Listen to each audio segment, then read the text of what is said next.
me all we need is love. I don't see red, I don't see blue, just the earth and skies, a brighter hue.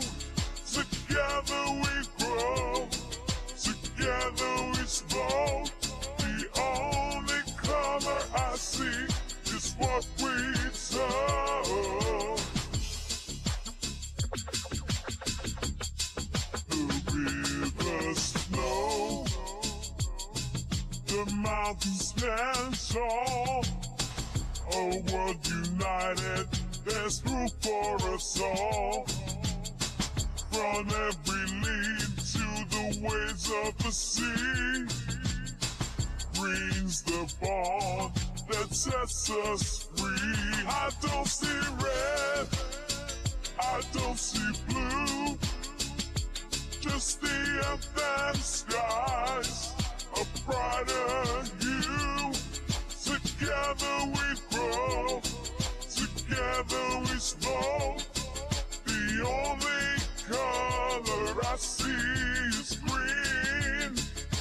Green for the hope, green for the dream. I'll bring you a future where we're on the same team. The land we share, the green we breathe, it's all the proof that we need.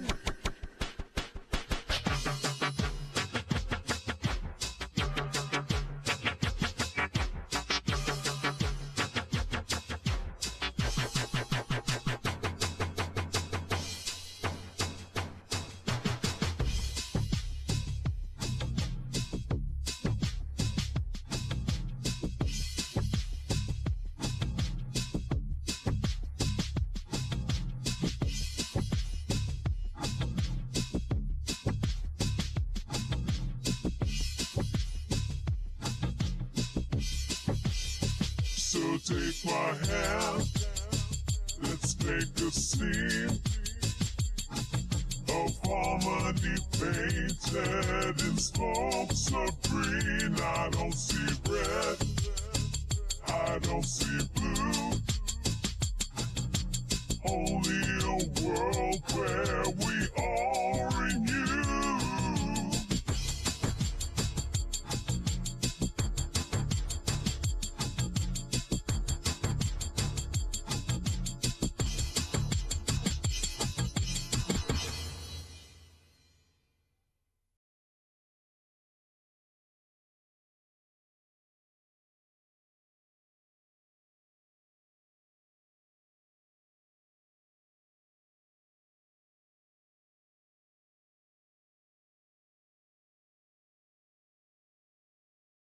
I walk this road through the fields of life, no red or blue to color the stripe. The grass in hand, the trees above, remind me all we need is love. I don't see red, I don't see blue, just the earth and skies, a brighter hue. Together we grow, together we slow. The only color I see is what we told. The river snow, the mountains stand tall. A world united, there's room for us all. From every lead to the waves of the sea, green's the bond that sets us free. I don't see red, I don't see blue, just the earth and skies, a brighter hue. Together we grow, together we slow. The only color I see is green. Green for the hope, Green for the dream. I'll bridge to a future where we're on the same team. The land we share, the green we breathe. It's all the proof that we need.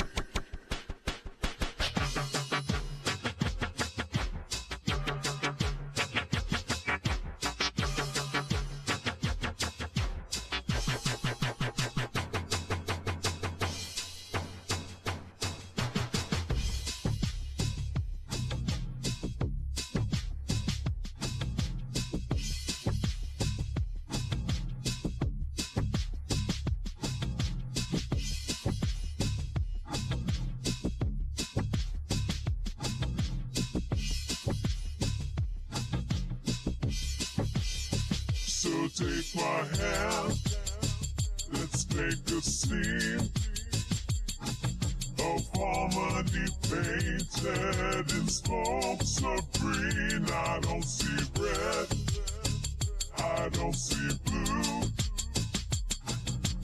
only a world where we all renew.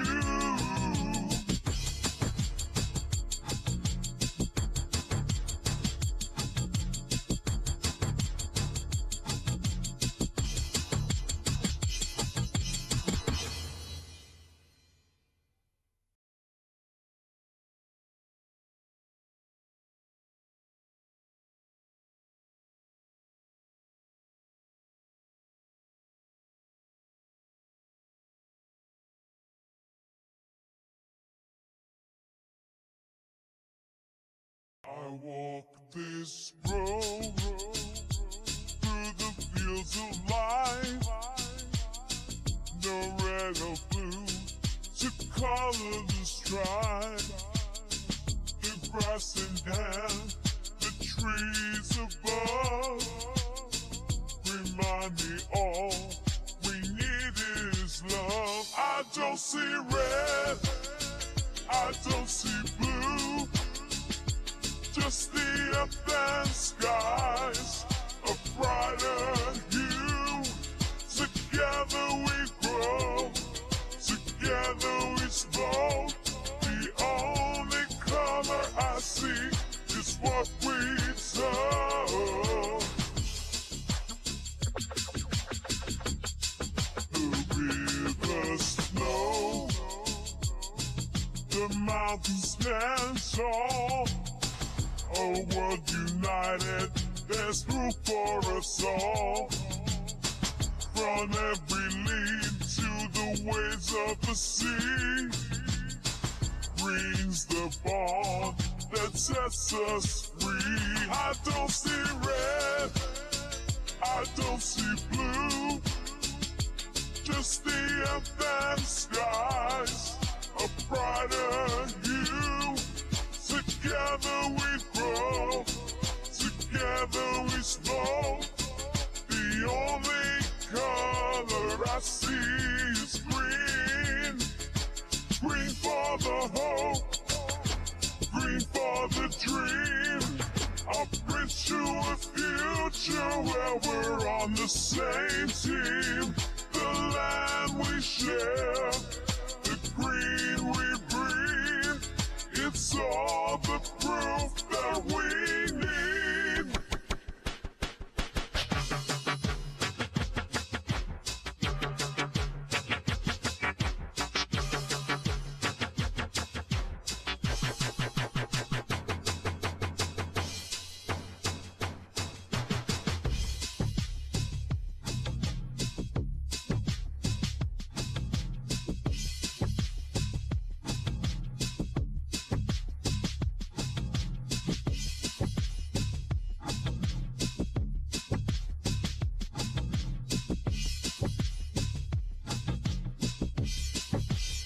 So take my hand, let's make a scene of harmony painted in smoke so green. I don't see red, I don't see blue,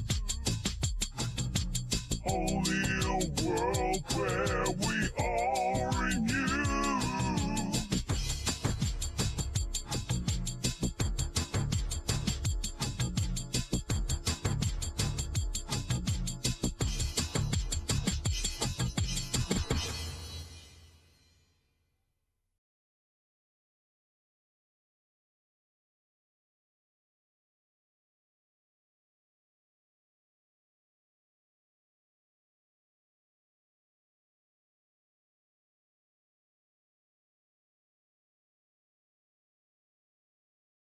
walk this road through the fields of life. No red or blue to color the stripe. Okay, folks, Poe has arrived. We will be starting the interview soon. He's going to take the pup out.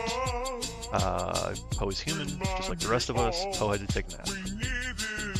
That's all. I don't see red, I don't see blue, just the earth and skies, a brighter hue. Together we grow, together we slow. The only color I see is what we sow. The river snow, the mountains stand tall. A world united, there's room for us all. From every lead to the waves of the sea. Green. If anybody would like to join the Discord and have a chance to ask questions during this live show, please feel free to follow the links in the description to join the Discord. I'm too lazy to drop links, plus I will probably drop the wrong link. I got a bad track record, folks. That's all I'm going to say. It's best to leave the tech stuff to the tech people. You know what I mean? Green for the dream, a bridge to a future where we're on the same team. The land we share. But the first time I made the announcement, the music was still playing. I don't hear it, I just see the little bar moving. Poe is walking his dog right now. There's just been a slight delay. Poe is human, Poe slept. Yeah, I also have dogs, for those of you who are unaware. I will probably have to take them out sometime in the next hour. There will be periodic breaks for dogs. That's all I'm saying. Dogs are important. Dogs make life worth living. And in a few weeks, I will have a dog cam. In theory, I could set it up now if I don't care about the quality or where it's aiming, but I do. So I'm going to wait.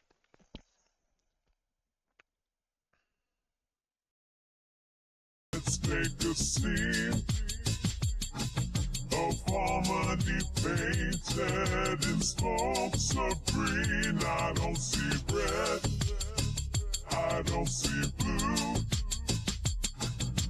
Only a world where we all renew.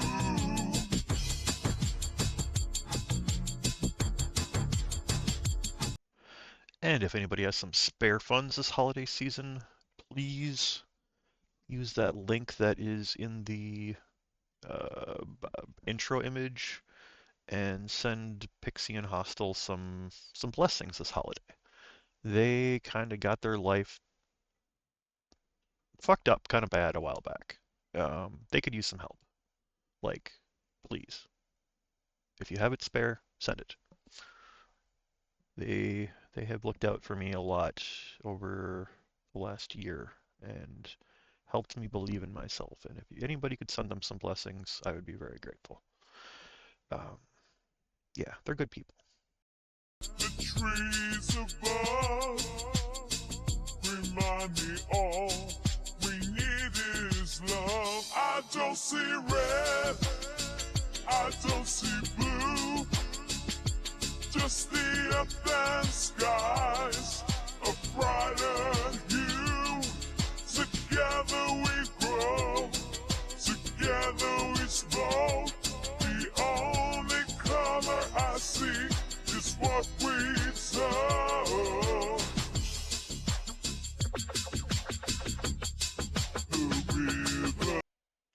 And the more people you share the link with, Pixie, the higher your chances are of getting stuff.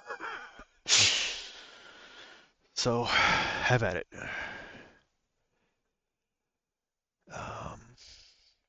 Trying to think. Anything I can do to help? Anything I can do to boost? I got a message from Dave. What does it say? I see Poe. You certainly do, sir. You certainly do. Uh, actually, let me pull Dave up into the chat for a moment. Screw it. Dave, come say hi.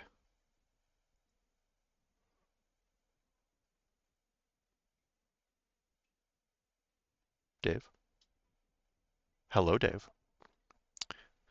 It's okay. It's a learning experience. I'm still learning how to use the stage as well. All right. So while we're waiting for Poe, uh, give a rundown on what you were gonna give a rundown on earlier. Just have fun with it. You got 5 minutes. You got 5 minutes. Give your gaming overview for the week. It's all good, dude. This is first stream under the new name. Our first official stream. You're good. We're gonna fuck this up left and right. It's gonna be great.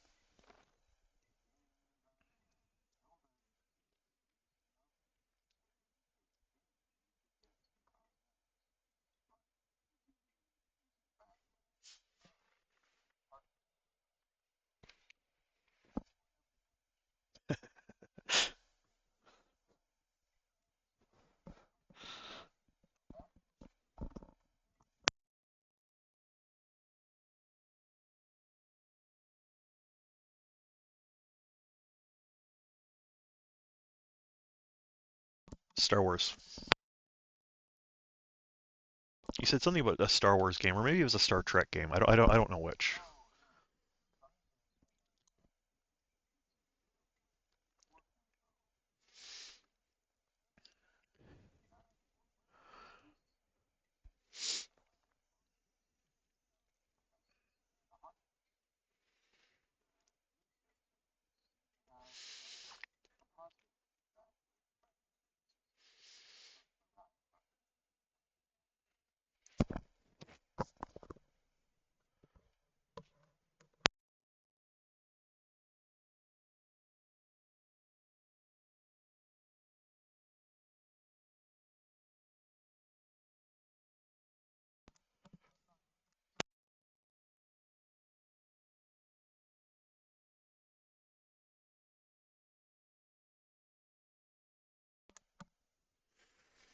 Anything else, Dave?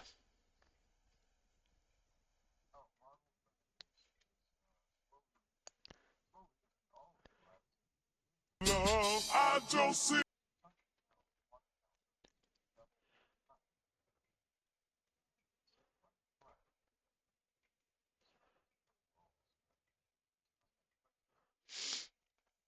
Yes.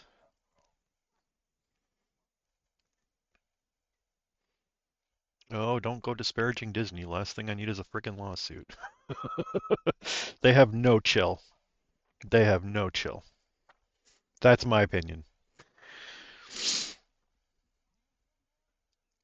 It's my opinion that they are doing everything that they can to alienate their customers from their business products. That's my personal opinion. They're trying to squeeze money, and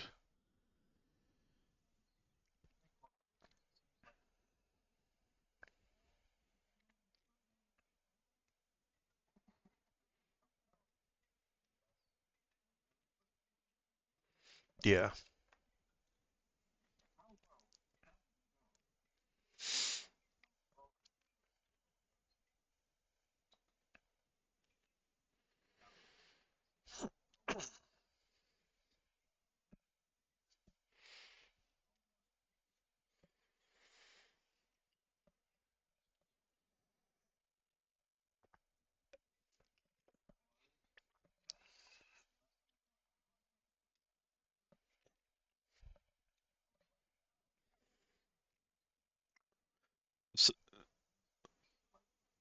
So, so a Honda, a Toyota, and a Ford walk into a bar, and the bartender says, "Why don't you guys use the wheels?"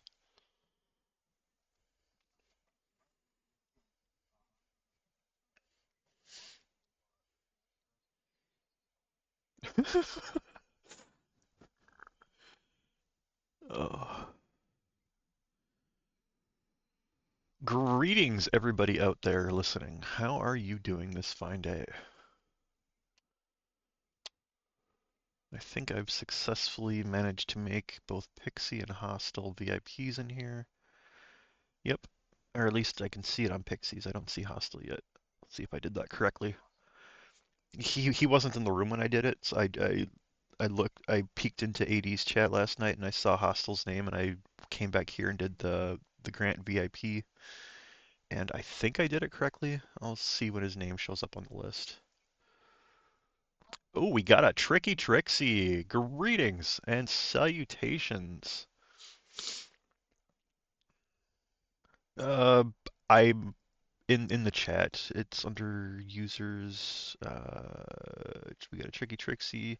I don't know how much it updates. I've had a lot of people popping in just to unsubscribe,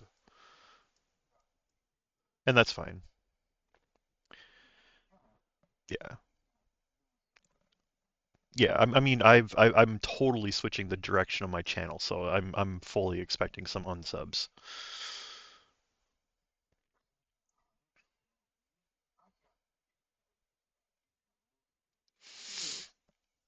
Yeah, up until 2024, I had smoked weed a whopping 3 times ever. And then this year I got the whole medical thing, and then my ex died, and I've been, aside from when I drive, I've been pretty much high since she died. I sober up to drive, and that's it. Oh, and sleep.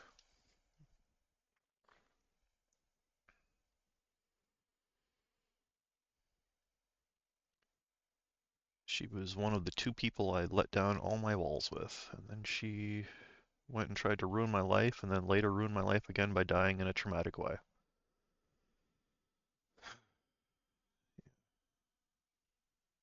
She was an amazing and troubled person.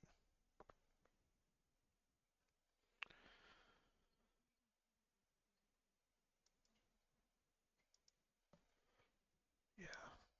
She went on to do awesome things. Like she was a teacher, I think, for a while. I don't know at what level, but I think she like went on to be like a teacher. And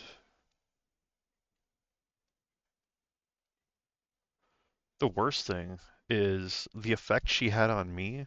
She had found a new guy, and he's fucked up in the head over the whole thing. Like he is royally fucked up in the head, and I don't blame him. She was epic. I've thought about it. I'd never met the guy.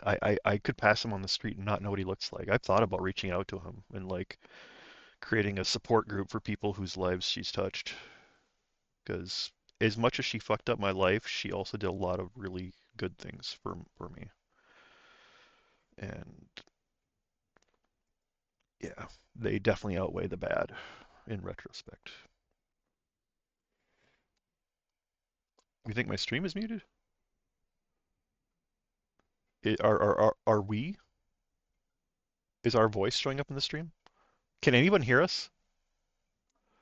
Oh shit. What am I doing wrong here? What am I doing wrong? What am I doing wrong? Because I'm showing the mic. Oh, I'm not. You're not showing up because I'm on the wrong page. Hold on. Let me. Okay, Dave, go ahead. Talk. Test. Go ahead, talk. Test, test, test. Fuck. I'm so sorry, folks. You guys have not been hearing Dave. Dave had a lovely little intro earlier where he was talking about video games and awesomeness. And unfortunately, I'm the tech guy until I find better. Well, I'm the tech guy for the stream until I find better. And I'm kind of an idiot. Can you hear me? I Test, can. test, test. Stream, can you hear Dave? I don't think they can hear you. I'm showing up. And I'm only hearing At me. least on the bar. I'm wondering if Discord is interfering. Do you got some sort of audio issues? I shouldn't. It's showing up as... Hold on, let me... It's a good thing we're identifying this sooner. Um...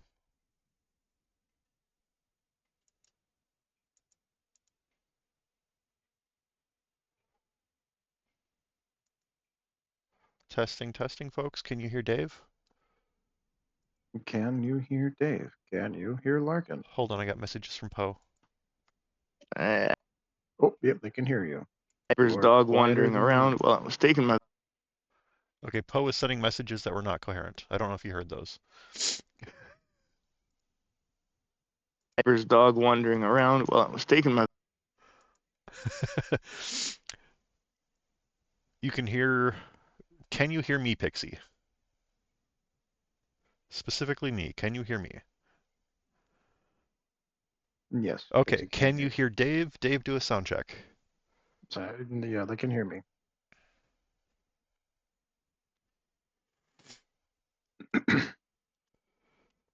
Okay, so we got Discord being heard. I think I had the this is imagine if I did the whole fucking interview, dude, and it wasn't recording anyone.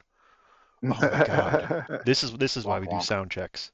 Thank you so much for picking up on that. Oh my There God. should be some visual cue telling you if it actually is being played through stream or not. It's giving me the visual cue, but I had the channels selected because I don't want music going to Twitch.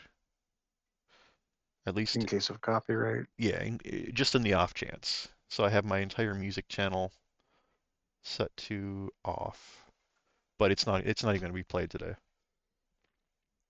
Hmm. I'm Okay. gonna go I'm gonna go back to the intro channel. Oh, nope, nope, nope. Never mind. I lose Dave when I go to the intro channel. Um, it looks like Poe is probably back Neighbor's dog wandering around while I was taking my. based on the message I received. I think Poe is soon to be back because this is what I have to go off of. Neighbor's dog wandering Hmm. around while I was Okay. taking my. Neighbor's dog wandering around while I was taking my.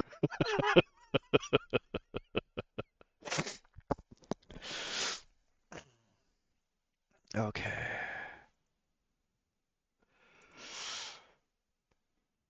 Okay, looks like we lost the Tricky Trixie.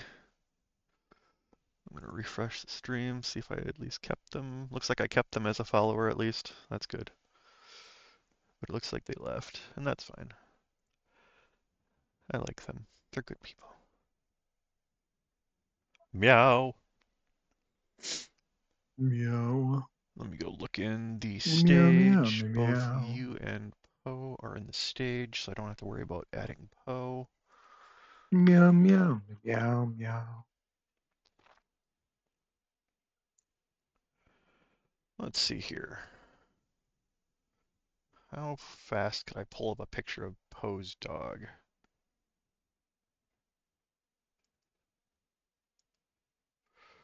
We'll get to that. We'll get to the interview in a bit. I did find out something about Star Citizen I didn't know before. What was it? There are these like hover bikes that you can use on planets. Mhm. Turns out you can also use them in space. One of the hover bikes looks just like Captain Harlock's Nox. I'm pretty sure Yeah, he yeah, formed it off of it, and it honestly it's like one of my top three favorite cruisers yeah. in You can GU. use those in space. So like if you have a friend who disabled an enemy ship, you hop on the hover bike and you could just fly over there and take it over on a little hover bike like a pirate. Because I think it was 1K's Bala Shark, I think was the small one. The really fast cruiser was one of my Hmm. favorites, and then Herc's cruiser, his really fast small one. Those were like my top three. I feel like there's one more I'm forgetting, probably by Grevlin. What Probably. am I talking about? Everything He by made a Grevlin's in its lot. own tier. Yeah. Ugh. He redefines some things every time he makes something. His recreation of the Pelican from Helldivers was mm, amazing.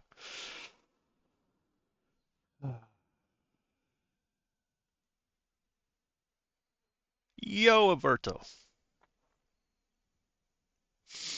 I keep wanting to call you Roberto. Everto it doesn't roll off the tongue quite so well. I'm working on it, but I want you to know that every time I go to say it, my my mouth is trying to form Roberto.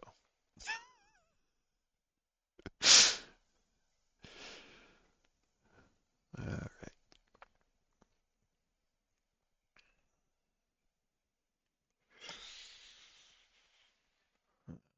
oh, I don't suppose you're there? Within hearing range by chance? All right, we'll hold off on that.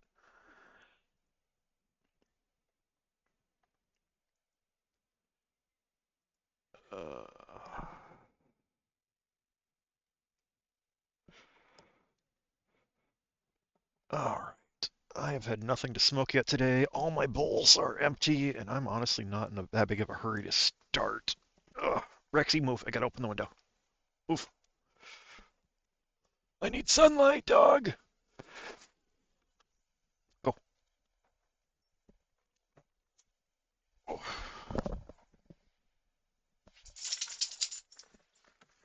Oops, oops, oops, oops, oops.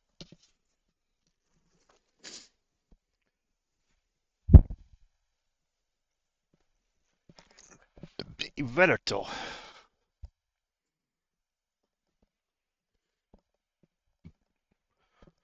Oof. It's snowing outside.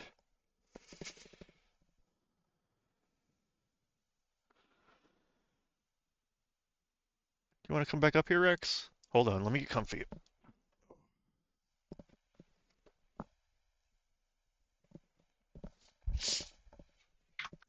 Everto. It does sound like a Everto. boss's name. It does, totally. Let me see if I can get into character. Hold on. Get into character?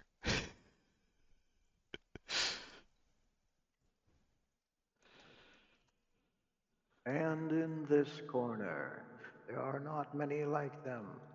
The one and the few. Oh, dude. Everto Merco. If I had known you were gonna do that, I should have had you introduce Poe like that. I should have had something typed up and ready. Yeah. Oh. If I had an actual keyboard, I'd type something up. Oh, oh, oh! I know exactly where to find it. Where is it?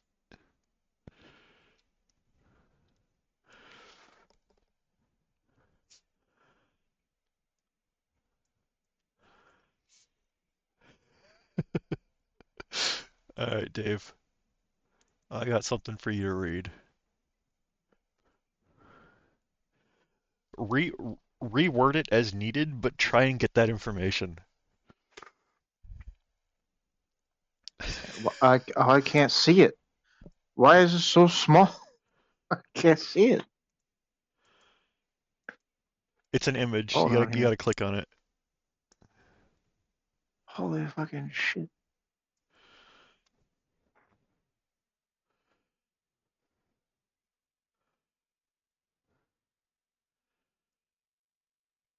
That is so small, though. Click on I it. can just barely read it. Oh god, it doesn't really actually get that much bigger. Hold on, let me see if I can. Oh no, I guess it is I've an only image. I've got it pulled up in a browser, Okay. but I can't. Does that say Elite? Okay. And then once you get it ready, let me know, and I will boost your volume for the I'll intro. let you know.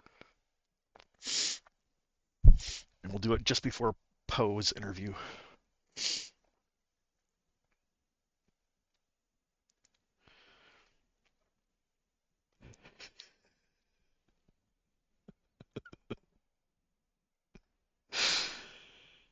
Fuck it, let's have fun with it.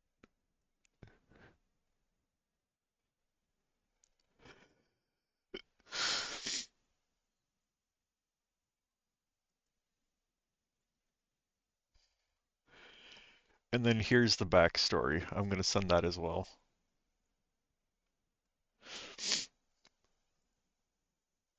You don't need to read the backstory. The backstory is just for you.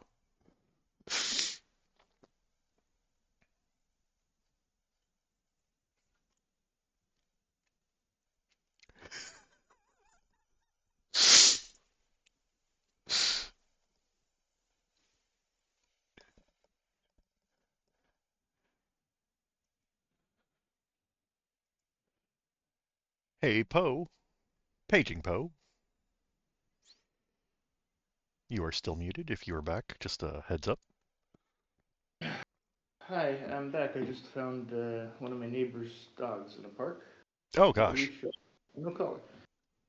So you'll have to excuse me for a minute. I just gotta contact who I think is the owner. Okay.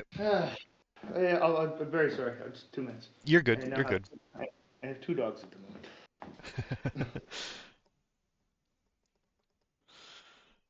Mr. Hound, could you please go eat your food, sir? Come on, go eat your food. Don't just stare at me wagging your tail. Go eat your food.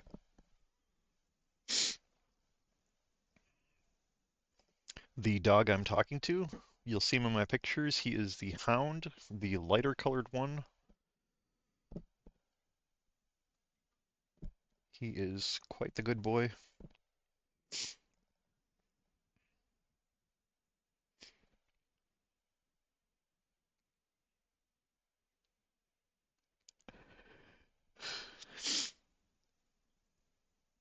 And I think I'm debating on whether or not to leave this crazy long intro in the final video. I might, depending on what YouTube lets me upload. I think I'm limited to 15-minute videos until YouTube says I'm good, even though I've been posting for years.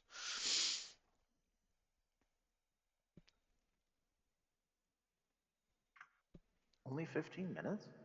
I have to reread it. I just skimmed it yesterday. I didn't care that much because I didn't have anything long enough to upload, but I just kind of saw it. It's something I'll have to read again when I run across it and probably do something about.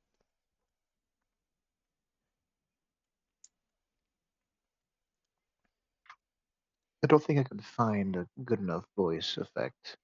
Just the one you were using is just fine. Oh. That one with the slight echo.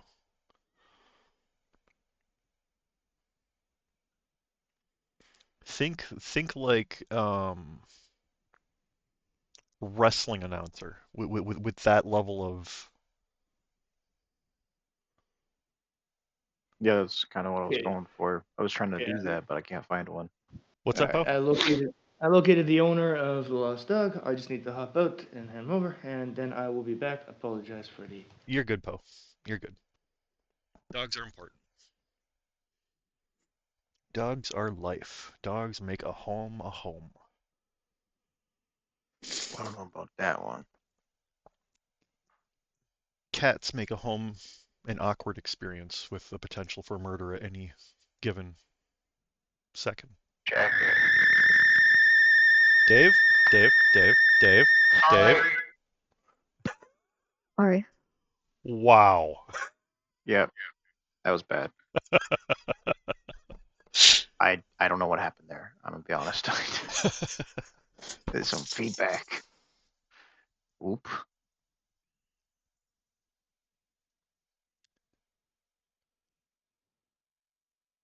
And once more, just for fun, Iberto. It rolls off the tongue a little bit better when you roll the tongue. Meow.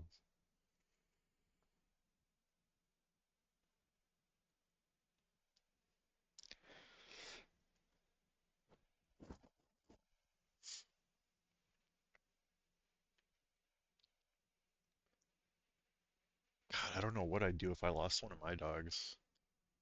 God, I'd be panicking.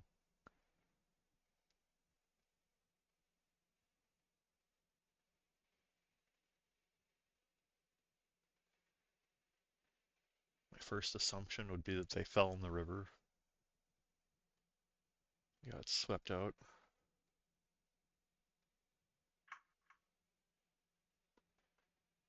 I think there's a few waterfalls relatively close. Okay, I might have found an effect that's not ear rape. Sorry. Dog meat, go eat your food.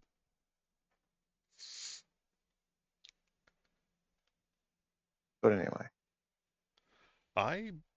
Considering how long it's been since the last time I took them out, I might take them out a second time while Poe is doing his thing. take them out. I think it just makes sense. We'll have longer before I get interrupted again. All right. Wait for both Poe and myself to get back before you do the intro. All right, Rex, let's go. Come on.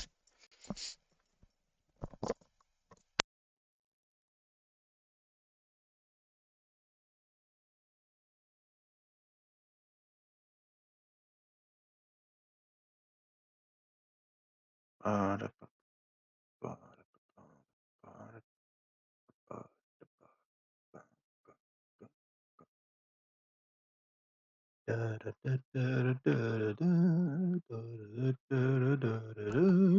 to leave you in the spotlight, Dave. Oh, I just saw a message popped up. I cannot see it. I'm walking away from my computer.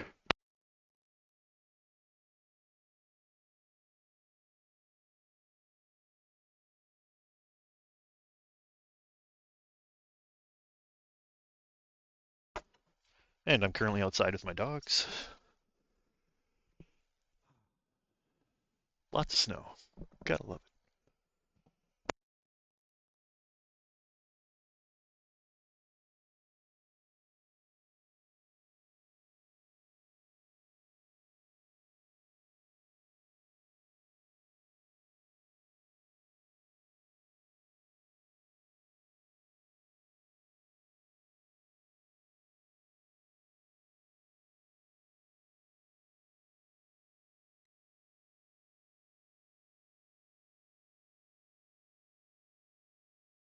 Alright, on my way back in with the dogs.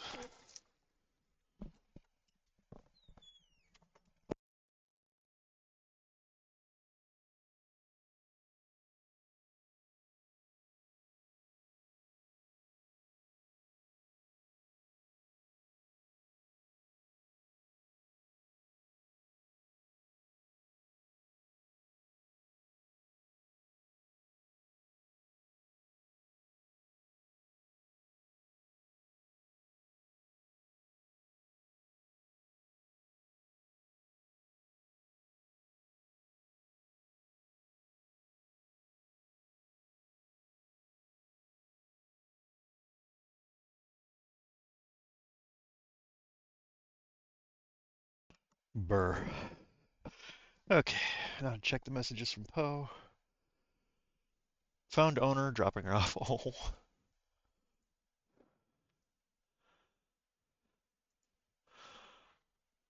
Oh.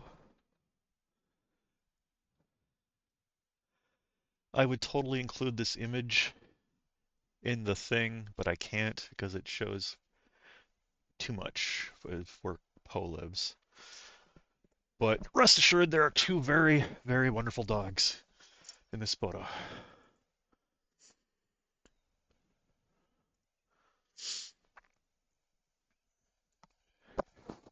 Testing, testing. My volumes seem good. Dave, do a quick last second sound check. Last second sound check. Okay, you seem good. You're in the green. Tipping on the yellow. Even after that, it barely touched the red. I'm going to drop you down like one. Okay, try again. Huh? Okay, you did not touch the red that time. I'm gonna touch the what? I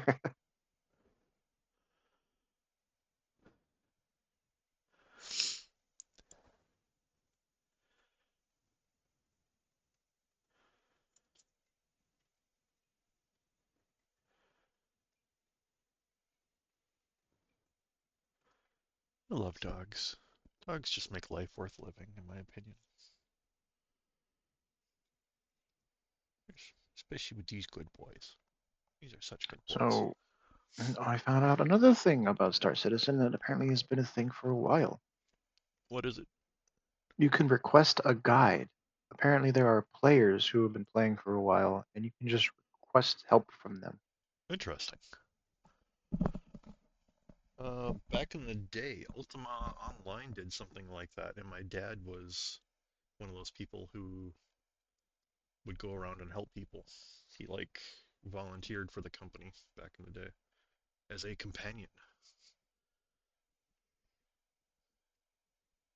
Like I thought they weren't real people, and I clicked on them. I'm like, oh yeah, that's a human person somewhere in the world.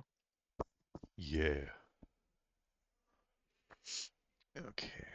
Check the stage channel. We got a Dave, we got a Larkin, and we got a Poe. Okay. I don't know. We'll play it. We'll play it by ear. We'll see how this works out. Today's going to be a learning experience.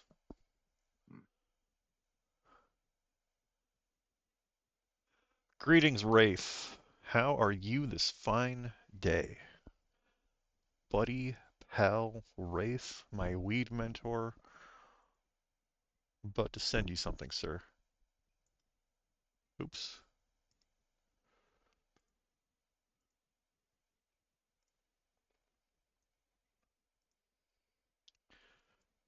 Happy solstice, Wraith.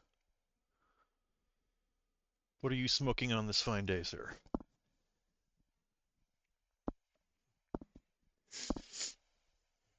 I know not to ask Dave today because it's Dave has places to go, and I don't smoke. Dave is a gummy person.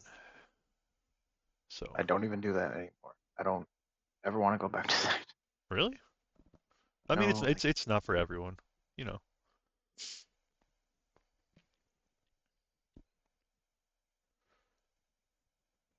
Sunset Diesel. Oh, let me see what I've got here. I've got limoncello, rainbow belts, grape gas, and ice cream cake.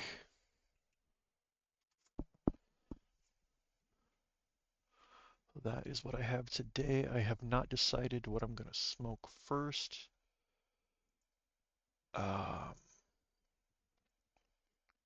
Here's a link to my plug. If you use neutral_ground, you get 10% off. Shameless plug.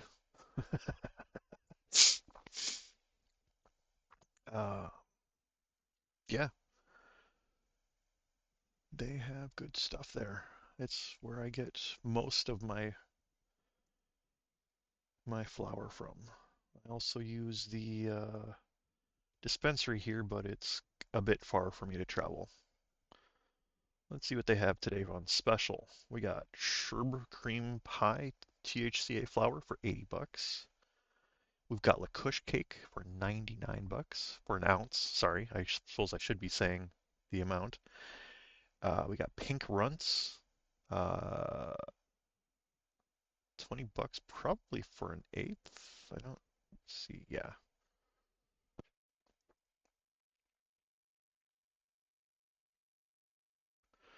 I think the shortened word for usual is uge, but I don't think it writes out very well. I think it's more of a verbal thing.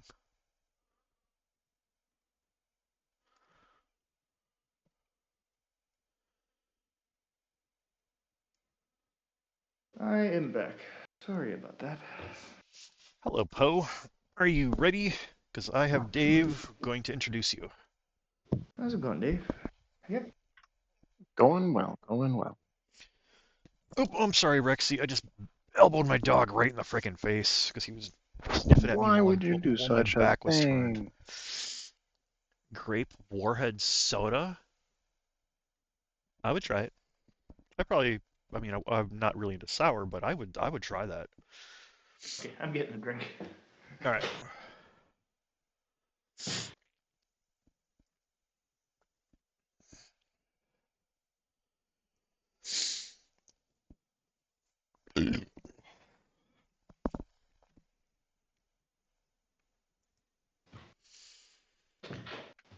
I'm not expecting a whole lot of a whole lot of live viewers, but I'm hoping that when I put it on YouTube, it'll pick up some steam.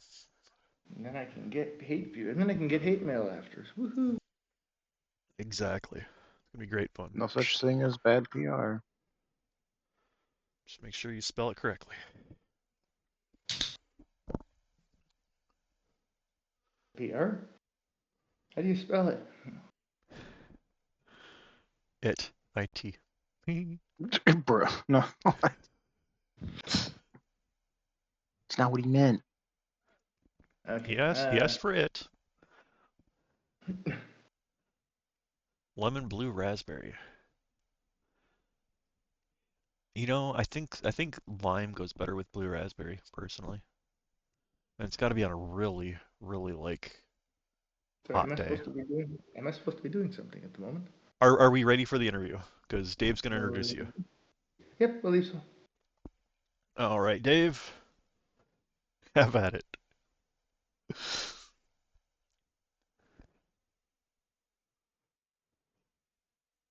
Hold. Welcome. Today, we are doing an interview with the elite sniper of the Israeli Defense Force, known as the Hummingbird, because of their ability to quickly and quietly get into and out of the best vantage points. Please welcome Lars Larkin, your host, and esteemed guest, Poetess. What do you think, Poe? How was that? Is unexpected. Okay, folks, that was me fucking with Poe. I'm gonna give a quick explanation here. Um, hold on, let me find it. Where was it? It's the mix of in-game names and nicknames that I have had for decades, but you didn't actually introduce my real name. Okay, No, I don't know your real name, but yeah. we My real we know name's Daniel. we know Poe as Poetess, and Poe just introduced himself as Daniel. That was something Poe did on his own, so we're gonna go with it. Hummingbird is a nickname I gave to Poe because of how he flits from place to place, gathering resources in games as a min-maxer. It has nothing to do with sniping. That was just me fucking with Poe. But if it catches on, more power to him. And you've got my in-army names and stuff like that people call me. Half of the world here calls me Lions. I don't know. It's strange that it occurs to me that more people actually know me as Poe. If I do a head count of the last year, more people that I've just talked to know me as either Poe or Lions. Nobody calls me my first name. Yeah, I, yeah. It does. Your first name doesn't even like come to my mind when I think of you. It's just Poe. Pretty much, it's strictly for parents and brother. Yeah. So, Anyhow, Dave, now that you've done your intro, I'm gonna put you into the crowd. Oh, you're muted. You're fine. I'll leave you in there. That's fine. That's good enough for me. I had this all planned out in my head, but this has been a rough start. everyone's got a plan until they get punched in the face. Exactly. Okay, so we've done introductions. Poe. So to clarify, I was a bit late because I was taking my dog out, and a random dog who I know belongs to this old lady in the neighborhood runs up to my dog, starts playing with her, and I don't see the owner. So the delay is because of finding the owners in the hospital, figuring out who was taking care of the dog, and getting her home. You're a good citizen looking out for your neighbors, Poe. And the dogs. I look over the neighbors' dogs, not the neighbors. Potato, potato. I mean, dogs are people too. If you loosen the definition a little bit. I'm petting my dog. All right, Poe. Let's go back to the beginning and work our way forward. Or should we start in the middle? Or start at the end and work our way back? So in the beginning, there was chaos and darkness covering the land. And apparently the Lord said, let there be light. Too far, too far. All right. So, over the last year and a half almost, I have been friends with this amazing two people, but Dave's not being interviewed. I've been friends with Poe, and I have learned a lot about Poe and how things work in Israel as I ask a shit ton of questions about things that are going on over there. And it has given me a really unique view of the world, and we're going to try to convey that to my viewers through a series of questions that I hopefully ask correctly. And I don't know. Poe, where were you born? Lord. This is gonna shock a lot of people. Where were you born? I was born in Toronto. Poe's, Ontario, Canada. Poe is a Canadian, or was Soviet is. Yeah. What is your current citizenship? Is Israeli only or Israeli Canadian, but I haven't been to Canada since I want to say 11 years ago when my brother got married. When was the last time you saw proper snow? Oh, 10 years ago. But it was here in Jerusalem, and it was like 2 days long. You should know that Israelis don't know what snow tires are, nor do they understand what snow is. Or do they understand winter fashion, or rather how to bundle up? So yeah, We last time I'd find a Canadian like snow that a Canadian will say this is snow would be 10, 11 years ago, something like that. we have a question from Wraith. Is it true that every single Israeli must serve in the military? Oh yes, but no. Not every single Israeli. First of all, there's a lot of exemptions to it. It's not necessarily in the military. The law is that at 18, you, as men, owe 3 years and women owe 2 years of service to the country. So a lot do community service. A lot do service with it's called MADA, which is the ambulance service. It's sort of like the Red Cross. Yep. I mean, to translate MADA, it's Magen David Adom, which is the Red Star of David. And then there's people who just don't. Conscientious objectors, it can be people who just aren't physically fit to, any number of things. Ultra religious, ultra orthodox generally don't serve. There's a lot of push to get them to serve, both for societal reasons and for, how do I put this delicately? For integration purposes. A lot of the ultra-Orthodox communities are very separated and segregated from the rest of the country, and there's a big push to get them. And then also Muslims from certain areas where it's not friendly, let's call it, also generally don't get conscripted. And then after 3 years of service, if you're not signing on for extra, you serve until you're 40 as a reservist. Which is actually, I just had my 40th birthday in this current war. I had my 40th birthday on the way back from Lebanon. So, sorry, I'm readjusting. So, 2 to 3 years, depending on gender, active, and then reserve until 40. Yes. That just makes sense That on so many levels. Well, so technically the law for reserves is that every 3 years you owe 90 days, and then if there's an emergency, it doesn't count towards those 90 days, and there's all sorts of laws and stuff like that. So I mean, for example, last year I technically served 305 days in reserves. So there's all sorts of financial rewards. You get rewards. Reward isn't the right word.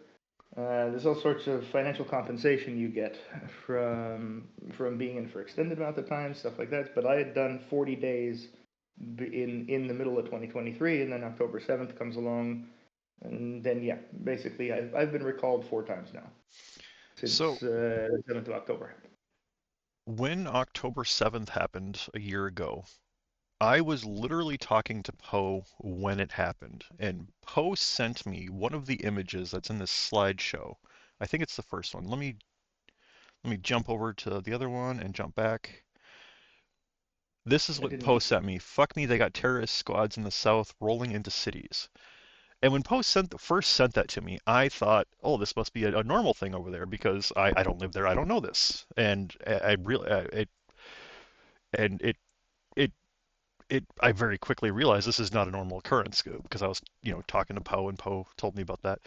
And yeah, literally during our conversation, Poe got called into service like while we were talking. I mean, we were playing Dual Universe, if memory serves. I'm not sure we were even in game. I think we were just chatting on Discord. Could be. But like I remember like waking up at like 1 or 2 in the morning and like yeah, I don't think I was on the computer. At least I wasn't right away. Okay, irrelevant. Fuck it. Moving on. Um, Detracting from the interview. I'm sorry. Um, We were on October 7th, I we're on believe. October 7th. I mean, the question, if I recall, was sort of, does every Israeli have to serve? So Okay, the so numbers so were so so talk about the other people who are in the military that are not necessarily like uh, the other the non-Jews, I guess. it's, That it's not I just. think, Do you I know what I mean, mean? in my unit, I've got there's plenty of Christians who are serving with me. And then we got 3 or 4 Druze who are serving with us. So they're Muslims, they're Arabs. It's a lot like it's the same situation as the Kurds. So the Druze are a group of Muslims who split apart from Shia Islam something like 350 years ago.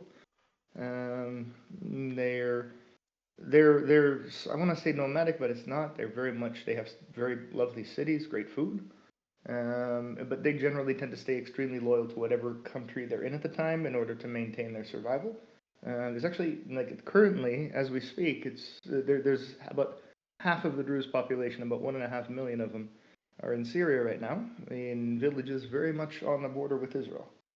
So there's lots of people who have served with very loyal and very friendly and great Druze. I mean, the Druze who serve in the IDF are among our most decorated officers, among most decorated soldiers in general, and just overall great guys. I mean, they really love the country they're in. So what you get is you have 6 or 7 villages that are just across the border with Syria, where Mount Hermon ends. Mount Hermon is sort of the very, very controlling area between Israel, Syria, and Lebanon. And you can actually see all the way over to Jordan from it. Wow. So it's an area that between 1967 and 1974, Israel took over the Golan Heights in the 67 war when Syria was among the nations invading us, and we pushed them back, and it was not defensible for about 5 or 6 years. You had rocket fire, and back then rocket fire was a lot less common because rockets were harder to get your hands on. So there was a lot of sniper fire being fired from Mount Hermon towards the Sea of Galilee and towards the various towns in northern Israel at the time. So Israel decided that strategically we had to just annex that area. So nowadays first of all, it's like farm country. Like, you go there, you see a lot of open green areas, a lot of vineyards, a lot of stuff like that. Very, very beautiful areas. Probably one of the more relaxing areas in Israel. But yeah, so at the moment you've got about 1 million to 1.5 million Druze who are in Syria, and they were behaving as best they could with Assad in order to make sure that they don't get killed. I've heard that a lot of them voted to like be annexed by Israel. Like, So yeah, there was a few. I think it was Rama and Shah, which are 2 large villages, and I can't remember the names of all of them, but there was 2 which specifically their councils. It is a very male-dominated society. They do have a very common dress, like Druze. When they reach above a certain age, you'll almost always see them with sort of a very specific attire to them. They have like these white hats that they wear usually. But yeah, so they very much have like a council that is pretty much all the men in the village. And yeah, there were a couple of villages whom had, just anyone who was against, they decided how to proceed because they're terrified that it's 1-to-1 exactly the same situation as the Kurds throughout the Middle East. So they're very much in a position where lots of jihadis want to kill them, where lots of other groups, pretty much the only groups they get along with are the Jews and the Christians, and the Kurds. So several villages in Syria have unofficially, I assume, and officially probably through back channels, asked to become part of Israel. Which, if you've asked, I can't think of a single person I know who has served alongside Druze or even just worked along the Druze communities in Israel for a long time and wouldn't be 100% for that. I can't. You ask me, you tell me that I have to go for 8 months right now into Syria and in order to make sure that they're safe.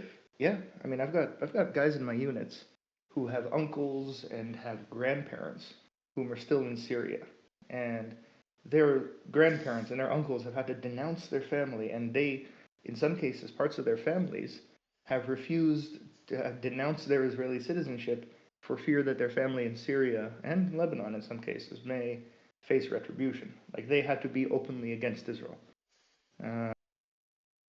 And since Assad left, that tune has very much changed. And if you look at the groups like Hayat Tahrir al-Shams, who's in charge, basically in charge right now, again, 1-to-1 the same as the Kurds. They're worried that groups who don't like them are going to come on by and kill them all.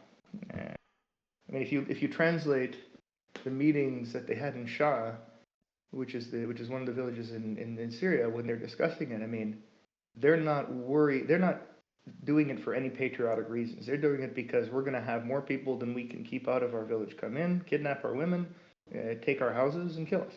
That's their. It's more of a pragmatic view than it is any sort of patriotism. Next question. This one is going to be about Gaza. Why are there no metal pipes in the ground in Gaza? Or why are there very few metal pipes in the ground in Gaza? Well, there used to be a bunch, but Hamas has released videos of themselves digging them up. There was a video which Hamas itself put up as a propaganda video, where I think it was Denmark, but it was some EU countries had put something like 250 million euro towards, over the span of 7 or 8 years, to build new piping throughout the Gaza Strip, mainly between Khan Yunis all the way to Jabalia. And this piping is necessary for people to live, correct? Yeah, this is the piping that brings clean water in and sewage out. All right. And what happens to this piping that's necessary for people to live? Well, it's important to note that there have been sanctions. There has been a blockade for any types of bomb-making materials going into Gaza since 2008, which was the first. 2005, Israel withdrew from Gaza. Then there was, we'll call it an election, which kind of got halted midway through because the Palestinian Authority, who controls what you would probably know as the West Bank, what here we would call Judea and Samaria, that's what's in charge of that's the people in charge there are the Palestinian Authority, which is the closest thing to a government you're going to get, but it's not anything close to a stable government. They were losing the election to Hamas in 2006, which was shortly after Israel withdrew, which is also sort of right when the Second Lebanon War is happening, and it was a very turbulent time. You also have the U.S. Getting froggy in the area. So back to the pipes. No, I'll get back to it. Okay. So what had happened is that any construction materials that had dual purpose, so like steel piping or certain types of concrete reinforcement, it goes that far. Israel was blockading from entering Gaza because they were constructing tunnels and they were constructing Qassam rockets, which is the homemade rocket used by Hamas to shoot into Israel. And the casing for those rockets is made out of what? It can be made out of any type of metal pipe, but the most readily available one they had there was the ones that the Dutch had recently donated. So you essentially had 4 or 5 kilometers ahead of where people were digging, 4 or 5 kilometers behind where someone was installing piping, you had Hamas coming by with angle grinders and just pulling sewage piping out of the ground, rinsing it off, and turning it into a rocket. Like literally uninstalling them while they're being installed. I'd say a couple days delay there, But like people are working on the same length of pipe at one end, putting it in, and at the other end taking it out. Essentially, is what you're saying. Pretty much. Well, I mean, it's in some cases there was more of a delay, but yeah, there were at the time. I distinctly recall there was one case where right along the Jabalia, in the Jabalia, you can call it a refugee. It's called a refugee camp. It's a city. In Jabalia, well, it was a city. Now it's not much anymore.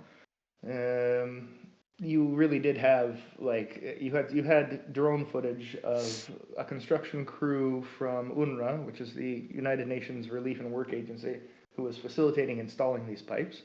And then 5 kilometers behind, something like that, you've got a group who's just got heavy machinery and they're digging it up. And then they use that to make rockets and attempt to kill you. Yep. They're very, very dumb rockets, so they're not exactly the type you aim. We're not talking about anything with a guidance system. Yeah.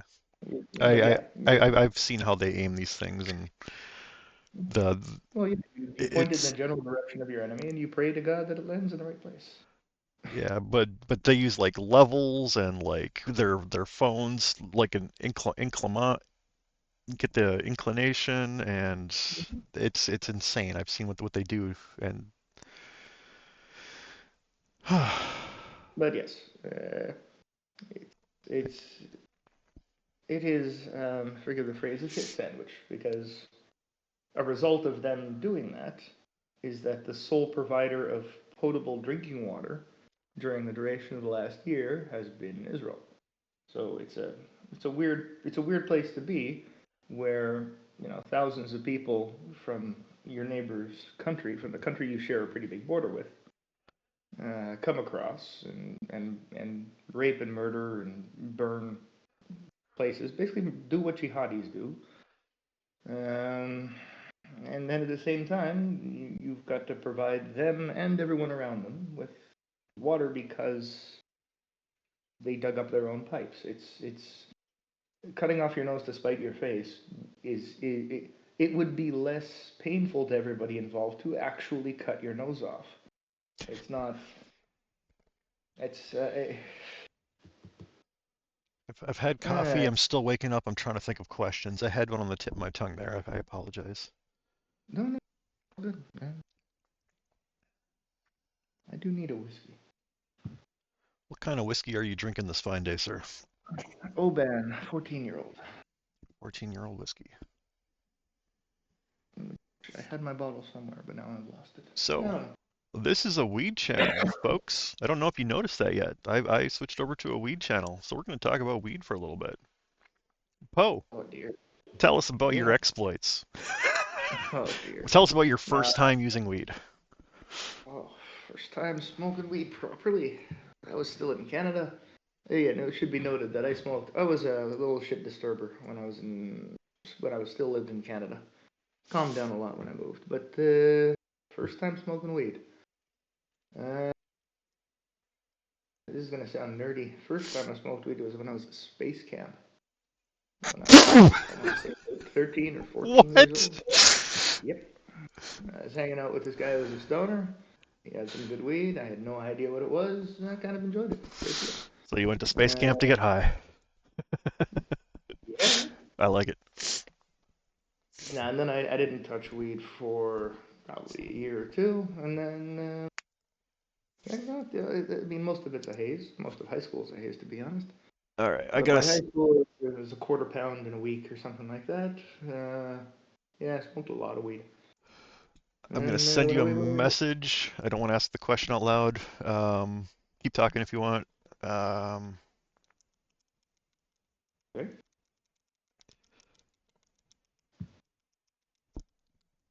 No, I'm smoking weed here. Here, hash is much more popular. So for the first year when I lived here, I was trying to smoke weed. Wasn't succeeding at it. No, so 2004 I moved here. I went from smoking an ludicrous amount of weed. Sure, no problem. Okay, it's just if it's safe to do so. I don't know what legal limitations there are on things, so if it's safe to do so, go for it. It's 2 seconds, sir. What was that?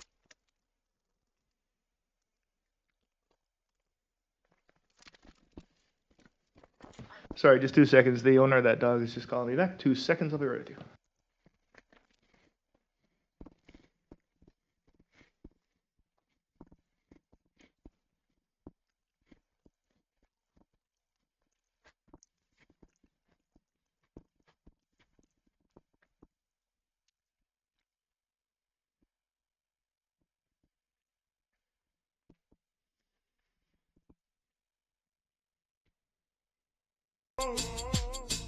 Remind me all we need is love. I don't see red. I don't see I'll get my sound sorted eventually, folks. Just the earth and skies, a brighter hue. The owner of the dog wanted to make sure that everything was okay. Okay. So there's an old lady who's from my neighborhood. She picked up a rescue. she apparently broke her hip recently. Oh my. And I ran into her dog, who my dog knows them. They were playing. Very nervous dog, and so I had to give her back, which is why I was so late showing up to the interview.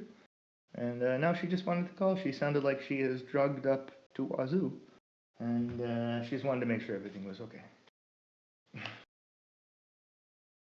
Okay, I'm sorry. We were talking about weed, if memory serves.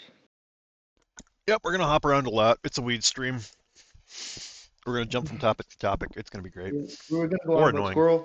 squirrel. No. Squirrel.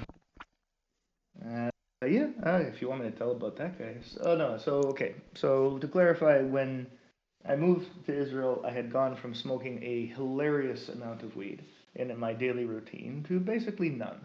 I think if you were to take the last 20 years, I really haven't smoked weed except for 2 instances, and one, a large one. Okay. What is the... Sorry, I was muted in the stream, but not in Discord. What is the legality of weed in Israel before we proceed? Oh, I Or want to say it's within reason, but it's not really. It's a very it depends a lot where you are, and it depends. Like strictly speaking, on the books, weed is still illegal. However, it's such common use and such. How should I put this? So many people need it at the moment that you would really have to be caught growing or selling at a large scale to actually face any consequences. Like if you even a decade or so ago, when the army was checking me for certain tasks, and you're being interviewed, to the point of like polygraphs and stuff like that, they'll ask you about your history of drugs, but they'll immediately make it clear that weed is not really being counted. It's treated as sort of a reasonable thing. Like, don't sit in a park full of kids and smoke a J. yeah. And it's expected everyone will just be fine with it. But if you wanted to, you could go out on like your balcony or something and smoke if you wanted to. Yeah, it's more of a personal choice for me that I'd rather get the permission to do it legally, like Yeah. more just so that. I mean, honestly, somehow I've done everything legal for so long that a cop could search me and my house and everything about me and not find anything. But Yeah. still, there's the old habits which die hard, which I don't like cops very much. So cops would usually use the smell of weed here as a reason to search you. They would not go to the headache of the paperwork involved for it would be more than them to actually book you for anything less than like a pound of weed on you. Well, at least there's that. And I know plenty of cops who they get home, kick up their feet, and smoke a J. So it's a lot like it was in Canada when I lived there, which is kind of surreal because it's completely legal there now, and I don't live there anymore. So, tell us a story about your friend who came to town. Y'all are gonna love this story. This thing just cracked me up when I heard it. Well, so I mentioned that the last time I was in Canada was when my brother got engaged. So we had flown there, and so the only 2 times in the last 20 years, give or take, where I've actually smoked weed were actually both with the same dude, my buddy Josh. And he is a guy who used to just smoke there's people who are stoners, and there's the type who are just constantly either rolling or lighting or passing a joint. And it's the type of guy who's got like a small like Altoids tin or something like that that's got one small nugget in it, but that nugget never gets smaller because they've got so much weed hidden among themselves, and they just transfer that and roll from that. So this is my buddy Josh. He had never been to Israel before. He's got family who have lived here for generations, but he lived in Canada and never really traveled much other than for work. So he's like, yeah, he says he's going to come for my bro's wedding, and he wasn't lying. But this is a guy who can't go without weed for more than 6 or 7 hours, or he gets honest rage problems. He's got very very dense anger control issues, and weed calms him down an immense amount. So he's not one who's going to go 8 hours without weed, and it's a 13-hour flight from Toronto to Tel Aviv, depending on how you're going. And so he eventually flew here, like right before my brother's wedding, which was right before my brother's bachelor party. And pretty much, again, the man's never been in the country before. We go to meet him at the airport, and the airport at the time was structured that you don't pick people up within the airport. You would sort of wait in the parking lot because there's, the pretty much basically customs released you straight to the terminal, which you just walk 20 feet and you're outside. So my brother and I are there with my brother's car. We're waiting to pick this guy up, who my brother hadn't seen him in years, and I hadn't seen him in like a decade, give or take. And a month later, I ended up seeing him one more time at a poker table when I flew to Canada. But Buddy comes in, so we're maybe 30 feet, 20 feet from the entrance to the building, and we see this guy come out. Josh, how's it going? Buddy comes outside, shakes hands with somebody, and then just walks by, nods at them, and comes to us, and then pulls a bag of weed out of his pocket, starts rolling a joint. And it's like, wait, did he fly with weed? No. The guy's never been to Israel before, but he does have a buddy who lives in Tel Aviv and grows weed. So he had arranged to pick up weed first thing. Again, this man's never been to the country before. He's 20 feet from the people who are waiting to pick him up, and he picked up weed in those 20 feet. He had arranged in advance for his buddy to give him an ounce of weed the second he gets out of the plane so that he can keep on smoking. And he basically continued his usual routine while in Israel. So that speaks to the legality of things here. Is that this guy who has never been here is very clearly a tourist, can walk around with a big old bag of weed and basically constantly be rolling joints. That's great. Not really need to worry. Now, the other story you told me, we're gonna skip that one because that one could have legal ramifications. I don't know. It's up to you. Do you remember the other story you told me about weed? Let me knock your memory. I'll send you a text or a message.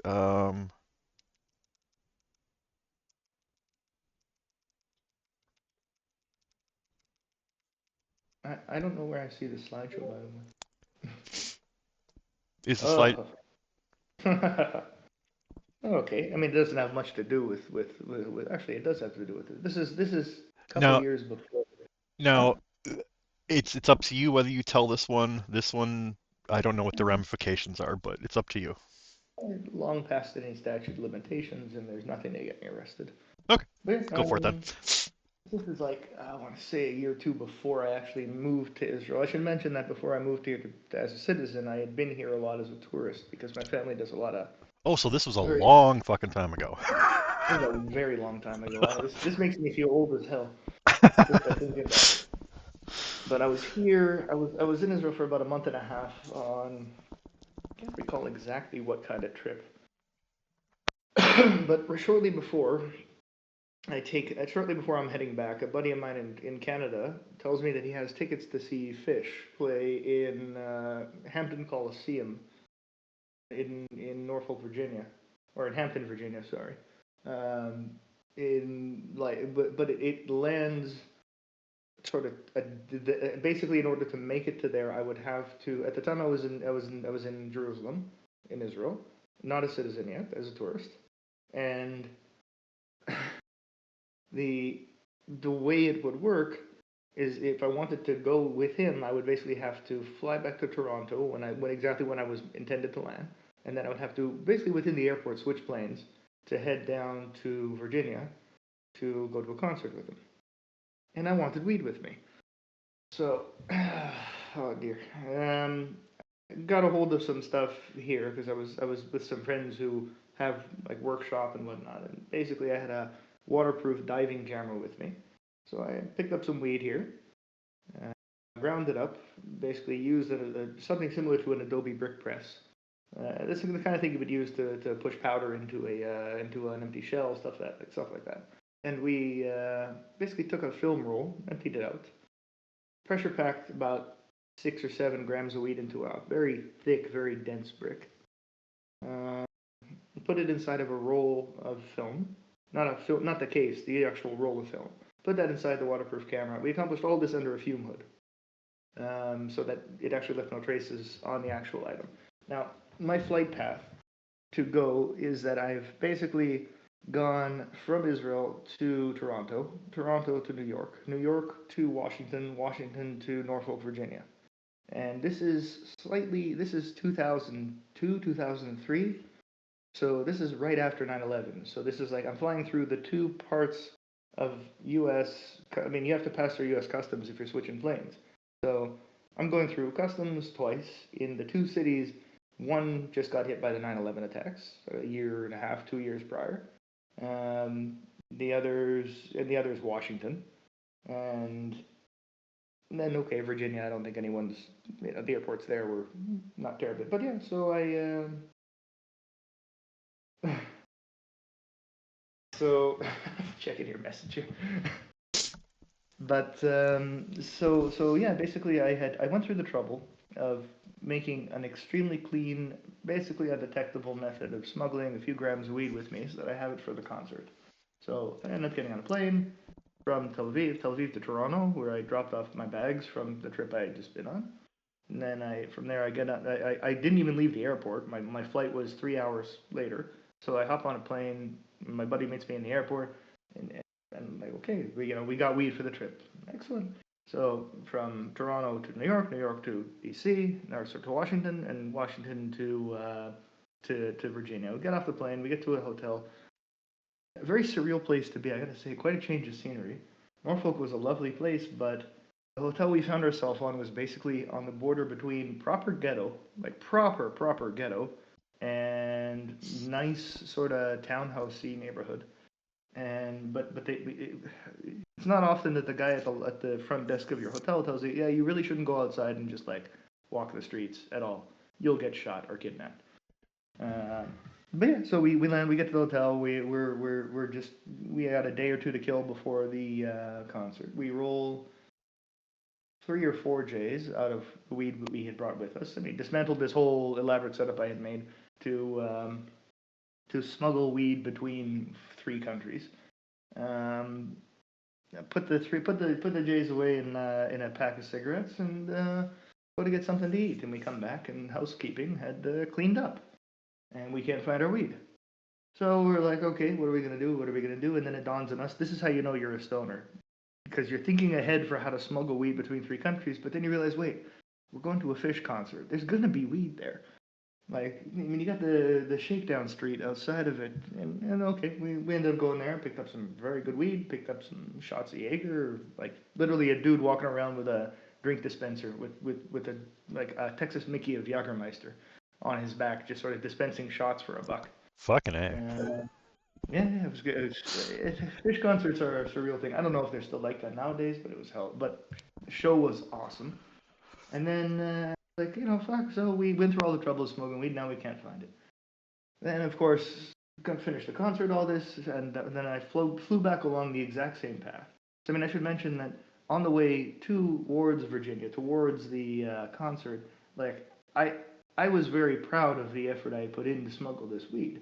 And up to the point where, like, I passed through at least 6 different kind of dogs. I assume I was lucky and they were all bond sniffing dogs. But like this is like when you had to swab. I don't know if they still have this now, but it was very new then that they would swab all of your clothing and all of your luggage in order to, and then pass it through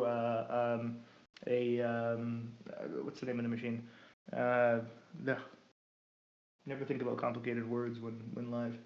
They have the spectroscopy machine that like they take a cotton swab, they swab. Do they still do this nowadays in the U.S. or was that just a post 9/11 thing, where like you're flying and they swab everything that you have with you and then run it through, and you have to wait 5 minutes for it to go through a machine to see if you have like explosives on you. Hello? Larkin's muted again. Larkin's a dumbass. Sorry. I was talking to you the entire time there. I'm sorry. Oh, okay.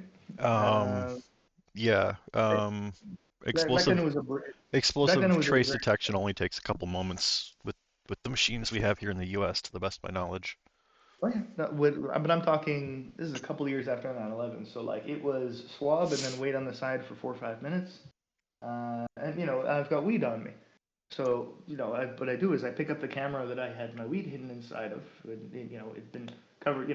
It's a brick of weed covered in cellophane and then covered in hot wax and then inside of a film roll and then inside of a waterproof camera, and so a guy takes out to swab, and of course I'm making small talk with the guy because he seemed like a nice dude who was searching all my stuff. I pull out the camera, go to take a picture of him. Guy puts his hand over the thing. You can't take pictures of this. This is security. I'm sorry, man. I'm sorry. I just put my camera in my pocket because I was a nervous dumbass then. I'm like, how is this gonna help things? Like I could have, if I had just left it in my bag, I could have said, no, you planted it. But no, now it's in my pocket. But and then I flew back for the exact same path that I had basically made my way. I was living in Toronto still, so I get back on a plane after the show with my buddy. We go from, again, same flight path in reverse, from Virginia to Washington, New York, Toronto. And then I get home, I'm unpacking, and find a pack of cigarettes with 4 joints inside of it. So that's what happens when you intentionally smuggle weed between 3 countries with notoriously tight airport security and detection. And then you accidentally bypass the same thing on your way back home. Alright, so what was your path that brought you to Israel? How did you end up there from Canada? What led up to that? My family, specifically my mother, was always very active in the Jewish community, and a lot of that entailed organizing. Like anytime there had been what's called the Intifadas, which is when how do I summarize this in a delicate way? There have been several times when it's not a war, but we have terrorists who are blowing stuff up all over Israel. And this is so, when my folks my folks tried to move here many times when they were younger, and every single time they did, within 6 months, a war broke out, and they just couldn't get along. Like, my mom was an accountant, my dad's a doctor. My dad never learned Hebrew. He lives here today, and he doesn't speak a word of Hebrew. But they would try 5 or 6 times over the years to move here, and every time they did, within 6 months, there was a major war breakout, or just an extended period of terrorist attacks throughout in the late 90s and then again in the early 2000s, there were the 2 Intifadas, which were when the Palestinian groups who were vying for power there would set off suicide bombs, and they would set off regular bombs, and they would fire rockets and have shooting attacks throughout the country. I was quite young, at this time I'm pretty young, but my mom and my dad also, but were very active in community efforts in the Jewish community in Toronto to organize groups to, tourism had died in Israel, so they would organize tourist groups to come here. And there would be projects of communities who in Israel had very much lost any sort of financial basis for income as a city. Like you've got cities like the Dead Sea, you've like Arad and stuff like that. You've got communities in Jerusalem where just it can be anything as simple as markets, and it can be anything as complicated as high tech, where just you had, because of the prolonged situation of terrorism in the country, people would either leave, or you'd have a brain drain, or just the communities were suffering because shit's exploding. So because of that, I found myself in Israel something like 12 to 15 times as a tourist throughout my childhood. And up until even a month or 2 before I actually moved here, I had just finished my degree in physics at Waterloo at the Perimeter Institute, and which is in Toronto, which is in Canada. It's Waterloo, Ontario, and I had spent 6-7 months working as a lab technician for particle accelerators, basically maintaining vacuum chambers. Very, very boring work. Like my day-to-day was wake up, show up, get up, sit in one meeting, and then spend the rest of the day with a wand that detects trace gases and just running over things for a particle accelerator. Not what I had in mind when I had learned physics. And I was really bored. I didn't feel at home in Canada. I didn't feel at home in Toronto, even though I was born there. And it occurred to me that in the 15 times or so by then that I had been in Israel, I'm just like, wait a sec, I really liked it there. Like it just felt home. I'm not sure how to explain it in more than that. Like it just didn't. You ever felt like you're a tourist even though you come from a place? Um, Does that make any sense? I feel like Or that sometimes when I visit places that I used to live. Yeah. so like I didn't. I want to say nomadic isn't the right word for it, but it kind of is. Is that I can't think of a place where I lived in Canada that as soon as I moved, I stayed in touch with anybody. Like I would change what I was doing in my day to day, and it meant I had to make 100% new friends because people like with the exception of one or two people that I've known all my life, it just was like there was zero connection to people there. And then it occurred to me that a couple of times I had been here in Israel, like there were people I was still in touch with when I was in Canada because I just got along better. It just felt more like home. So when I realized that I'm bored to shit and I'm pretty much wasting my life just biding time, like just biding time in the sense that I was just smoking a lot of weed, drunk most of the time, and not really doing much. I said, fuck it, let's go to Israel. So yeah, moved here. So pause 1 second. You said something a moment ago that was new to me, so I'm going to explore that real quick. Your education. What is your education? I'm first degree in physics, bachelor's, undergraduate in physics. Sorry. That's freaking epic. Tore Rishon is undergrad. Okay, so I did my undergrad in physics. I never, with the exception of 6 months immediately following that, I never once had a job that required me to have a physics degree. That sounds like expensive. Yeah, it was. But it was very. I mean, when I was in high school in Toronto, I was the last year that had grade 13. Like which meant that when I went to university, there was twice as many people applying for the same spots. So my university experience was a lot more crowded and a lot more rushed than most people who came even a year or two before me. So Because you had grade 13 and grade 12 were both graduating at the same time. Gotcha. That's what Yeah. So because of that, I mean, like my residence in university was basically a residence for two people that they just took the closet and turned it into a room. Because they just had to suddenly absorb twice as many students. But I mean, like when I learning physics in Waterloo at the time was a class of nearly 600, maybe 650 students. It was me, one Tamil fella, another guy from Sri Lanka, two white people, and the rest of the class was entirely Chinese. 100%. Like it was 650 people. 5 of them are non-Chinese. Gotcha. Like, and that's the state. That was the state of engineering. That was the state of physics. Any accounting, anything with math involved was very much the state of Canadian higher education at the time. Gotcha. So I'd say besides the weed, the partying, I didn't get much out of my university experience other than a piece of paper I never used again. All but right. Yes, it was not a cheap thing. I mean, in Canada, if you have very good marks, which somehow I had, you really didn't pay very. Like I had a lot of scholarship benefits, maybe 15% of the actual cost of my degree, and then living costs was what actually you paid for.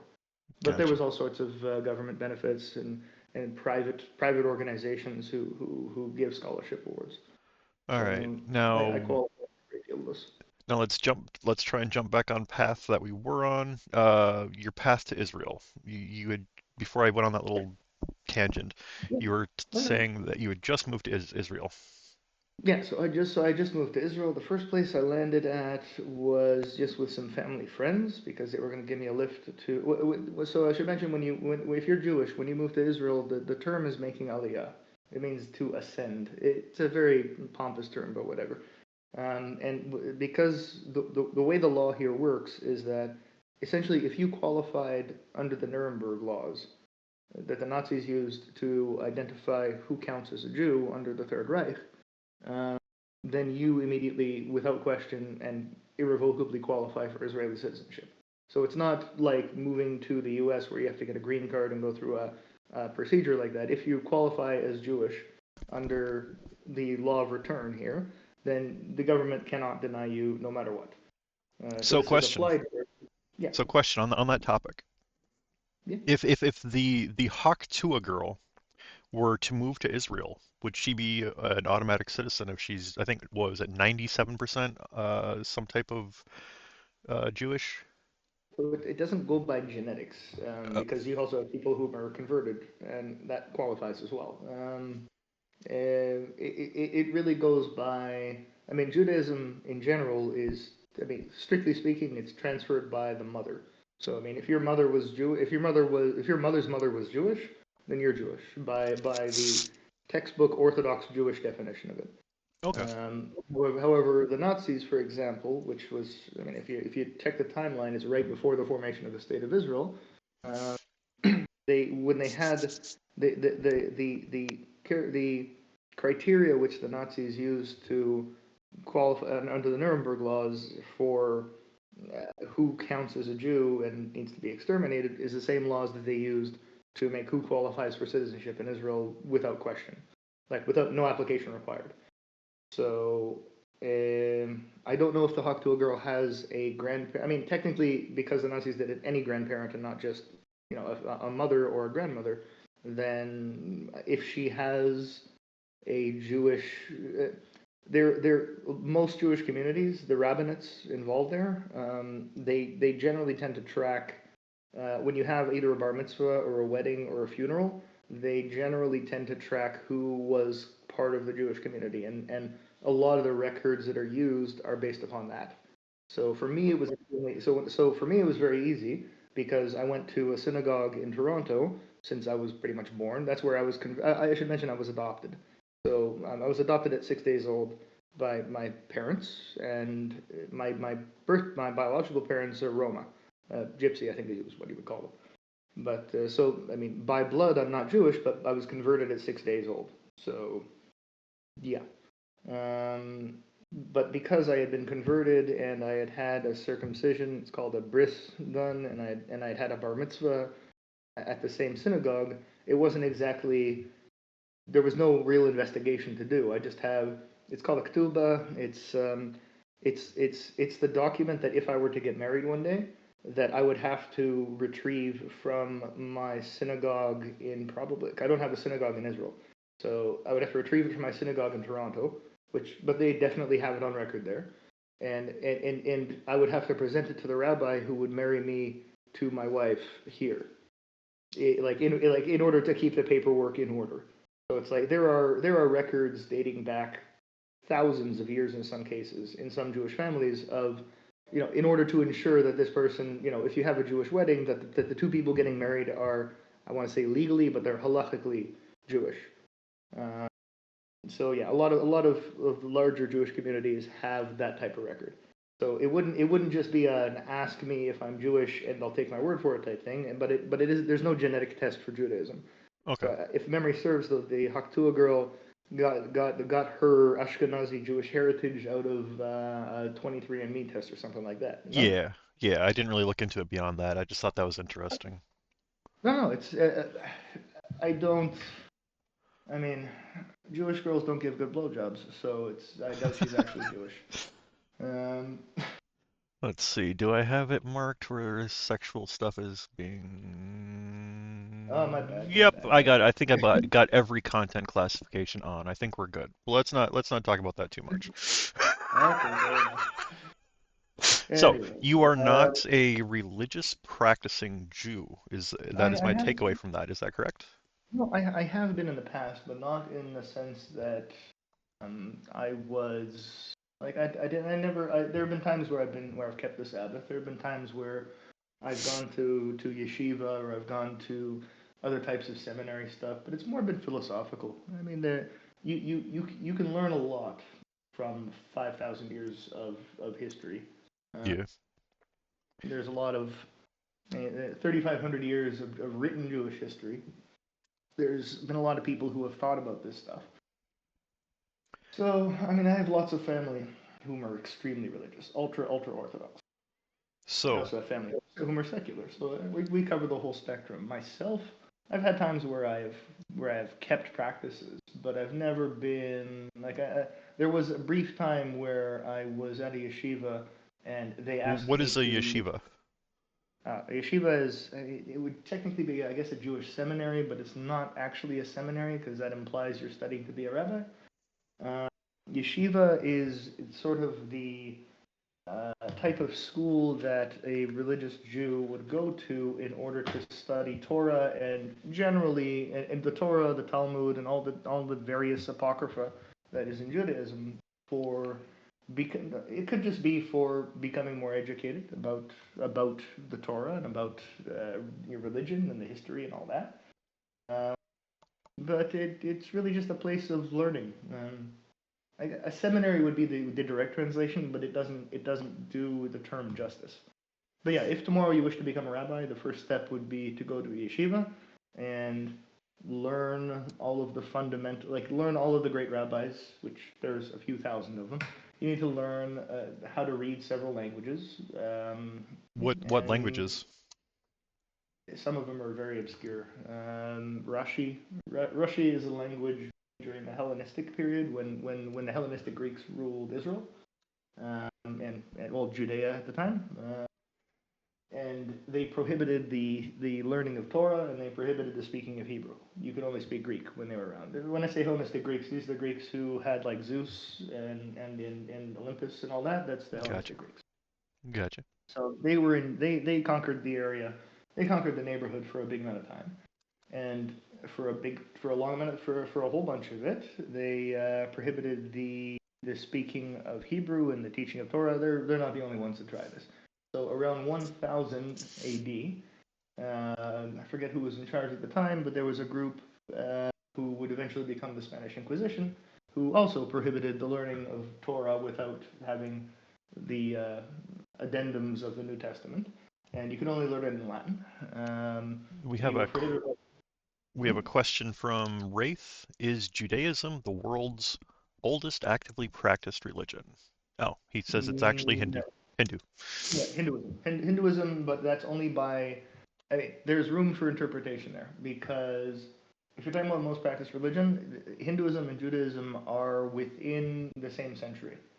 Oh wow. So the thing is that it depends when you're counting Judaism as a practiced religion, because technically Abraham is the first Jew, but nobody's starting to count what he was practicing as Judaism. So if you're going for Abraham, that would be 5,700 years ago, which would put us ahead of Hinduism, but nobody would reasonably count Abraham, Isaac, and Jacob as being the first Jews, because technically they would also be the first Muslims. What they were practicing was so far from Judaism. Usually you start to count Judaism from when the Israelites left Egypt and came to the land of Israel. So that would be about 3,500 years ago. But again, basically from when the Jews had the Exodus and they went to Mount Sinai and got the Ten Commandments and all that jazz, technically a generation after that is the first what you would call Jews. But Wraith, again, what they practice is... Wraith is asking, what was it that he practiced? I'm assuming he's talking about Abraham. So Abraham was in Mesopotamia, what would today be Iraq, and it was sort of a mix of Edomites and Sashu and sort of Proto-Assyrian, all these sort of tribal cultures in the area. So it was basically pagans. I think the most popular religion at the time would worship Baal, so that would be like Baal and Baal-Hamon. I don't know the name of the religion, like Zoroastrianism would be the dominant religion in the area at the time, but that's more because of conquest than it is because of the popularity of the religion. It was sort of, you either believe in Zoroaster or we kill you. but that also depends on the region. I mean, you have. It's important to note that Israel sits on the border between Africa, West Asia, and Europe and the Mediterranean, and then also Turkey, and it's at a crossroads of empires since as long as since the time of ancient Egypt. So there has and in Mesopotamia where Abraham came from was sort of also in a crossroad area. So you're talking like Silk Road, you're talking trade routes. So it's like you have times when religions were a matter of conquest, and you also have times when people got along better because it was an issue of trade. So what specific religion did Abraham practice? Probably some form of Zoroastrianism. But it was basically idol worshipping of some form or another. You picked one out of the massive pantheon of gods at your disposal, and you prayed to them. A lot like pagan Rome. Yeah, pagan Rome would be a good analogy for Europeans. I'm not sure what the Native American equivalent would be. I can't think of an analog in the U.S. to like Roman paganism or Zoroastrianism. But yeah, it was basically some form of idol worship or another, where you just picked from there was one primary god who was really either for your city or for the empire you're under, and then you sort of picked and choose the other gods that you wanted to praise. All right. And then could you summarize how you view the situation in Gaza? I know I've asked this a couple times, and I've never had the right words to ask this question, but you've answered it enough times. Hopefully that helps you answer it this time. I mean, if you want summarized, I'll be here for 5 hours. What part of it would you like summarized? Is the question. Crap. I mean, how did it come to be, or how did we start fighting, or how did we, this specifically Gaza? I mean, the history of Gaza. No. Just a quick summary of. Okay. So you had, for example, when you had the United Kingdom of Israel under King David. Okay, too far back. That's how you have Gaza today. Gaza today or Palestine was Philistia, which was the Philistines who were from Cyprus. They were essentially. Hold on. We're going on a tangent. Hold on. Let me try and ask this question properly. Okay. I have not smoked yet today, folks. You think this would be easier? I've had coffee. I've had a Genius Gamer Elite Gaming Performance Supplement. I had that this morning to also help my brain think. It's still turning on slowly. Elite Gamer Supplement. Just take Ritalin like a normal human.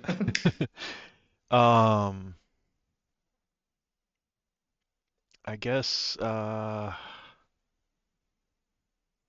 If what you're aiming for is with the conflict, or if you're aiming for how do they?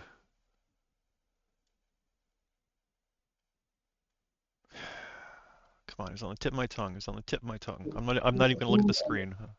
Whom are they? The Gazans. Hold on, I need to think for a sec. I'll be back. I walk this road. Hold on. They can't hear you for just a moment. I just need to think. I'm having a brain fart. Just letting them listen to music for a sec. No, I guess what I want is. Oh, Dude, Wraith. That's such a good idea. Dude, Wraith. That is such a good fucking. Thank you. My nerves are a little shot from this interview. I'm gonna take Wraith's advice and I'm gonna smoke some. I'm not seeing the stream, so I don't know. Oh. I'm not seeing pictures and stuff. If you want to link me, because I tried to open your Twitch stream and I didn't see anything there. It should be up there now. I had us on the intro page for a moment there while I was thinking. I'm trying to locate my dump canister for my weed so I can pack a new bowl, but I don't see it. So I guess I'm going to use a different one. Wait, I have Lars Larkin 127 as your thing, but it's not showing me it. The new channel. I renamed it. You never gave me the new name. It's in the Discord. It auto pops up every time I go live. Oh, there's a content notification. Shoo! High tech. Neutral ground. There we go. Thank you. Let me mute this. Oh, you got pictures of my doggo and all this. Now I can see what you're showing. Yes. These are. Oh, those are my new M24s. Yeah, these are scrolling, or it was paused. It was just on you, but I switched scenes and I switched back, so it messed everything up. Oh, no, it's all good. Let me. So on this screen here, what? Okay, come on. Hold on. It's not stopping. Come on, mouse. Yeah, I should mention there's probably a bit of a delay if you're All right. if you're playing on the screen. I have an image up of something you sent me, I think on October 7th. It was the missile app that you guys use over there. Yes. Okay, folks, do you guys know how you have weather apps where you live that shows you the incoming weather? Israel has one for missiles because they get bombed the fuck out of so freaking often by their shitty neighbors. They have a weather app for missiles and drones. It essentially maps out where there are attacks and what type it is. So there's a difference, not just rockets, by the way. There's late in the last few years, a lot of it has been UAVs. So and there's a difference in how people are meant to react. So I should mention before that for the last couple decades, it's been mandatory when you build a house or an apartment in Israel that you have ready access. Usually, it's built into the building itself. In some cases, in some neighborhoods, it's just outside the building, but you have to have bomb shelters. So I've got, like, I'm sitting in my office in my apartment right now. I step out the door, take a left, and I have a bomb shelter in my apartment. So when the sirens go off, you take cover inside of that. It's how do I put this? It's sad, but I mean it's anyhow. But the point is that the app isn't just for rocket fire. It's also for, I mean, there's a difference between getting fired at by rockets by your neighbors and having ballistic missiles from Yemen, because a ballistic missile is a lot trickier to figure out where it's going to land. So, for example, last night, or sorry, the night before last, when Yemen fired, actually this morning, when Yemen fired a ballistic missile that landed in Tel Aviv, they can only send alerts and they can only set off an alarm in areas, sirens rather, where they can estimate it's going to land. So when you have a ballistic missile, half of the country turns red in like the app that you're seeing right there. So those red indicators can be where rockets were confirmed to have landed, or it can also indicate where there's been a siren. Now again, if it's a rocket siren, usually it's 10 minutes you stick in a shelter. Whereas if you're in the far north or the far south, and occasionally also in the center of the country, it can be that they sent a drone, like a long-range drone that's got an explosive payload. And because that can linger for a long time and it needs to be intercepted, that could last in some case hours.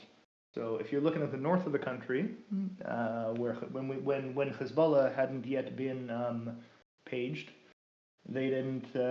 You had some cases where the alerts, people had to stay in their shelters for as much as 5-6 hours because they identified a drone crossing through and they didn't get intercepted yet, and they haven't seen a crash site. So people get to sit for hours in some cases inside bomb shelters. So this is a screenshot of the app that shows. I mean, it's in Hebrew, but the north of it is Netanya, and then if you see the big thing in the largest writing in the middle of that big pass red at the top, that's actually Tel Aviv Yafo. So that's the largest city in the country. And then if you want to know where I live, you see that green bit in the middle on the right that says Yerushalayim, which is Jerusalem, and so that's a screenshot of the app that's there. Now, it's weird that you mentioned, because we also have a forecast, for example. So there are news channels here which will, from time to time, sort of give an assessment of rocket threat in general. So, it's called the Home Front Command, the Pikuda Olef is what it's called in Hebrew. And what that is they basically give per region of the country sort of what the expectations are. So can you have a concert with 3,000 people or not? Can you have a wedding with more than 200 people in a room or not? And they'll change that based upon intelligence assessments and the general situation going around. So it's not just what's the current weather and where is it raining like a hurricane app. It's also, what's the actual forecast for rockets today. So they basically keep sweet targets from being created with that app. Yeah, well, it's that, and it's also making sure that everybody in the area is near a shelter, and like if you show up, if you generally weren't in the north of the country, for example, but you went up there for business or you went up there for vacation or anything like that, you check the same app that you're looking at there. It'll tell you what the sort of general rules are to stay safe for where you are.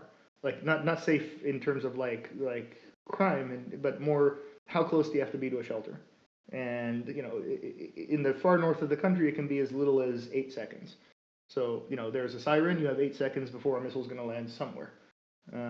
Whereas in the center of the country, it can be anywhere from 5 to 15 minutes. So in Tel Aviv, for example, generally they have a good 10 minutes of heads up. Whereas in what's called the Gaza envelope, which is all of the places, you're showing a map of the Gaza Strip right now. So unfortunately, it doesn't include any of the cities within Israel.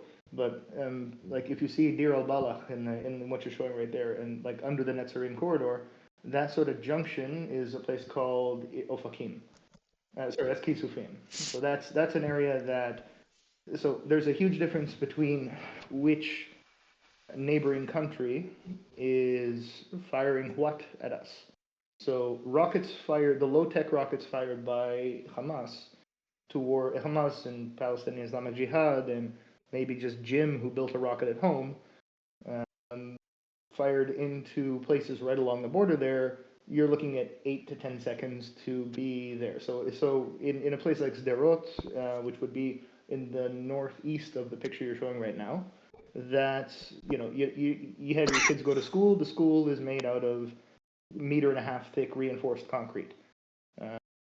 Whereas you go shopping, and outside the shopping mall there's like a small square structure that's a bomb shelter, like just that maybe 15-20 people could stuff themselves into. And it's, I mean, I've got my nieces live not terribly far from there. If you look at this map, where the letter Y in Israeli active military operations is, the letter Y is where my nieces lived. Why would you say that? It's because the map isn't properly labeled though. So, but yeah, that's. How close did the October 7th attacks come to people you know?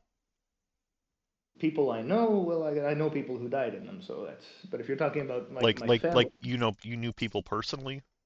Yeah, I know plenty. I know a lot of folks who died because they responded to it, because they were just in the area and they were able to get armed and they had military experience, or they were police, or they were just active military.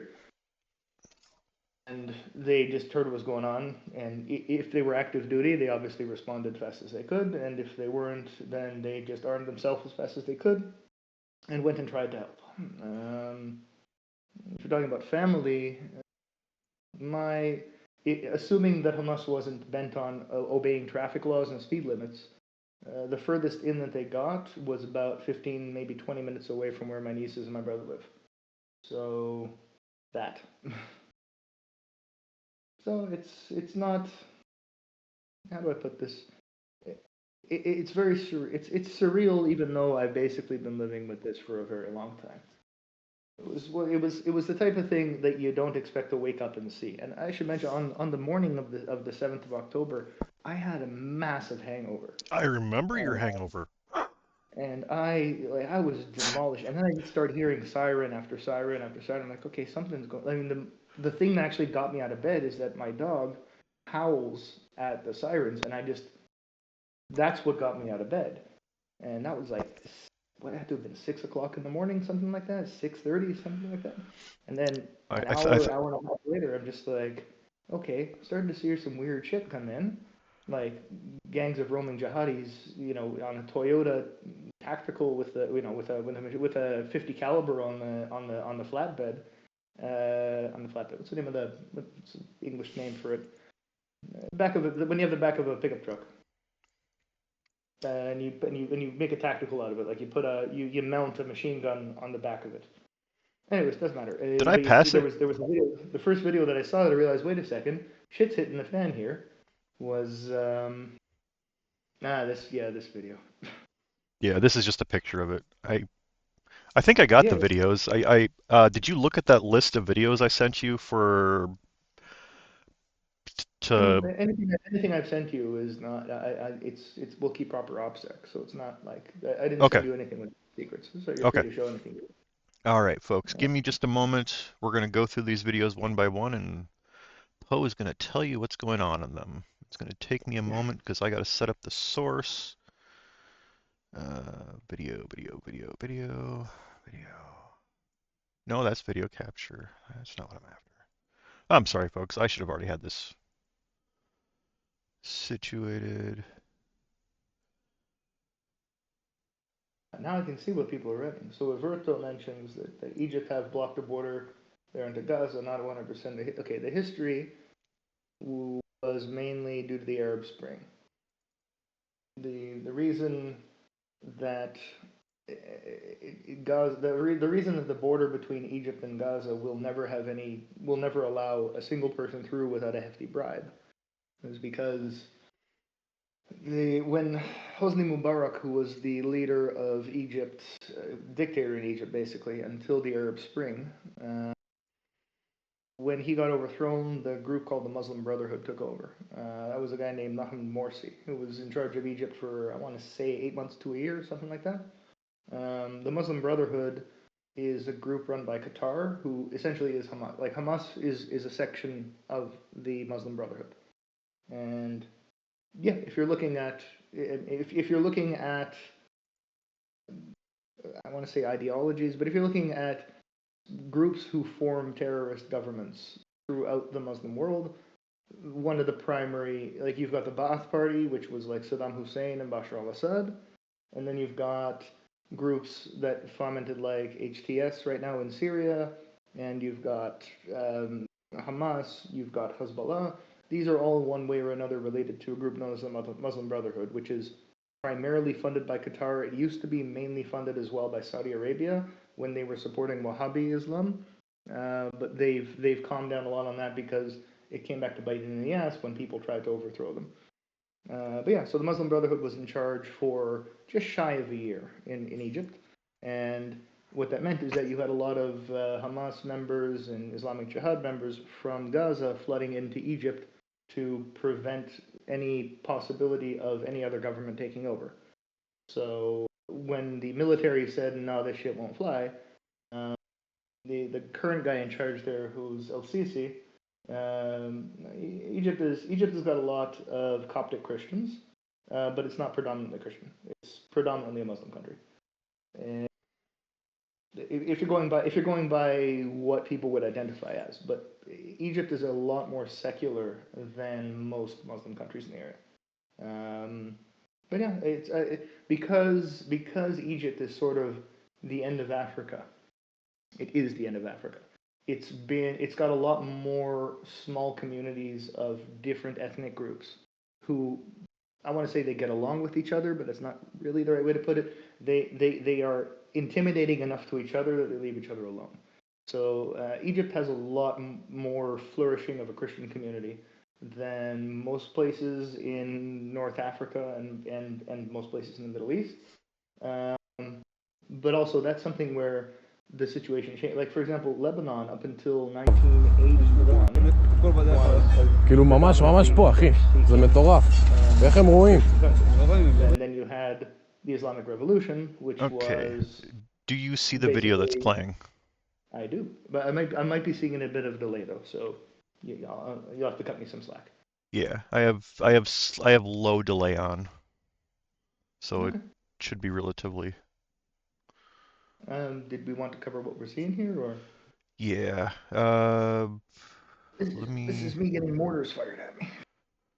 I'm not the one filming here, by the way. The one filming here is one of my kids in reserves. I'm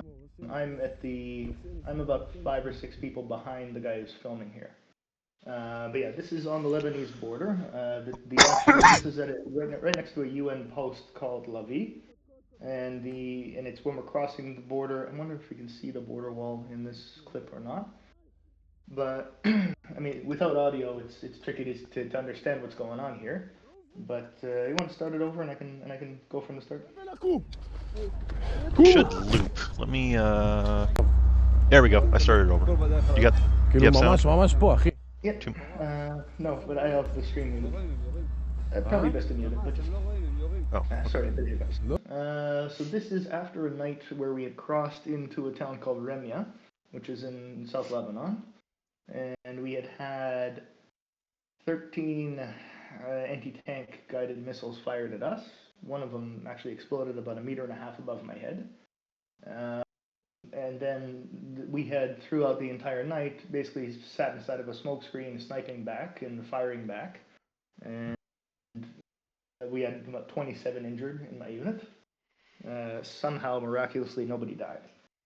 And this was sort of, and then as we started to, we brought in auxiliaries. Is this the attack you were injured in?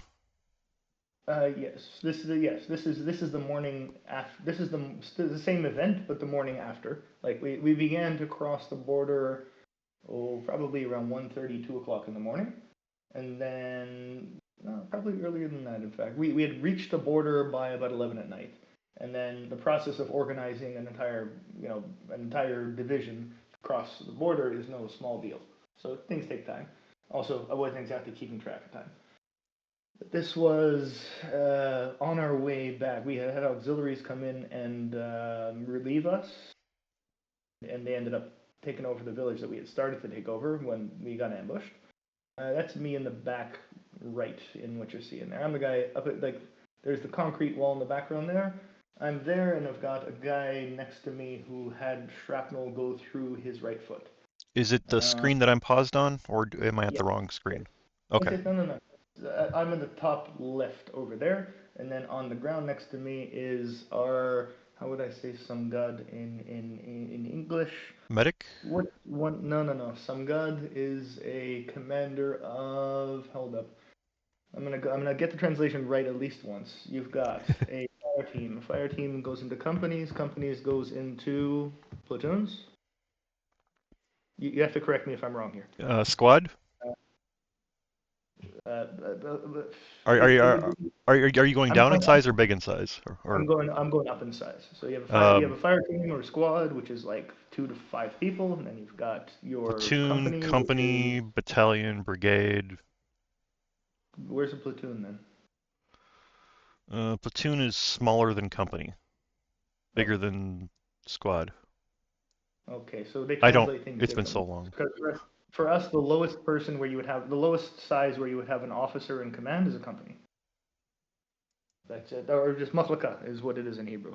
Again, translating them 1-to-1 doesn't work because the structures are different. Is this you here that I'm paused on now? Top left. Oh, you're way up there. Okay. Yeah. I think we get closer, if I'm not mistaken. Might be.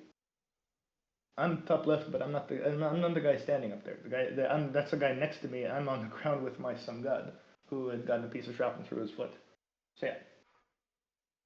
Okay, platoon is a group of fire squads. Thank you, Rafe. Basically, how do I put this? It's one under a division. So the commander one under a division would be the guy who was next to me who got a piece of shrapnel through his foot. Oh, what you're seeing here is that we just had another division show up to relieve us because we had too many injuries to be effective. And we are now walking. This is on the top of a very, very tall mountain that enters Lebanon, and also we're walking towards Israel right now to get down to get our injured taken care of and stuff like that. And that's when they started to fire mortars at us. And so what you're seeing here is the response in the field of we had just been through a night of getting PKs and anti-tank missiles and take your pick of whatever fired at us, and we're firing back hell. We're just unleashing hell on the place that was firing at us. It is now started over. And it shows you that you can have an entire division. I mean, the number of Hezbollah operatives there was somewhere between 7 and 20. We killed 7 of them in that night, and there was definitely a couple more there. It's without footage inside of Lebanon there, it's very difficult to explain it. But it's important to note that they've had since 2005 to build infrastructure there. To be ready for us. So there were cases where we were fired at by one guy who began firing at our straight ahead of us. He fired missiles at us and then took a motorcycle underground in a tunnel that had been dug over since 2006. Motorcycle underground. Yeah, they had a That's tunnel. insane. And then he would proceed to another firing post. I mean, he's not even sticking his head out of the ground to fire at us. It's just a missile that is aimed at a likely point of entry for us. And he's just driving along a tunnel underground and pressing a button to launch. And looking at a periscope and pressing fire to launch and then getting back on. So he fired basically from our straight in front of us about 800-ish meters away and then proceeded to go around us to our left, counterclockwise, and just set off preset firing positions to launch at us. That is insane.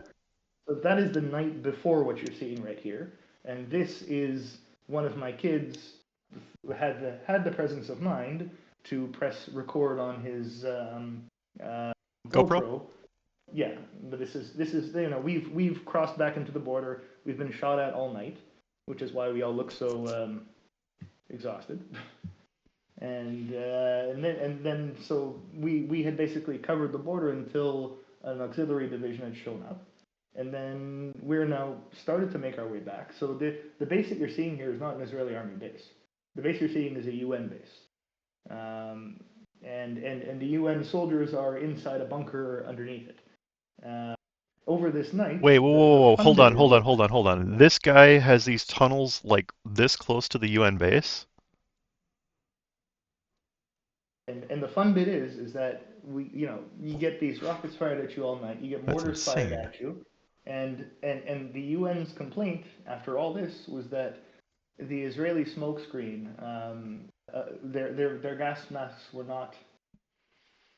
The gas masks were not. The gas masks which the UN had equipped were not sufficient to stop their staff from having trouble breathing. So. Hezbollah fired at us, which also fires at them. This base next to you, it is the open area you're seeing behind, where you see the barbed wire and stuff. The fencing. Is a tank. That's a tank position that Israel set up next to the UN facility. So then, behind the concrete wall where you see me is a UN facility called Lviv, which is there. It's from UNIFIL. They're the ones who monitor the border. And about 800 meters down, you've got the village of Remia, and that's where the guy was firing from. So he had a tunnel from the center of the village of Remia, and then all the way around to fire on us. And the UN, after they had a fair share of explosions, and they just decided that the problematic part was that we were firing, is that we had a smoke screen up for about 6 hours. Now, I had never sat for 6 hours inside of a smoke screen before. And something to mention is that it's not just a smoke bomb. If people want to know what being inside of a smoke screen in a military sense means, they use smoke generated from high-grade phosphorus.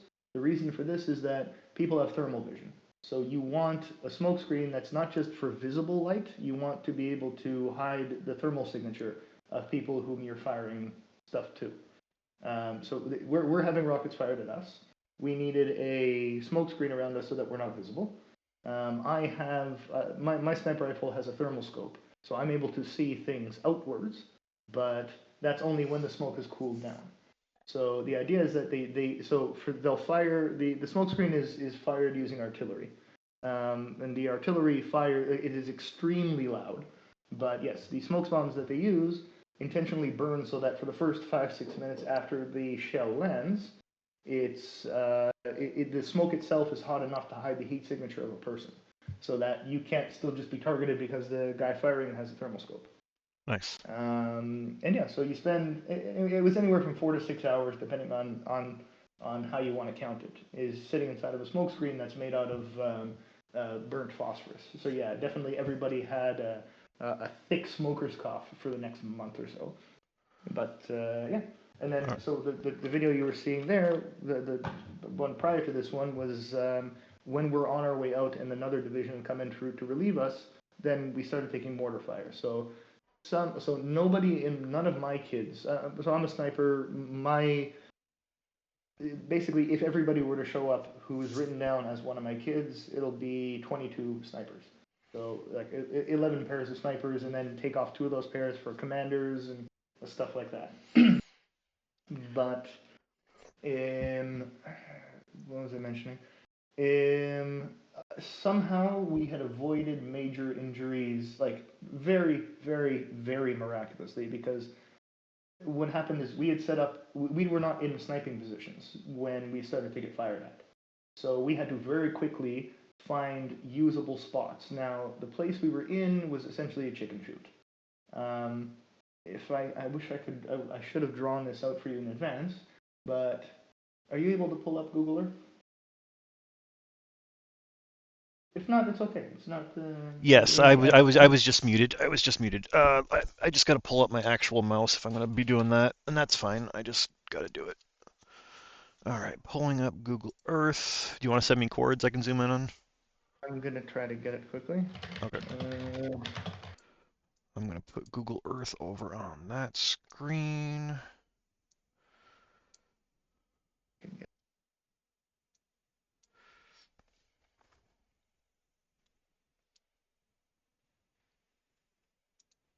I mean, it doesn't have to be, or it could be Google Maps, but.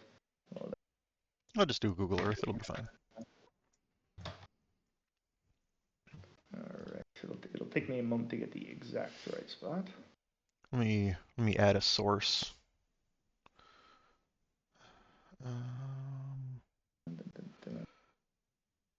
Video capture application.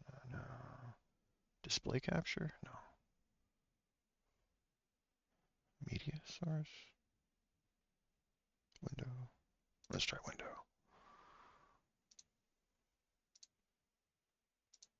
I like how they fogged up some of the footage of the bases just for that. You'll see what I mean in a moment. How do I give you coordinates? Paste them into. No, I'm trying to see how I actually copy the coordinates. Oh, gotcha.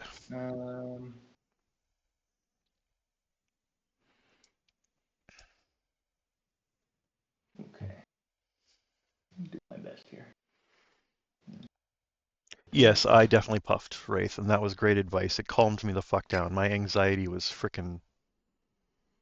Oh, thanks for sharing. My anxiety's just as good as I'm getting it. I mean, if you anxious, now I'm anxious. Now I'm anxious about being anxious. Oh man. Dude, I had no anxiety all night long, but I couldn't sleep. I was like, I took my meds like earlier than normal to make sure that they would make me tired. I smoked like 3 bowls in a row to help me get to sleep, and despite that, I think I was right on the border of consciousness and like weed high the entire night because I woke up like, oh, I had coffee. Coordinates are in chat. Coordinates are in chat. Discord.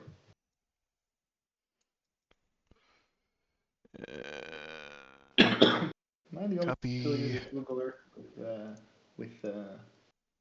I must be the only one who still uses Google Earth by web.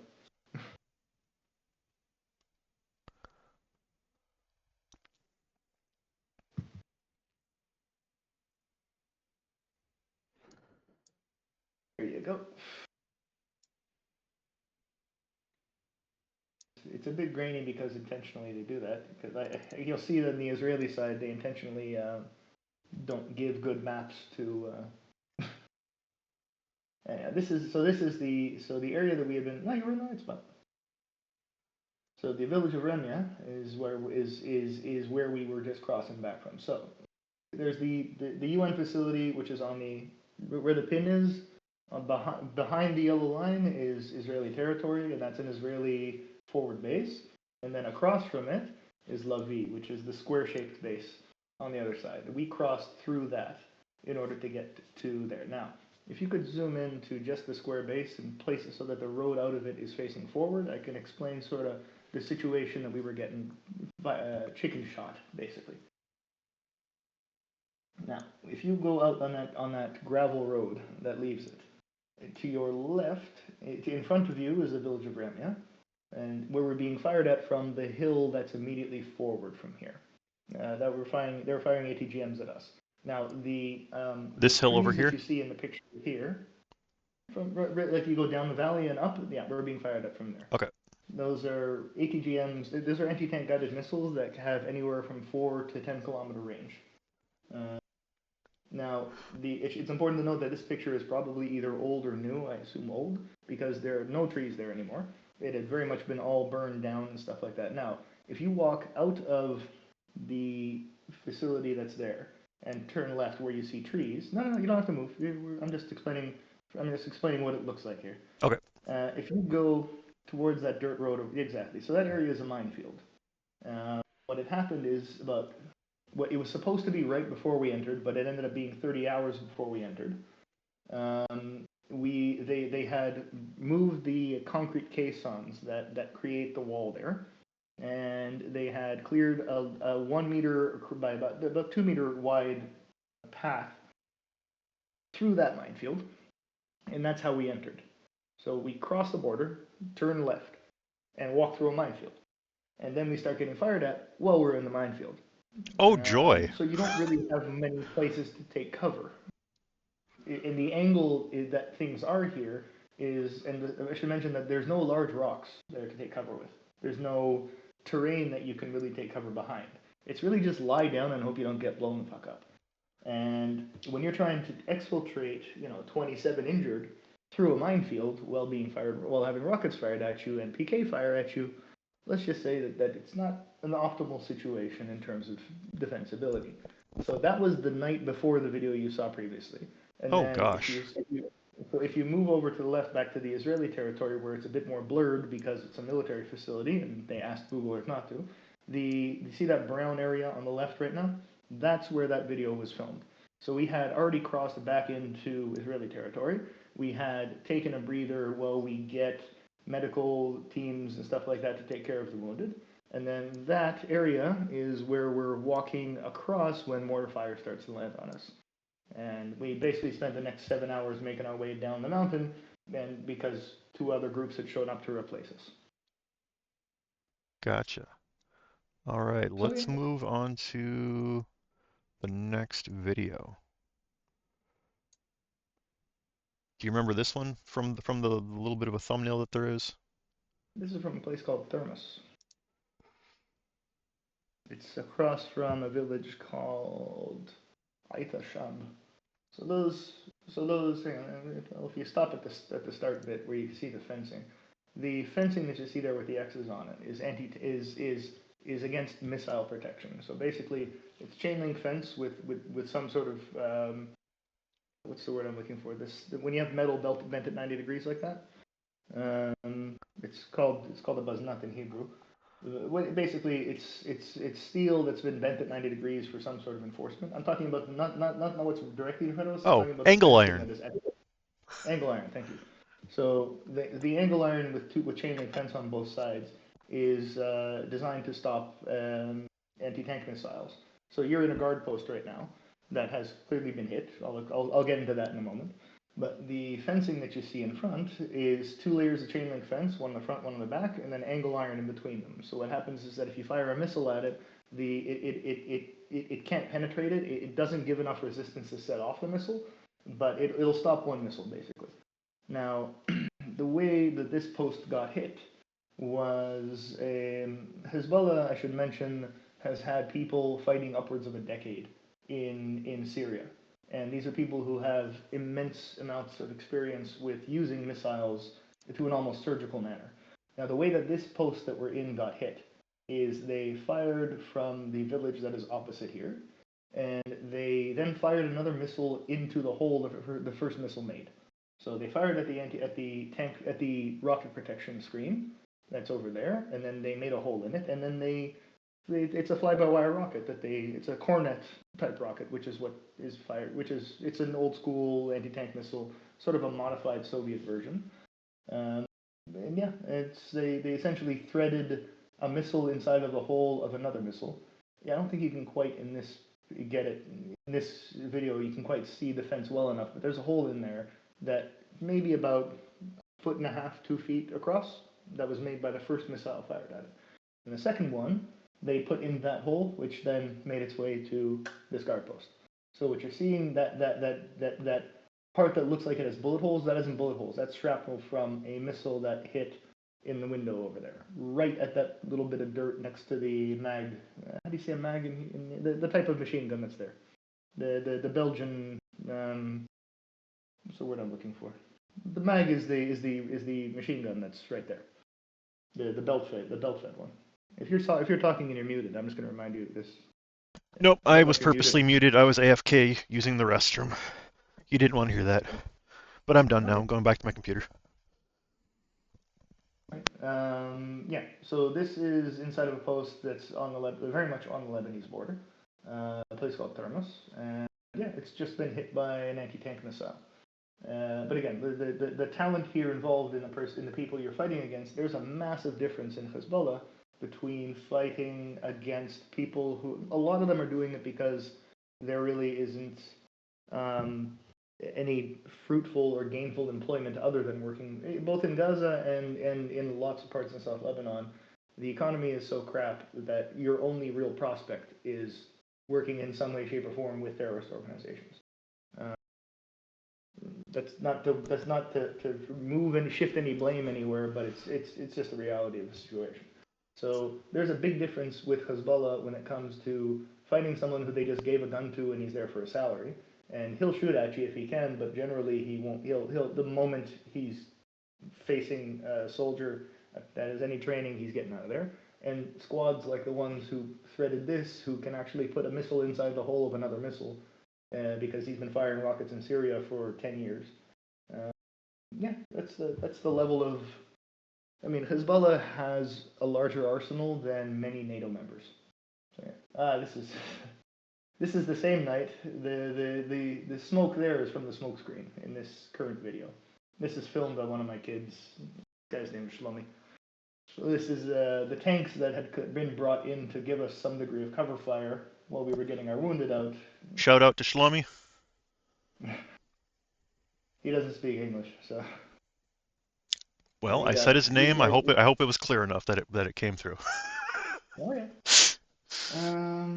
Yeah, so we're sitting here. This is as the sun is rising after a night of having shit fired at us. So my first thing is, fuck, I need a cup of coffee. So you see all these guys who've got their coffee sets, who've got like the pink coffee cup in his hand and all this. Yeah. I see. You'll see me at the end of this, and I'm there. I'm like, fuck, that was a fucking night. You look beat in this video.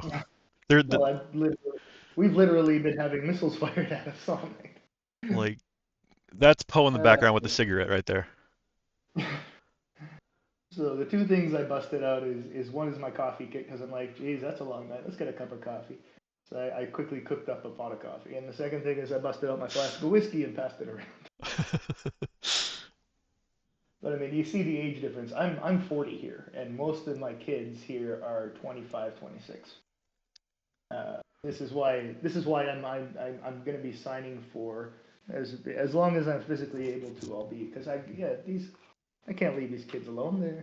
They'll get their ass shot, and I'll never sleep again. Yeah, there's my. Eventually, the torch must be passed. Yeah, when I'm confident that they won't get their asses shot. Like I was when we had gotten into the position that I showed you in maps, it was not a place where you could take any cover. So I was there barking at these kids of how to accommodate, because my kids there, most of them have never done anything in the north of the country. Almost all of them, their military experience is almost exclusively in Judea and Samaria and in Gaza. So they're used to urban combat, but they're not used to big open mountainous regions. And I mean, they're snipers still, but they have very little practical experience setting up sniping positions in that type of terrain, in that type of bush, and I mean, Lebanon is fucking hilly. Like, is just mountains.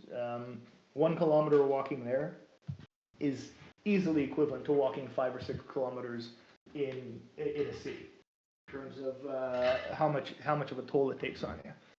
But yeah, so the position we were in, there was nothing defensible. So I was there barking at these kids of how to keep their asses unseen, and it's Everto. It's the reason I look young is because I'm not married and I don't have kids. But how do I put this? I'm pretty confident that if I wasn't there to shout at a bunch of my kids who were doing stupid shit while we were crossing into Lebanon, I'm pretty sure that the injuries would have probably been dead, 1 or 2 at least, because we were very much standing inside of a chicken's. I mean, you're standing in a place where in front of you is mines, behind of you is mines.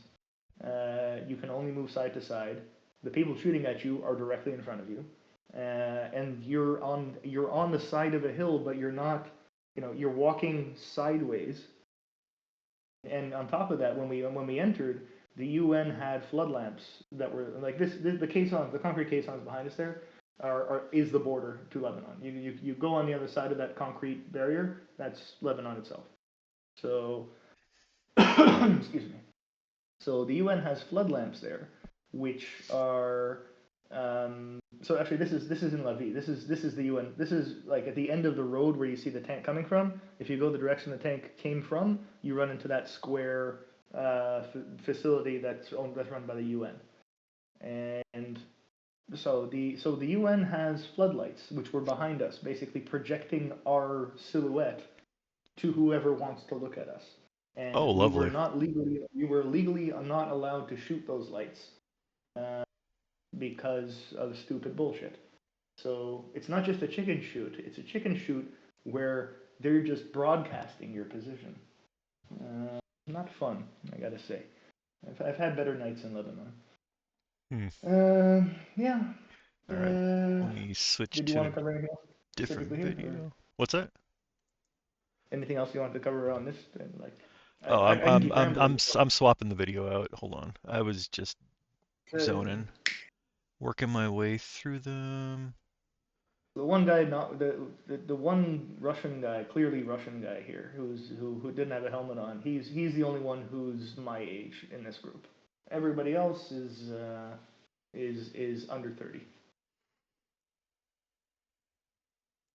All right, this is a video taken in Sderot on the 7th of October. This is pretty much the video that when I saw it, I'm like, oh, great, shit's hitting the fan. So this is in the town of Sderot, which if you look at a map of Gaza, you want to just pull up that map of Gaza or the rocket map or any of those, and I'll just point to it. Let me grab my mouse. You said map of Gaza. Let me move this over to here, and let me go to that. Or on Google Maps, you can just look up the town of Sderot. This is in the town of Sderot. Sderot. This doesn't show Sderot.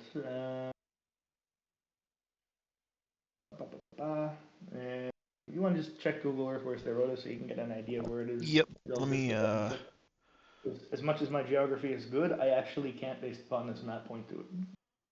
I think it's actually on the top right. So it's Sderot, Sderot.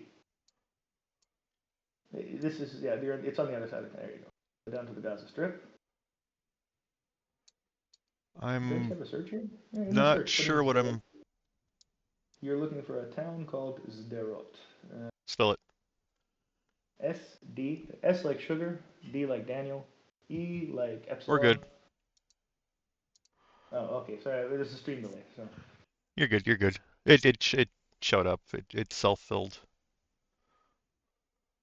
So the video you're looking at, there you go, at the top right. So to the left, that sort of sandy triangle-looking thingy, that's the Gaza Strip. And this town of Sderot, that's where you're watching this video. So you have, I mean, it's a city. It's a proper city. It's not a little village or anything like that. And what you're looking at is the police force there trying to respond to what's being talked about. And you're seeing a bunch of jihadis on the back of a Toyota. One of these days, Toyota is just going to come out and say, we are the premier vehicle for jihadis. But yeah, you've got police on the roof, which are essentially, they're called Yamam. It's kind of like a SWAT team. And then you've got a police patrol who's going by, and you've got a bunch of jihadis who show up. And this is, to explain how surreal this is not, like, this would be the equivalent of, like, if you lived in Mississippi and saying, like, oh, there's a group of jihadis in a Toyota in Biloxi. Like, or if you're in New York, it's like, it would be like Boston. It'd be like saying, yeah, there's a bunch of jihadis in downtown Boston. Like, you're not going to believe it when you see it, even when someone shows you a video of downtown Boston. Did that officer or, like, survive? Sorry, I don't actually know. I've been curious about that since the first time I saw this. If I'm not mistaken, though, that Toyota was responsible for kidnapping like 12 people. So wow. Yeah, so that's what you see at 7 o'clock, 8 o'clock in the morning on October 7th, and that's when you realize, okay, get my bag ready, call up my dudes, and we've got to go take care of some of this shit. So where this is on the map that you're showing right now would be, we see Eras Crossing on the top right, where that little that little 90-degree angle is. That's Derot right next to it. So that's what's going on in this video. This isn't filmed by me or anyone I know. This was just posted by news feeds and stuff like that as, here, this is what's happening. Because they had busted down the fence near outside of Beit Hanun and Jabalia. They had busted through the fence and come through. So yeah, where I headed on that morning was, if you go down to the right, follow that road to the southeast, there's a town called Ofakim. There you go. You're right there. You passed it. Ofakim. It'll be written in English. I think it just comes down to the level of zoom. You're right near it. You want to zoom out a tiny bit? Zoom out. Ofakim.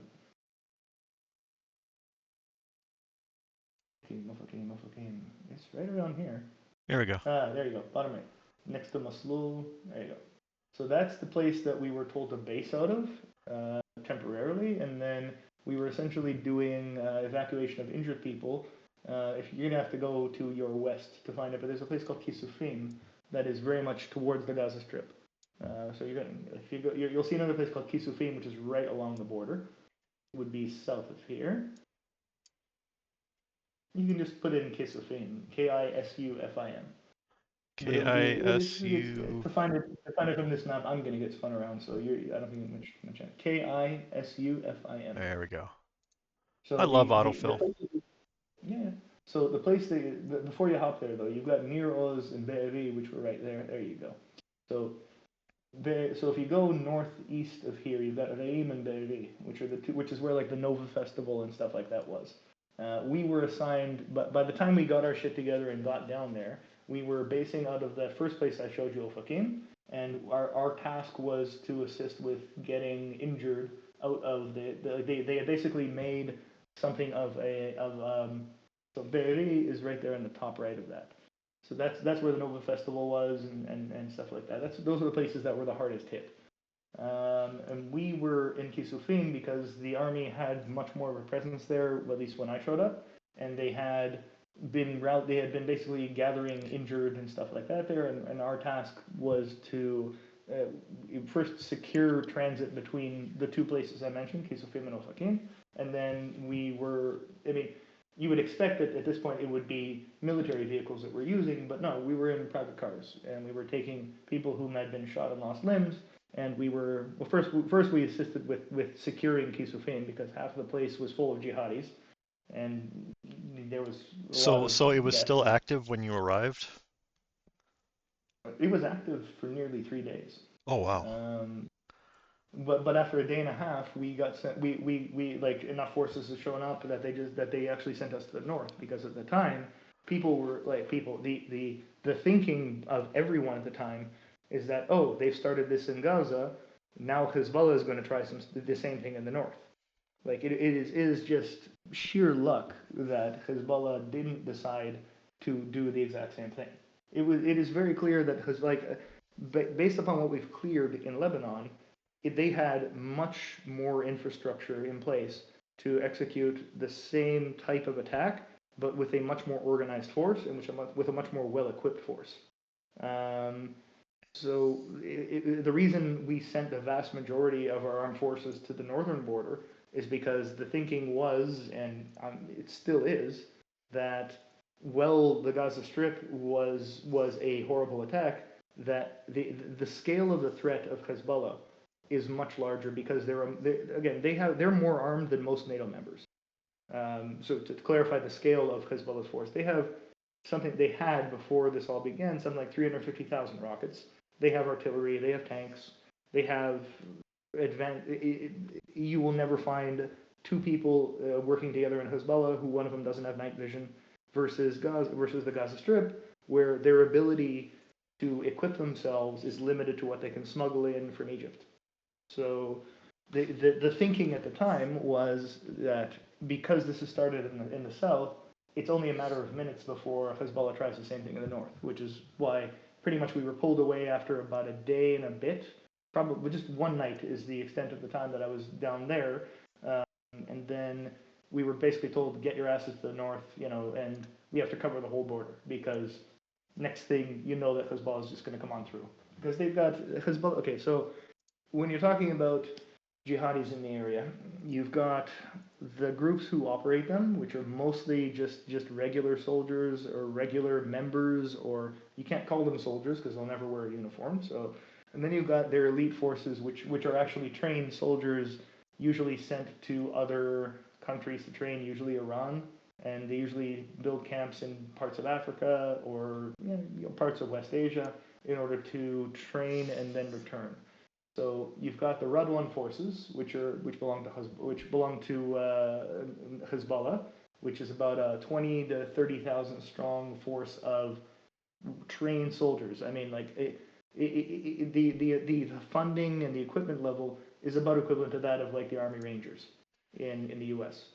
And then you've got in Gaza with Hamas, you've got a force called the Nukhba force.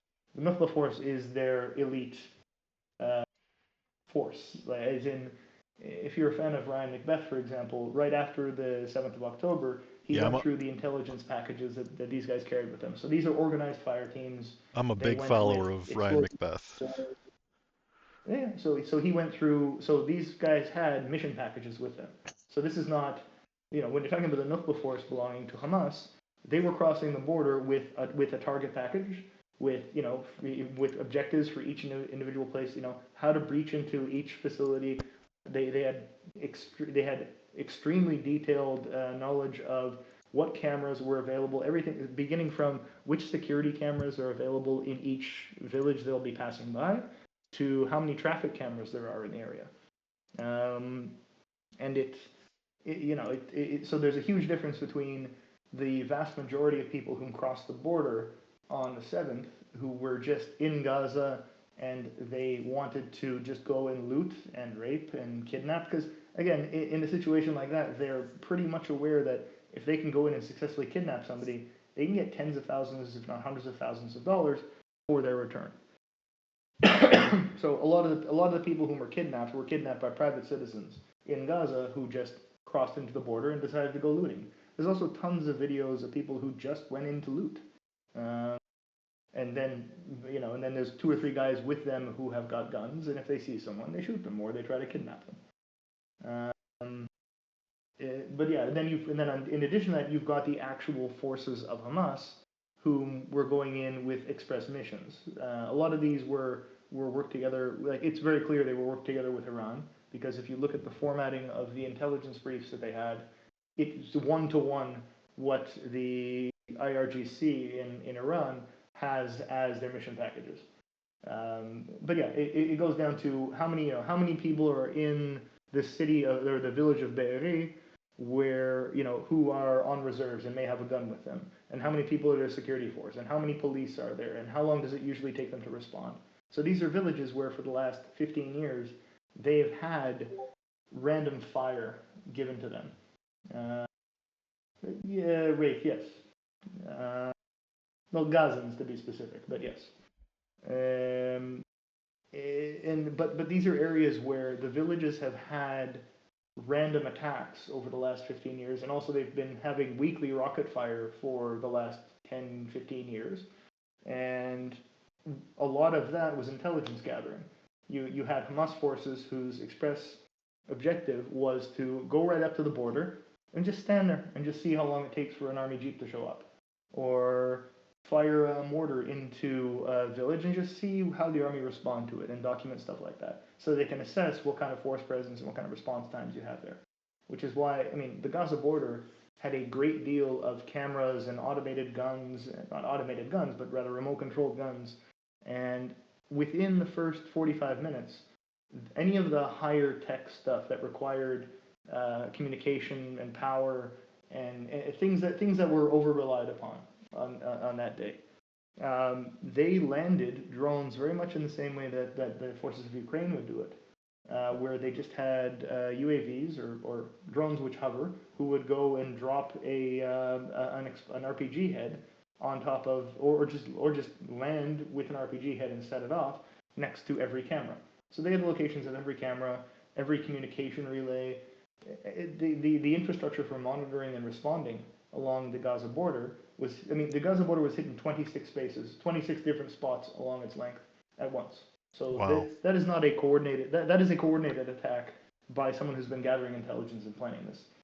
And then on top of that, once they breached the border, they just started to say, okay, border's open, let's go.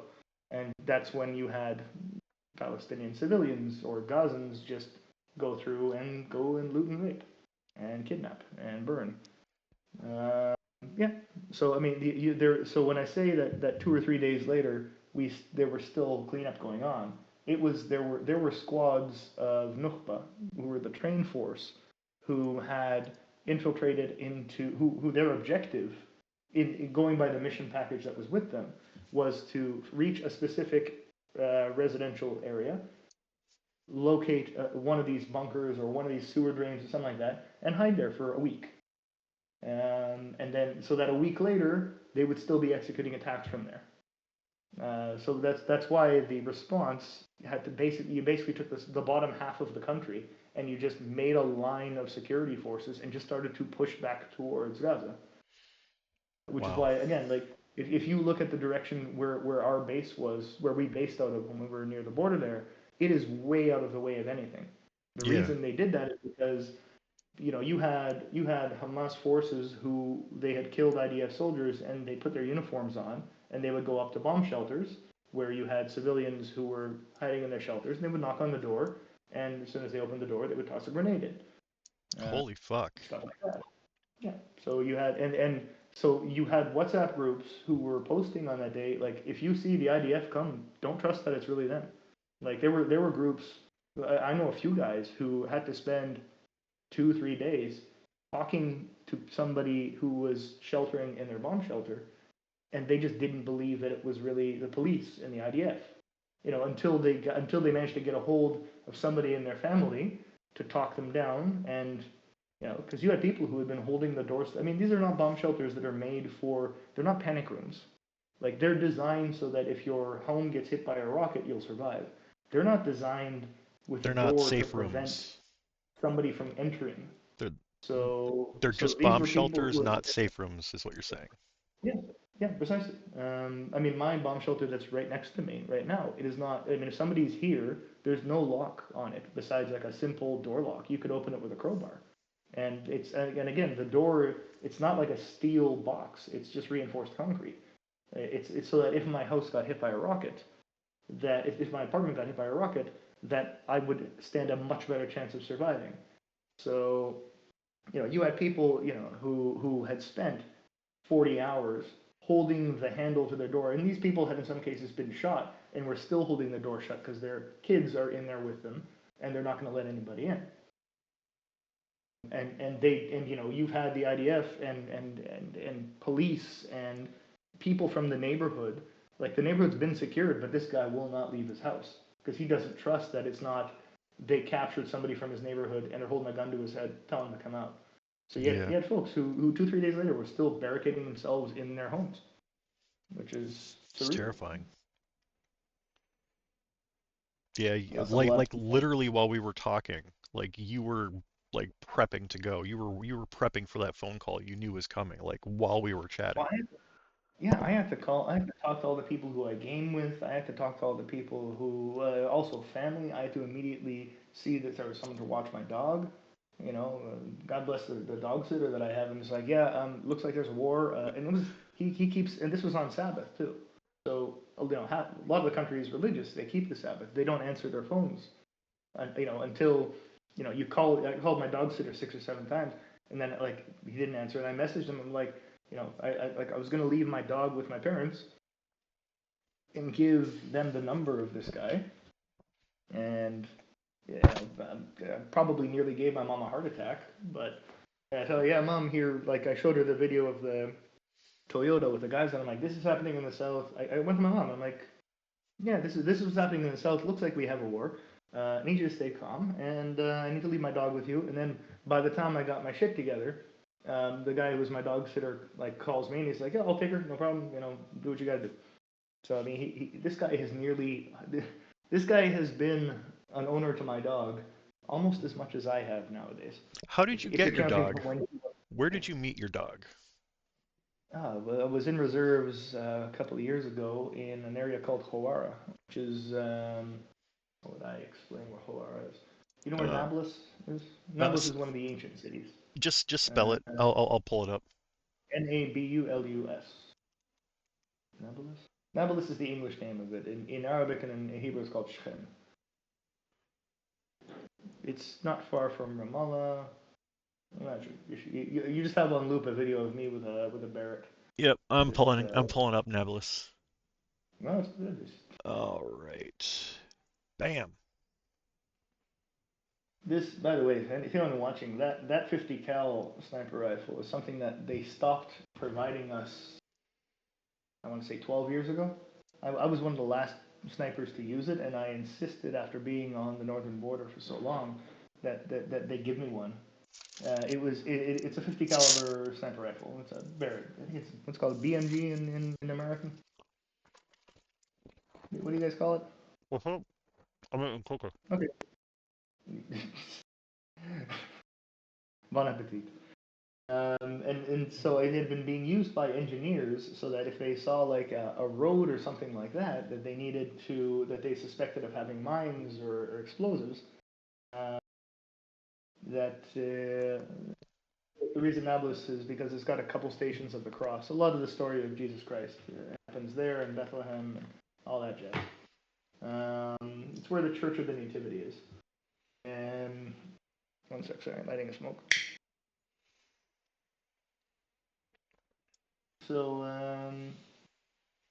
okay, there's actually, if we're searching it, just search for Hawara. H-U-W-A, geez, it's a tough name. H-U-L.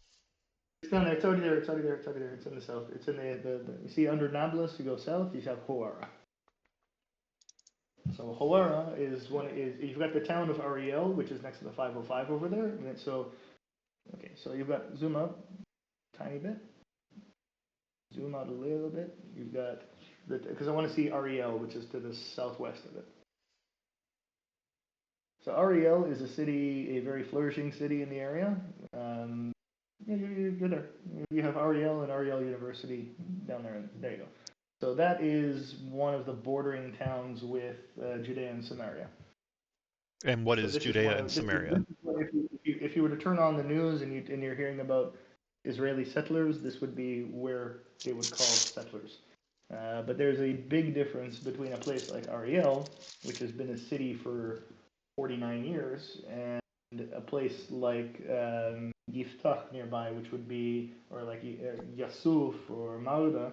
So Marda is an Arab village in this case, and Ariel is just outside. And Ariel is a city. So this is the difference between. You can see the difference in one being a city and another being a village here. Yeah. But yeah, Ariel is a city of, I want to say 50, 60,000 people. It's got a university. It's got a bunch of research places. It's got a bunch of high tech. And then next to it, you have a bunch of Arab villages, which are much crappier places. No one would want to live. Like, they're just crappy cities from a mix of conditions. Like, it's it's the way it is. But yeah, so I was doing in a place right on the border, right on the outskirts of Ariel here. I was doing some reserve duty. This is well before the war. This is a year or two maybe before the war. But sorry, just smoking. So one of the things that happens here very often is that in the roads in the area, you have shooting attacks and you have how would you say, driving attacks. That's when you should know that in the Middle East, hitchhiking is a lot more popular, especially in areas like these where buses are a lot less common. So you'll have a lot of bus stops where people will try to hitchhike from a place like Ariel if they want to go anywhere else in the country, or they'll just wait for a bus. And what happens very often is that you'll have residents in the area who are from the Arab villages who decide that they'd like to meet their God, and they would like to do it by running their car into one of the bus stops. It's sort of a, I want to say seasonal thing, but it's more that when it happens 20 times. And then it just doesn't happen for a year, and then back to it again. I mean, Ariel is one of those places where the vast majority of the people living there are living there because, one, it's a very nice city, but it's also cheap as hell. Your taxes there are extremely low. Depending on where you live and how the place you live in came to be, you can also receive various types of financial benefits. So you got to keep in mind that when you're talking about Israel in general, and especially areas like Judea and Samaria, the difference in the politics of where you're currently standing changes completely when you go like a kilometer away. So I mean, for the scale of example, where I'm sitting right now, if I look outside my window, I'm looking at the U.S. Embassy. And then if I'm doing a 360 around me, I get everything from, I'm going clockwise here, an ultra-Orthodox Jewish community called Geula, and then you're going to go to like a restaurant district, which is a tourist place, and you're going to go a bit more, and you're going to get to like towards the downtown old city, a bit more, and you get to a UN area, a bit more, and you get to Abu Tur, and Jabal Mukaber, which are two of the Arab villages that have had the most terrorists for the center of the country come out of it.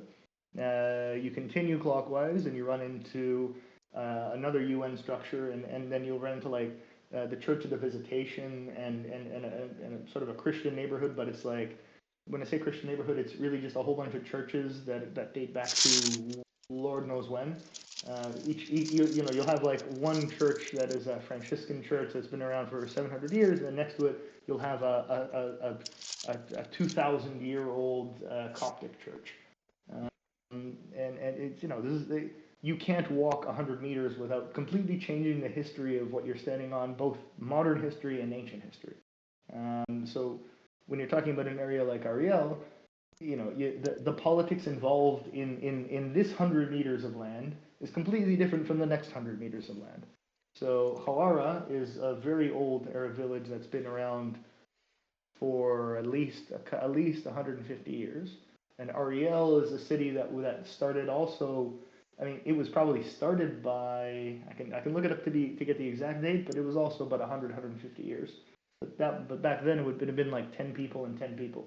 And nowadays they're much larger. So I was on patrol in the city of Hawara because there were riots going on there. And one of my Humvee drivers, just this tank of a man, absolute tank of a man, like this man who just looks like a walking tree. Our driver was a very lazy man, but his bicep was the size of my torso, but he never moved, and the guy would have things exploding around him, and he'd just be sitting there screwing with his phone, would not give a shit. And then just one time he just gets up. It was a very strange thing to see him move, and he just gives this. There was like maybe 10 or 15 young Arab kids, maybe 15, 16, throwing rocks and Molotov cocktails at us. And I've never seen a group of people stop what they were doing and just fuck off so quickly as when this guy just gives them a look.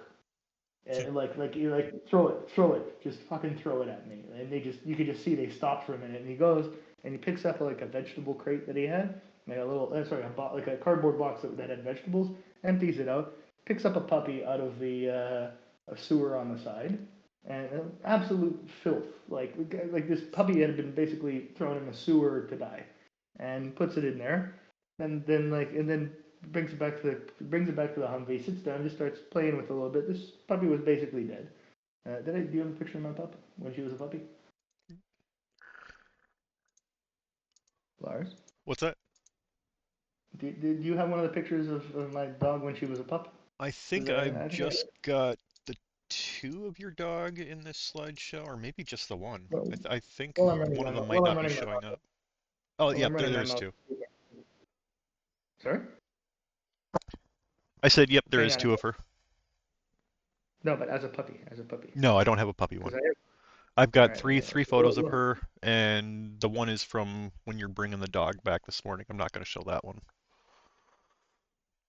Well, it was the one I was bringing my other dog back, but yeah. Hold up, let me find, because you can see that she was an absolute filth bomb. But yeah, so he rescues this pup, and he's sitting there playing with it while literally playing with a kitten while Rome burns. Hold up, let me find this. There we go. I'm gonna send this to you over Discord. All right. Good looking. There you go. So he had found this cardboard box and had a puppy in it, and then finally there was a riot there. We finished up with the riot, we dispersed it, and then like again, he's this Russian guy. You should know that about a third of Israel is in some way, shape, or form from the Soviet Union, because there were a lot of Jews there when the Soviet Union fell, and there were pogroms to try and kill them often. So there was a big effort around the fall of the Berlin Wall to bring to bring Soviet Union Jewry to Israel so that they wouldn't get killed.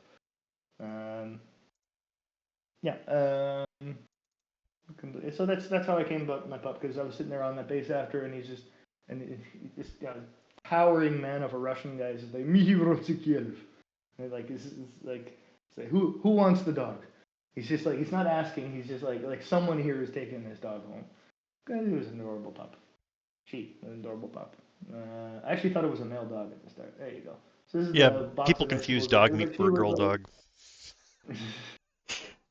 He's hung like a hamster.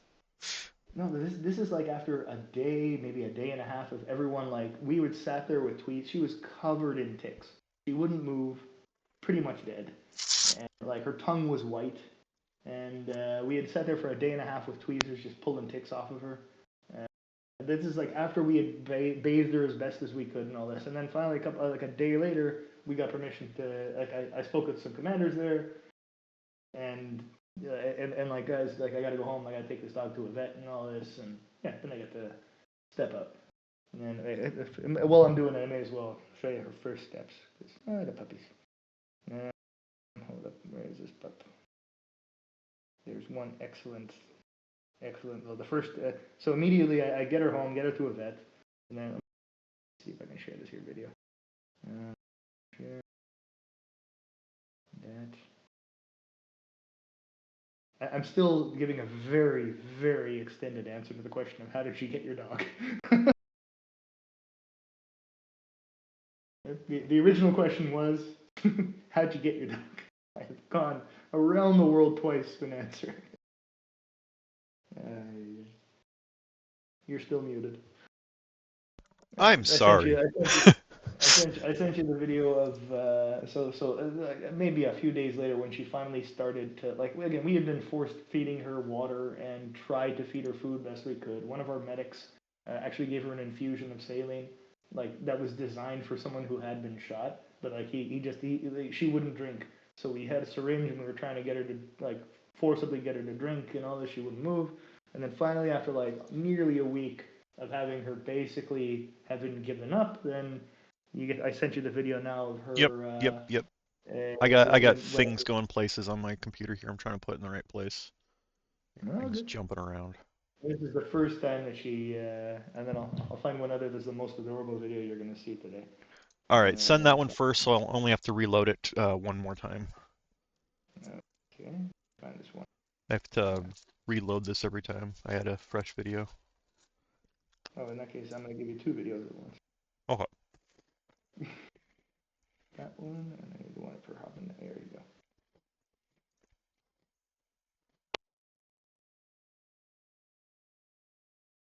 It's like an intermission of talking about war just to talk about puppies. I mean, Jeez, we're bipolar.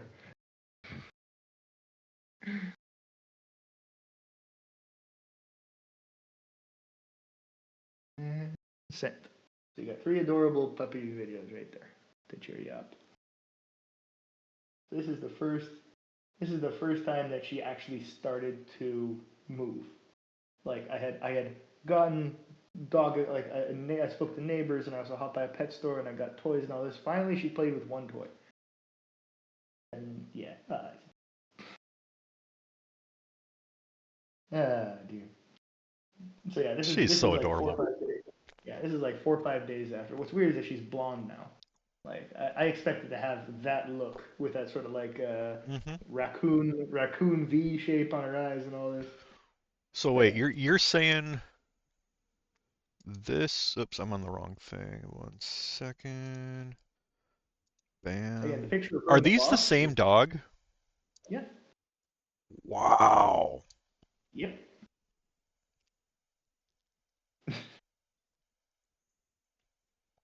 That Pepper. She's right next to me now. And then Open link. there's 2 videos I sent, which are just cute puppy videos. And I mean, who doesn't like a good puppy video? Come on. Yeah. But that when she started to play with that toy, I'm like, okay, she's gonna be okay. But yeah, basically, I had taken her to a vet, and he had checked her out, given her shots and all this, and he's like, just give her food, give her water, and she's got about a 50-50 chance of dying. Because she was not in, like, she had very little blood left. Yeah, so when I was on patrol there, one of our guys picked her up, and she's from Hoar. Her name is Bring, because that was actually the name of what's it called in English when you have like radio speak and you call things by radio names. Phonetic? Sorry? Like talking phonetically on a radio? No. I don't mean spelling things phonetically. I mean when you're speaking on the radio, you don't call your base back to base, and you don't call it. You just have the names of like so the outpost that we were stationed on at the time. That was our base in that area where we were on that patrol was called Bring. Like it's just you use names for the radio so that people don't get confused about what you're talking about because you can have 2 cities which either have names that are difficult to pronounce or hard to hear over static and all sorts of stuff. This But should yeah, be good. anyways, so the name of the outpost we were on was Bring, and the guys in my unit kind of decided that that's her name. So, and here's her first. Here you go. Oh, that's just. What is it, buddy? That's an adorable dog. Yeah. Alright, we're Chicken gonna nugget. do one last video and then I got one final question.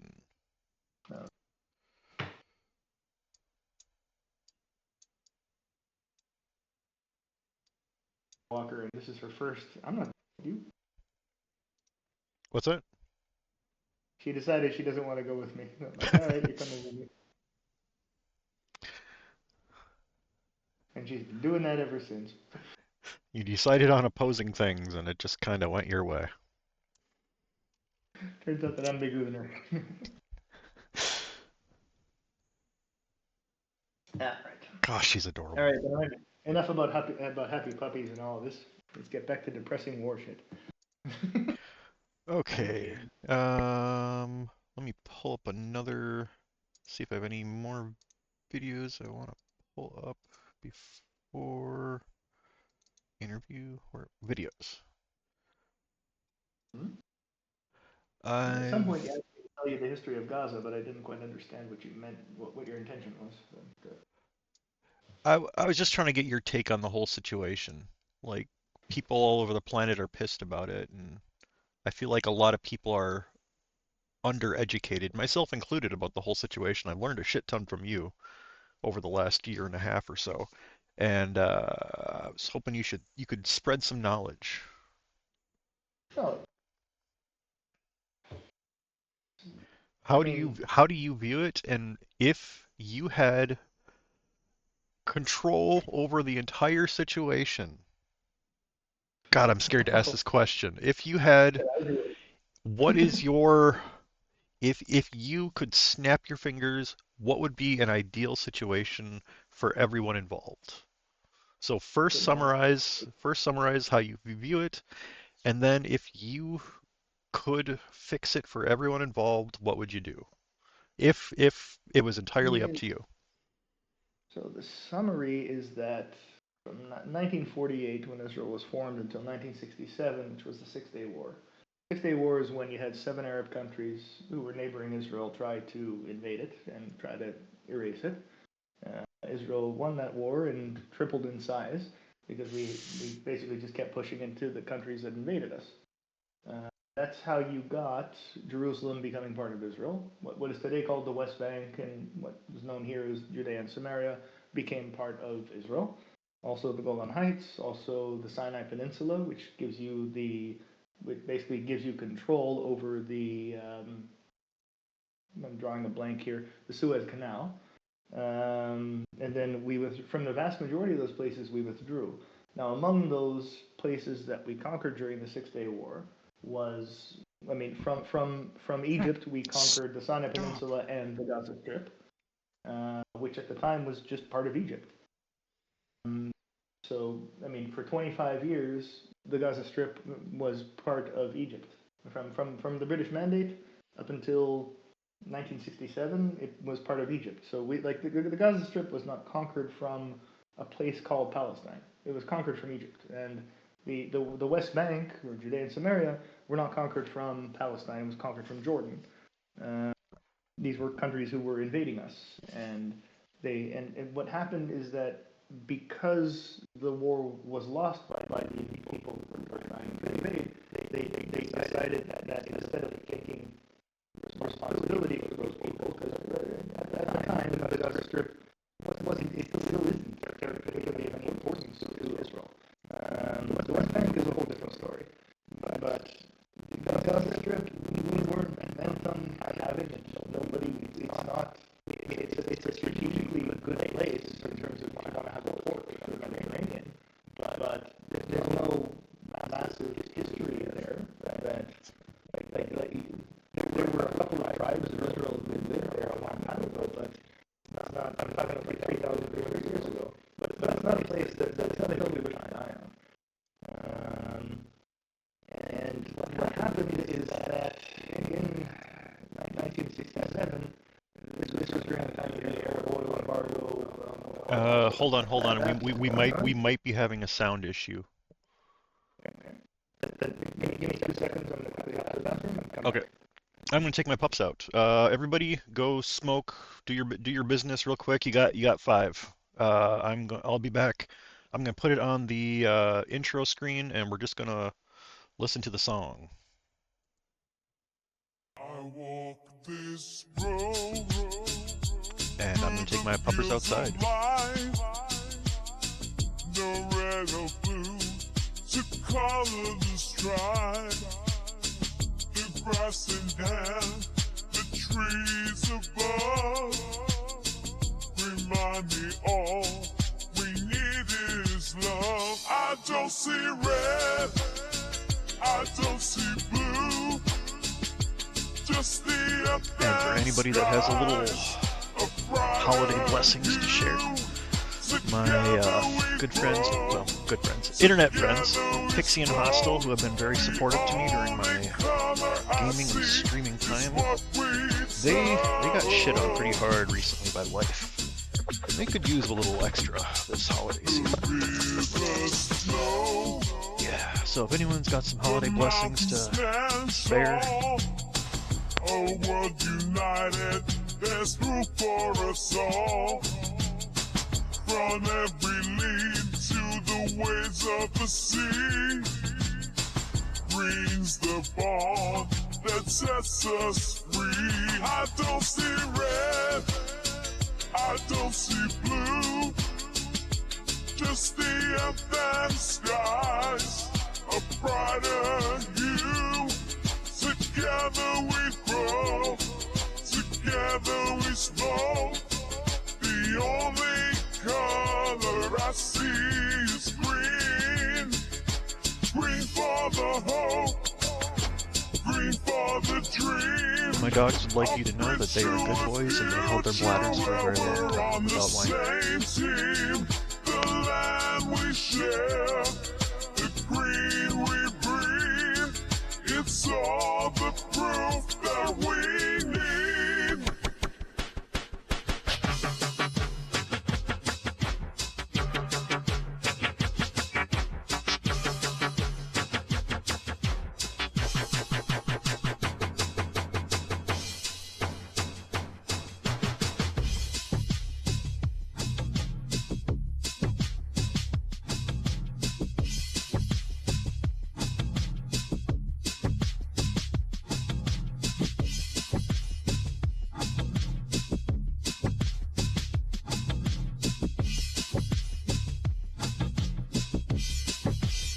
So take my hand, let's make a scene of harmony painted in spokes of green. I don't see red, I don't I'm see so fucking blue. cold, dude.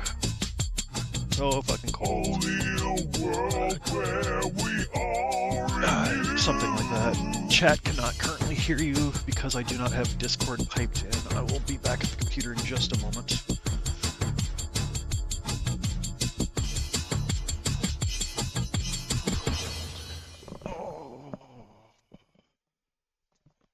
Oh, they can hear me, they just can't hear you. So they're getting like very little context for what I'm saying in response to you.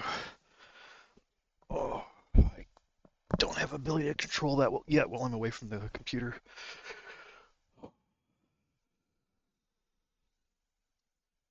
All right. Greetings. We're back. Sound check, Poe. Okay, we got Poe. Let's see if we have anyone in the stage who wants to join. We have one in audience. All right, Poe. Where were we before you left? Summarize it as best you can.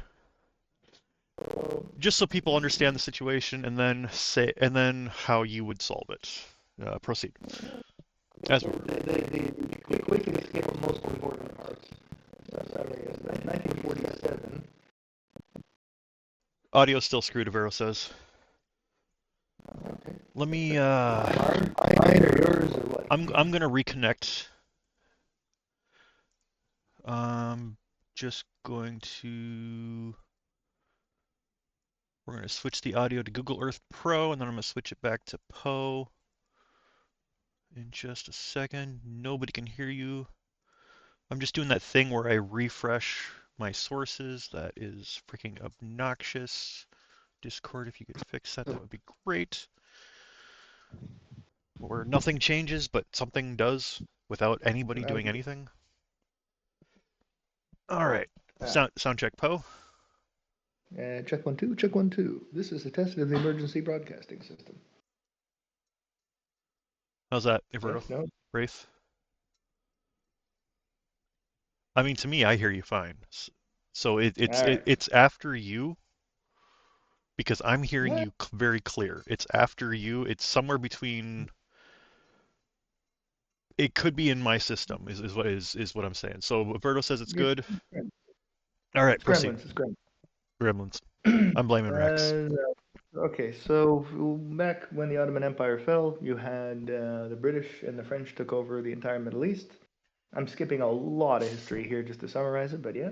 Then the British mandate Palestine, which was British at the time. You had an agreement called the Sykes-Picot Agreement that created the vast majority of countries that you have in the Middle East today. That's everything from Saudi Arabia, Jordan, Israel, part of Egypt got returned to it. It created Lebanon, and it created Syria, well, modern Syria, which used to be called Transjordan. Jump forward to 1948, after the Holocaust and all that, you had the UN vote to make Israel a city, to make it a country, sorry. And the partition plan was to have a second Arab state alongside. The actual intent at the time from Sykes-Picot was that Jordan would be the Arab state in the area. That didn't work out because of various types of violence in the area. And also immediately when the Jewish state was formed, it was attacked by every neighboring Arab army. What's put in the media nowadays is that Israel kicked people out of their homes. Then it did happen, but I mean, at the same time, you had about 1.5 million Jews who were kicked out of every neighboring country, be that Yemen. I mean, Yemen at the time had between 200 and 250,000 Jews, and today it's got 10. Syria had 120,000 Jews at the time. It had a very, very ancient Jewish community living there from, I think, almost 1200 BC. And so that was anywhere from 120 to 150,000 Jews. And by 1948, today it's down to 4. Imagine being one of the last 4 of your religion that used to be 100,000, 150,000 in your country. A lot of the neighboring Arab countries were angry about there being a Jewish state. This was mostly led by a guy named Gamal Abdel Nasser, who at the time Egypt was very much in charge of most of the Arab world. So Gamal Abdel Nasser was sort of the leader of Egypt, but he was really the leader. There were 3 main parties involved in trying to make their own version of a pan-Arab Islamic Middle East. You had the Egyptians, which was Gamal Nasser. You had the Turks, who were basically missing the Ottoman Empire. And the third is the Ba'ath, what became called the Ba'ath Party. That would be Saddam Hussein, Bashar al-Assad, all those guys. Now, they all have their own little pieces of history of how they came to be. The Ba'ath Party, for example, began with a lot of efforts by the Third Reich to round up the Jews in the Middle East and North Africa to exterminate them. And a lot of those influences, like it's really like, again, the Ba'ath Party in Syria, what Bashar al-Assad belonged to.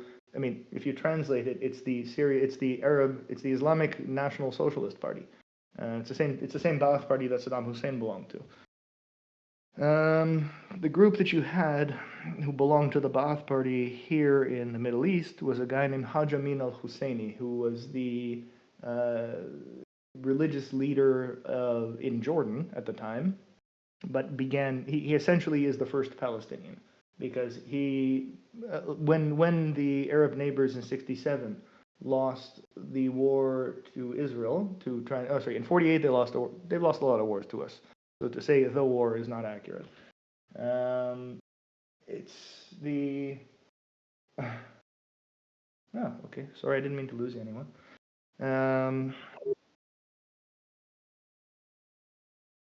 Anyways, there we go. That's not. Yeah, I knew it was going to happen, and I'm just happy that they're doing it peacefully.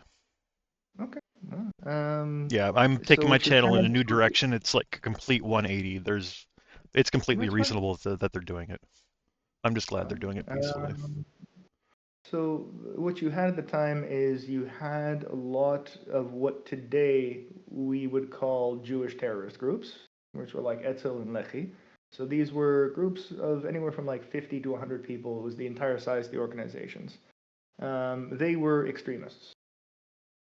In some cases, like a city called Deir al-Balach, which is a classic example that's given today in media as to the history of this region. There had been several Arab militia groups who had their fair share of pogroms in that neighborhood, and some extremist groups got together, and they also wiped out a couple of Arab villages in a very violent manner.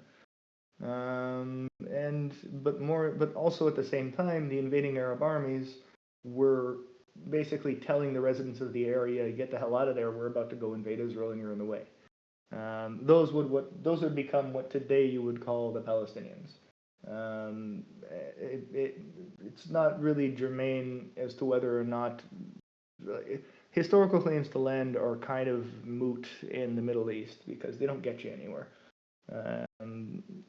So for the longest time, from 48 up until 67, the Gaza Strip belonged to Egypt, and it was just treated like a shithole. And then it became part of Israel after the 67 war.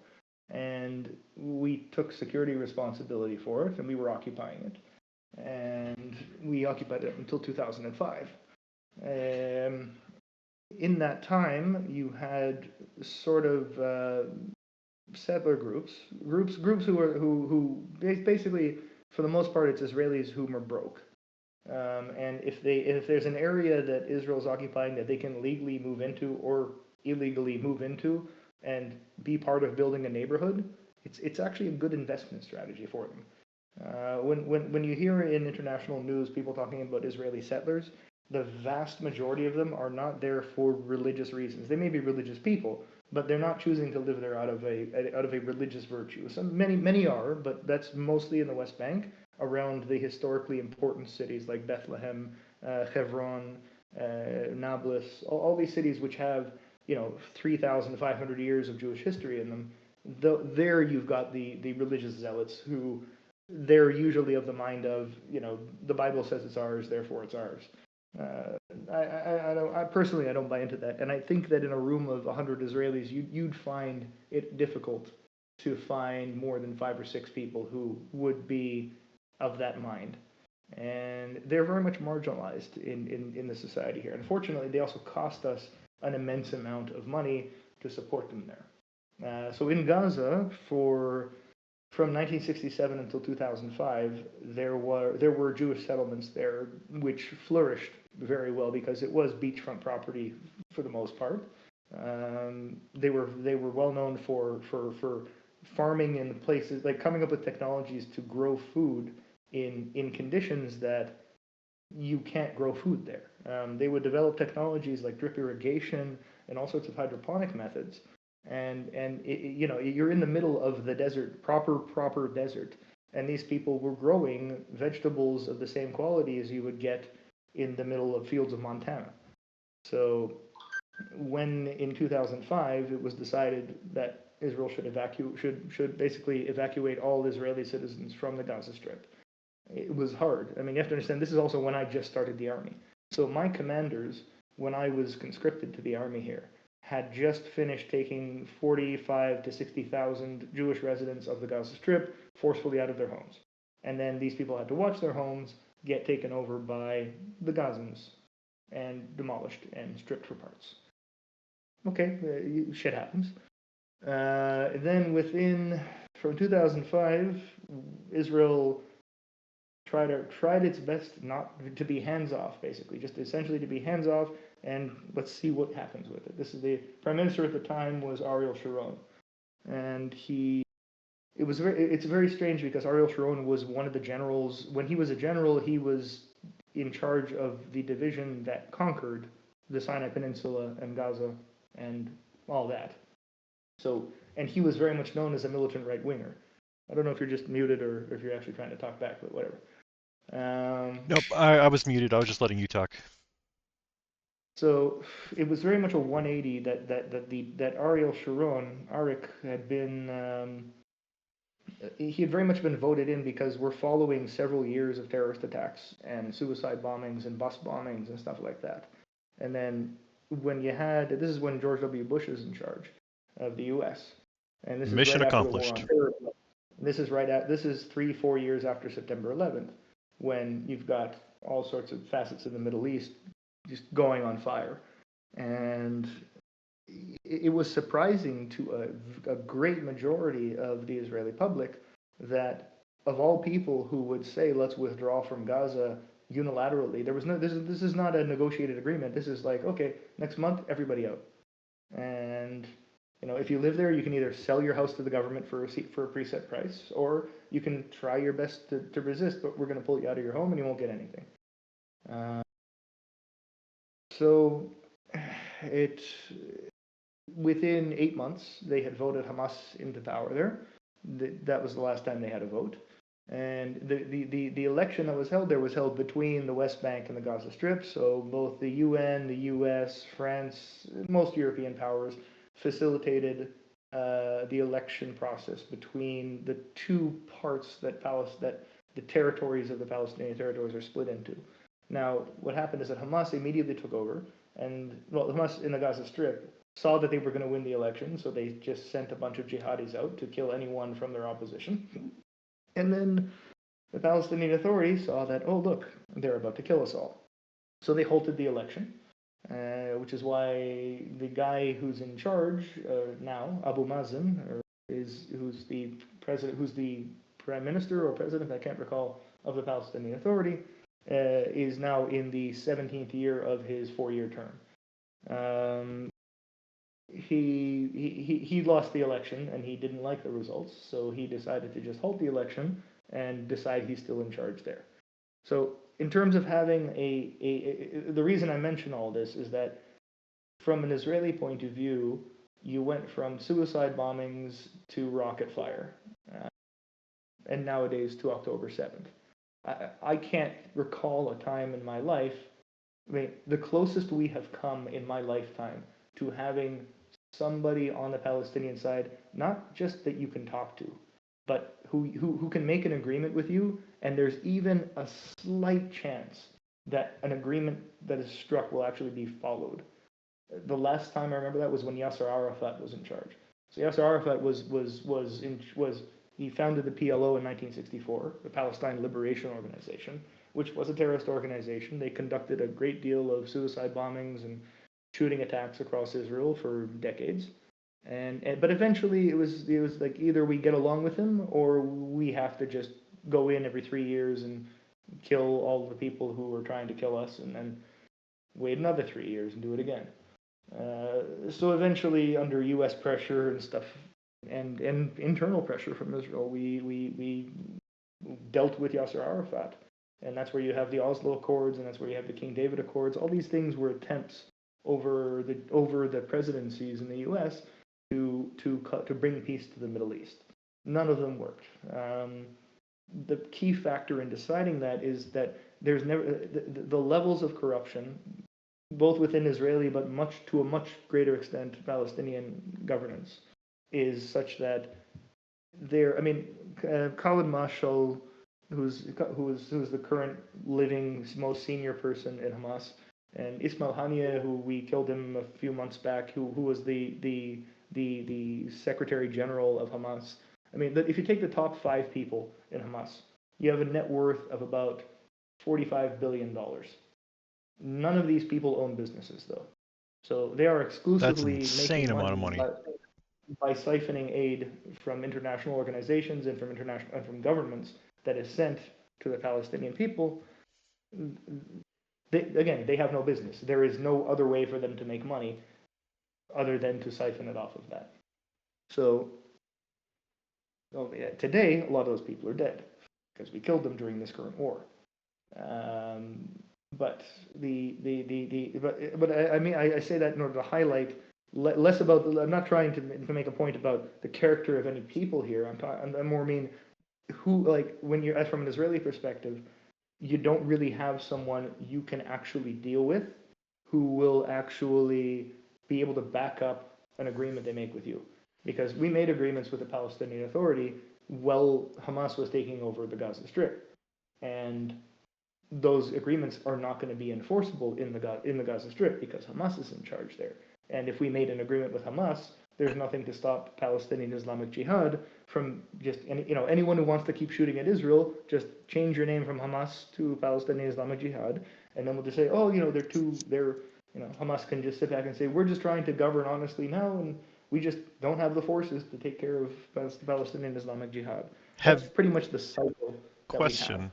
we have. Yeah. Okay, so first a statement, then a question. It's come to light that a bunch of UN workers took part in the October 7th attack, I believe. I believe I'm quoting that correctly. Have you seen anything like that firsthand? Yes. What have you seen? So first, let's clarify what we're talking about here. The agency from the United Nations who is responsible for education, medicine, food distribution, basically aid distribution, but it's not just giving out packets of food. It's basically building, because the Hamas government is, and basically anywhere you have Palestinians living in large amounts, which means the Gaza Strip, Judea and Samaria, South Lebanon, Eastern Jordan, some parts of Northern Egypt. I don't think and then Southern Syria. There is never an infrastructure in place for schools or for clean water or for medicine or for take your pick, anything that you would expect in a normal society. And so in 1968, the UN created an agency called UNRWA, the United Nations Relief and Works Agency for Near East Palestinian issues or something like that. It's a very hard to pronounce name, and the name doesn't match the letters that it has. Now, what is different and what is unique about what are called refugees in the Palestinian territories is that what is called Palestinian is the only case on the face of the earth where refugee status is hereditary. So you have, for example, Bella Hadid, who her family, I can't remember where they're from, but they've lived in the U.S. for 3 generations. On her father's side, though, is Palestinian, but she's considered a Palestinian refugee because she is the grandchild of somebody who was displaced during the 1948 war, during the 1967, 1948 and 1967 wars, which led to the State of Israel and to the state of modern Israel. But essentially, UNRWA takes funding from international bodies and international agencies in the UN and funnels it towards purportedly causes for the well-being of Palestinians. From an Israeli perspective, what it really comes across as, they've redefined the term refugee in this neck of the woods and only in this neck of the woods, so that it is perpetually a problem, because it is the only refugee population on the face of the earth where 2 generations later there is now hundreds times more than there were several generations ago. The number of Palestinian refugees after the 1948 and 1967 wars numbered something like 250,000. Today, it's depending on how you're counting, anywhere from 2.2 million to 7 million. It is designed to remain a problem, and if you're asking my opinion about it and the opinion of many historians, it had a lot to do with the Soviet Union at the time trying to create something that would bog down the United States. A lot of the formation of the Palestinian Authority and the Palestinian Liberation Organization was very openly efforts by the Soviet Union to create an inescapable problem for the United States during the Cold War. And a lot of the modern thinking behind, a lot of the modern philosophy and a lot of the modern governance that is in place it was put there originally by the Soviet Union. Sorry, smoking. I've definitely gone off on a tangent, but hopefully I'm getting some degree of the history across. So after the fall of the Soviet I'm high, but I'm following along about 90, a good solid 85% of what I'm following along.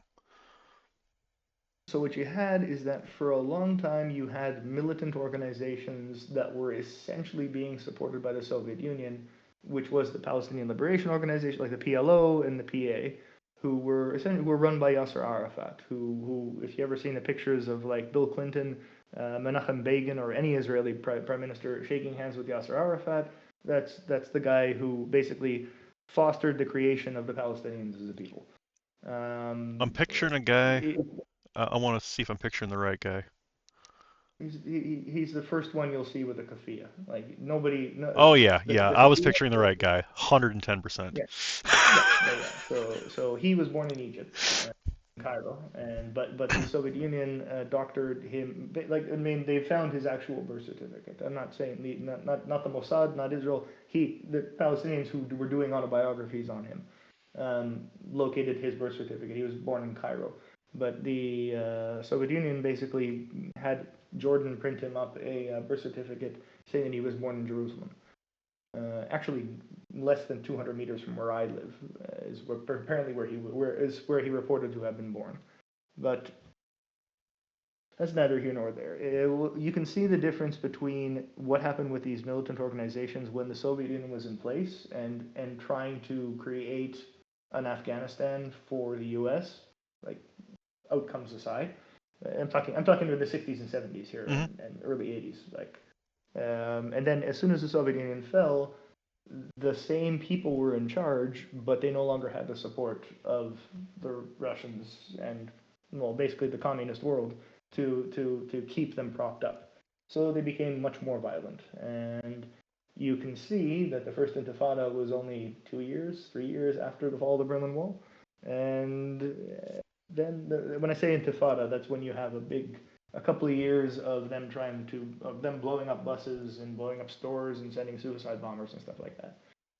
So there is a big difference in the ages in the epochs of the conflict in between Israel and its neighbors, depending on the turning of world powers. So, before its formation, you still had the influence of the Third Reich, which was the pan-Arab, pan-Islamic Middle East, where the belief was that we had to bring back the caliphate. And then you had the Turks. Again, that's back to the Ottoman Empire area, but that's already not. It isn't yet relevant again. Let's put it that way. And then when you stopped having world powers and you just had the U.S. and then you have the rest of the world, it became that these were all extremist groups trying to maintain their own power. And that the result of that was different depending on the country. So, Israel made peace with Egypt and Jordan rather quickly. There have been plenty of times over the last few decades where I could just hop in a taxi or just hop in a car, drive to Jordan, go to Amman, go to Petra, and be fine. Today, simply because of the international atmosphere, it would be kind of dangerous, but there wouldn't be anything stopping me from it.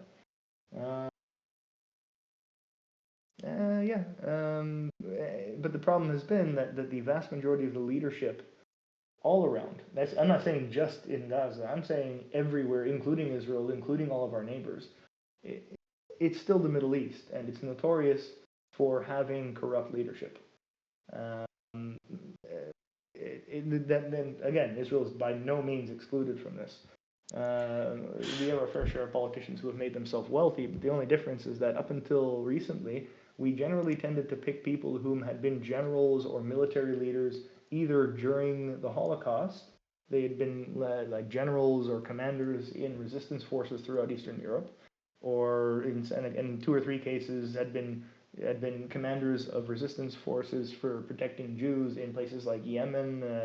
So basically, people who proved themselves when it was time to. Well, yeah, people who had devoted their life to keeping Jews safe, That's and good. had been in many cases shot for it, in many cases lost friends for it. And then we moved on to their brothers and sisters. Bibi Netanyahu, who's in charge now, the only reason he's in politics, he's a skilled politician, but the reason he got his entry into Israeli politics was because his brother Yoni was the commander of the Entebbe raid, which is when the Black September organization of Palestinians took hostages of an Air France flight and landed it in Entebbe, Uganda, and was insisting that the U.S. and Israel release security prisoners in exchange for the hostages not dying. Like, you can see how far we've gotten in 40 years. And the IDF sent a group of Sayeret Matkal, which is one of the elite reconnaissance units, to Uganda, and they stormed the airport. There's an old movie called Raid on Entebbe, which is basically recounts it. But yeah, the IDF sent a group of commandos there to exfiltrate the hostages, and we got them, and we brought them back to Israel. It's one of the military successes. It's one of the greatest military successes that Israel had since its formation.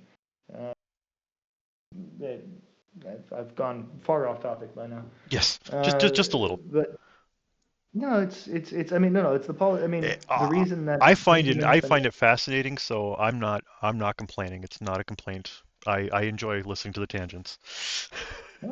It's So pure knowledge. So Benjamin Netanyahu, his brother was the commander of that unit. So you're talking about we've gone from people And who how many had times have you met Netanyahu? twice, 3 times, 2 or 3 times. Depends what you mean by meet. Actually, spoken to him twice, and then just shook his hand and said hi once. Okay. Yeah. Because of my family's involvement with various Jewish groups over the years, I've found myself in a position to meet basically every Israeli prime minister since Yitzhak Shamir, which is like the last 6 or 7 prime ministers of Israel. With the exception, I mean, I'm not counting during Corona, because during COVID we basically had an election every like 3 or 4 weeks, and then they just kept coming up with different mixes of government. So if you're counting those like people who were only prime minister for like 6 months, then there's a few more too. But yeah, but the thing is like if you jump back even 20 years, then every person who was not just prime minister of Israel, but also the senior ministers and the people who were actually leading the country, like Knesset members, which are basically our parliament, they were all people who had vast military experience, and these are people who never were like they were never born in Israel. They were almost always either from parts of North Africa or parts of West Asia or parts of Eastern Europe, where some force or some international, like be it a country or be it like just a group of an angry mob, had come for a Jewish community, and they were responsible for, or they took charge of the situation and saw to it that it was handled or that it was livable. And those are the people, like Menachem Begin was in charge of the Polish resistance during the times of the ghettos. Yitzhak Rabin was the commander of the IDF, but before that, if memory serves, he was also in charge of part of the German resistance front. It's just you came from these great men who disagree with their politics as much as you like. You're going to listen to them, and they command a presence, and they're people whom have had skin in the game since their early teens, and you get what we've got today, which is their brother. We're scraping the bottom of the barrel. So what I mean to convey is that the Middle East has always suffered from a combination of leadership vacuum and inherent corruption because the international community has always had such an involvement, be it the Soviet Union, be it Nazi Germany, or just be it modern day Russia versus US, or China for that matter. It's because there has always been such an obsession from the world with the Middle East, there has always been a lot of money in being in charge of it. It doesn't matter where you are. And the result of that is people have no prospects. I mean, if your original question to me is summarize the history of the Gaza Strip, hopefully I've done that at least partially by now. But if you're asking what would I fix, I would flood startups left and right into Gaza when this is done. The thing is that you would what? Could you eventually repeat that? The current war, if you flood investment and you flood startups and you flood prospect. The problem is that at the end of the day, the war that's currently going on will end. Gaza will be in ruins. It already is. And then you're going to have some kid today who's 13, 14 years old. 7 years from now, he'll be in his 20s. And without working for a group like Hamas or whoever replaces them, he's got no prospects. It doesn't matter how bright he is, doesn't matter how well educated he can go overseas and learn. It could be be it a skilled musician, be it a skilled politician, or be it a skilled scientist. It doesn't matter how brilliant they are. If they're still living in Gaza, then their best prospect will be to work with whatever gang takes over in the end. It doesn't matter if it's Hamas or just some other group that replaces them. So how do you get the startups in there? Well, You have to have a whole bunch of very generous people who are willing to lose a fuckload of money to on something that is almost certainly doomed to fail. Unfortunately, I don't have a better answer than that. You literally have to have people just pump money into the economy there, and the thing is, the Gaza Strip has never made anything. There's never been an export. Their chief export, unfortunately, is terrorists. I don't mean that cynically. I mean literally. There is no. Yeah, I've heard that on the news as well. Their economy is almost exclusively propped up by foreign aid, which is just not a survivable. Like, no society can function like that. I mean, you will inevitably get corrupt leadership who will take a slice of that pie, and that just inherently means that the people who need it will not get it. And not only that, you can't have an entire society of 2 to 6 million people who exclusively their livelihood is receiving money from other countries around the world. It's just not something that people can live with. Yeah. You are bound to. If you keep messaging me, I'm gonna get distracted. I'm sorry. I'll stop forwarding messages. Just forward talk to me after. We'll Okay. cover that. So, again, how do we change that? That is a very good question. I don't have a better answer than somebody needs to build a whole bunch of factories. Somebody needs. I mean, if you look at the war between France and Britain, that lasted, if memory serves, 320 years. And then the level of economic cooperation in the modern world between France and Britain is, I mean, it is unthinkable to have France and Britain go to war today. I mean, it is just such an unthinkable prospect because they would completely demolish their own economic interdependence. That's the only thing I can see that would actually bring a viable solution. And that's what's actually worked here. I mean, the reason we have peace with Jordan and the reason we will not have war with Jordan so long as current leadership is in charge there is because Jordan wasn't able to feed itself and it wasn't able to solve a water issue. And what Israel did is we piped in water from the Sea of Galilee and filtered it so that they can farm and they can drink, which means that if Jordan goes to war with Israel as an entity, they don't have drinking water. Wow. And not just that, Israel doesn't want a war with Jordan. No one really wants war.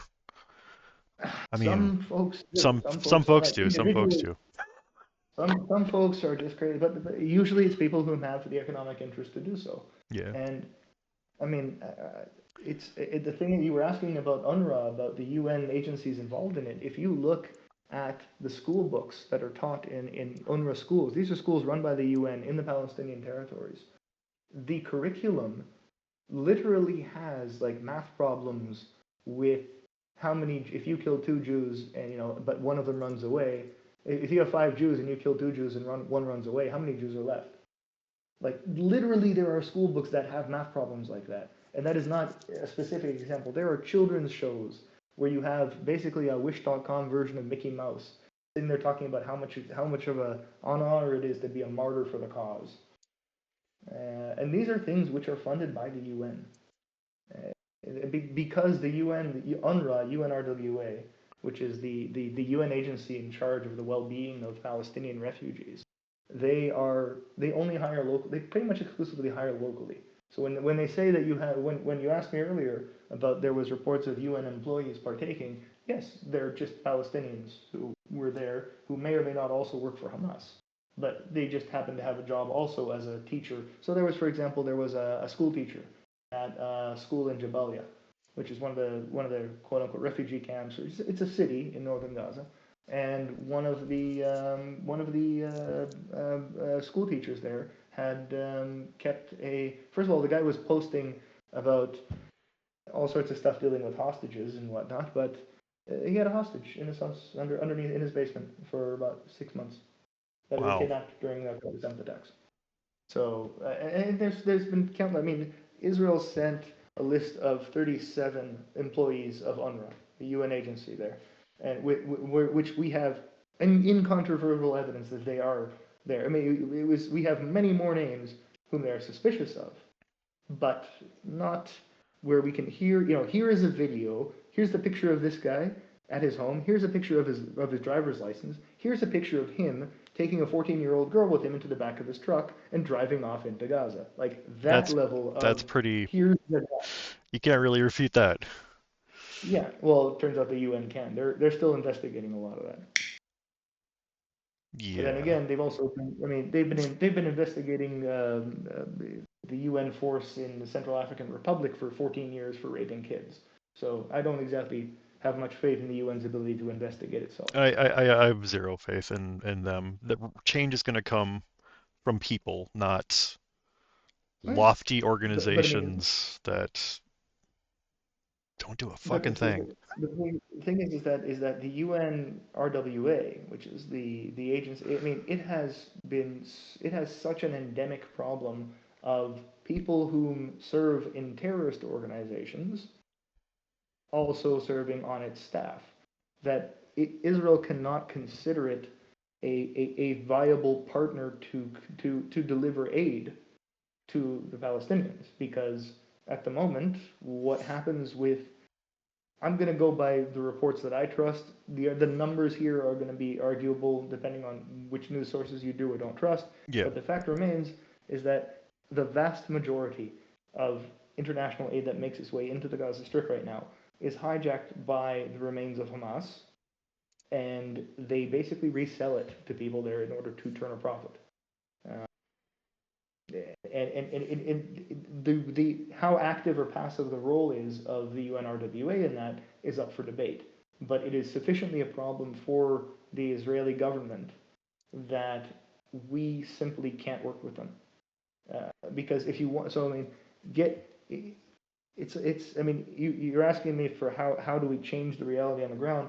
Step one, stop teaching martyrdom as the ultimate goal in life to children in school.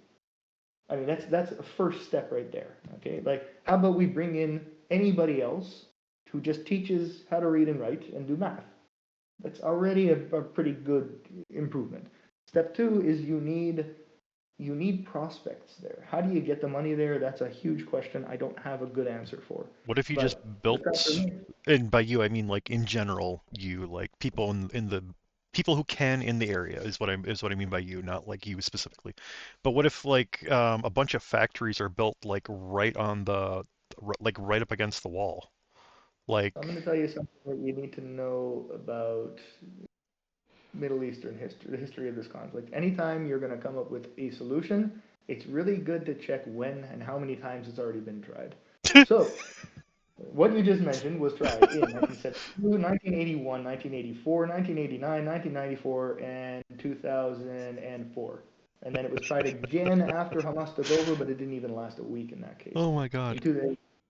It was tried in that case to, I mean, the largest attempt was basically we built an internet. We, in this case, Israel was involved in this. Israel, the U.S., many parts of the U.K., many Arab neighbors poured a ton of money in to try, and we built an international airport in Ramallah, in Nasiriyat.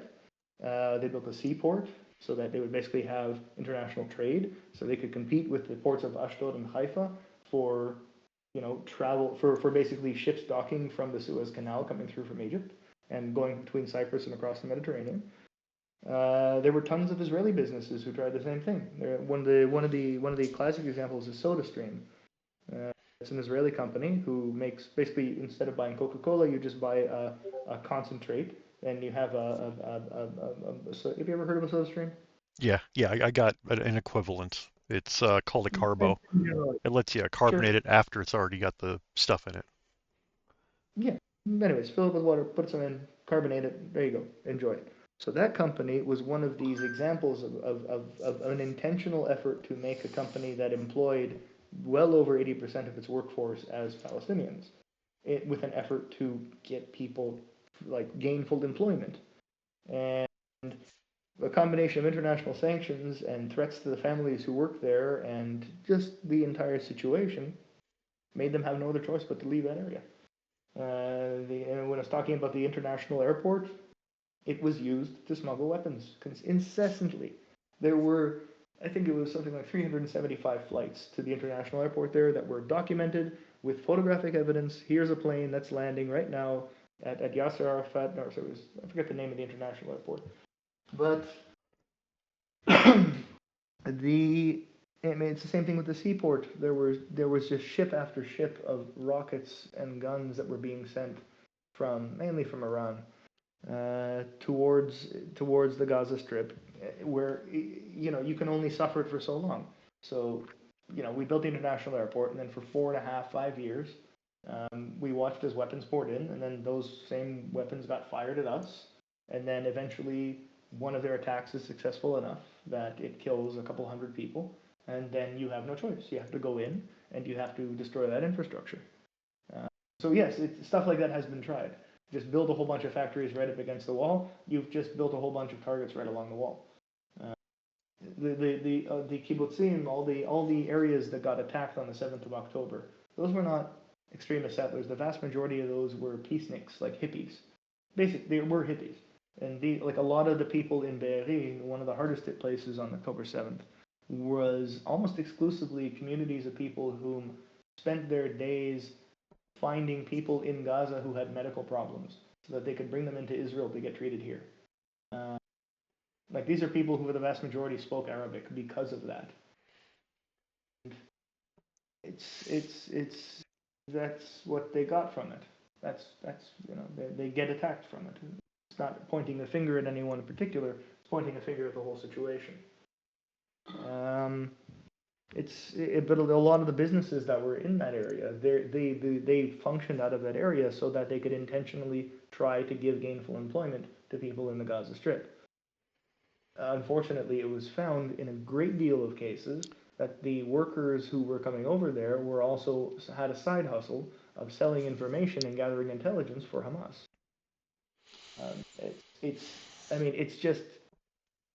It's like having a cancer that has just spread to everything, and it's not something that you can abide. I mean, when 2,000 people, when you have jihadis crossing the border and just raping, murdering, and burning things, you can't be a civil society and just let that stand. You have to do what you can to stop it. And if that involves massively inconveniencing and destroying the infrastructure of your neighbor, unfortunately, there's no other way to do it. The problem is you also have to feed your neighbor at the same time. At the moment, they've made it so that there is no way that you can actually get aid into the Gaza Strip without it somehow passing through Hamas's hands. And none of the agencies involved in distributing aid are at all interested in changing that. And if you call that a passive role in supporting Hamas or an active role, that's up for debate. But the fact is that I'm not saying every single person who works for the UNRWA or works for the UN in the area is even turning a blind eye to it. I'm just saying that the power structure involved there is such that there's no will to change it. So I mean, you're asking me how to get. Hold on. I'm gonna jump in for a sec. Okay, so sorry, Rex. I just bonked him on the head really hard. That distracted me. I'm so sorry, pup. So if nothing changes, like you're just going to be back where you are right now in the future if nothing changes. As far as the conflict, like it's going to repeat in 20, 30, 40 years. Oh, I wish we had that long. If you do the math, it comes down to you get one major operation every 3.5 years, and then you get a war every 7. Oh, that's right. You deal with statistics a lot, so you know the cycle. Yeah. Yeah, Poe tracks this stuff like professionally. I mean, it's not my profession. But okay. Well, you make money off of it, or you use it to make financial decisions. Okay, it's research more than anything else. But yes, it's not. I don't get paid to do that. It's just part of what makes me money. So basically, in the future, you're going to find yourself essentially back in a same or similar situation, and the only way to stop it. The old notion that you can't kill an idea, and I've heard that. So I've heard that said by a lot of people who are not fans of Israel in the current conflict. The problem is that Hamas is an idea, and you can't kill an idea. You can make it clear that it's a very bad idea. Yeah, and I think you guys have done a pretty good job with that in a couple neighboring areas, letting people know That's it's a really debatable. bad idea. I think that you're Or at least underestimating you taught them the pagers were a really bad idea. well, you got to understand, you can't underestimate the ability of Middle Easterners to be standing in front of their house that's rubble, their car that's on fire, their family that's half dead, and still say, "Oh, this is what victory looks like." Like, you cannot underestimate how much pride is important to Middle Easterners. I mean, Hezbollah still broadcasts the current situation in Lebanon as a victory for them. Very much, like, as in, this is what they were aiming for. This was their desired outcome. So why It, why is dying in large numbers seem to be their primary objective? Because because from where I'm sitting, that's all that's being accomplished. because they don't live in societies where there's prospects of a good life. It's not. But but like There's no rich people living in South Lebanon. There's no. I mean, the rich people in Gaza, they all live in Qatar. but I like mean, the senior leadership of Hamas, who were all billionaires, they don't live in Gaza. They live either in parts of Europe or they live in parts of the UAE.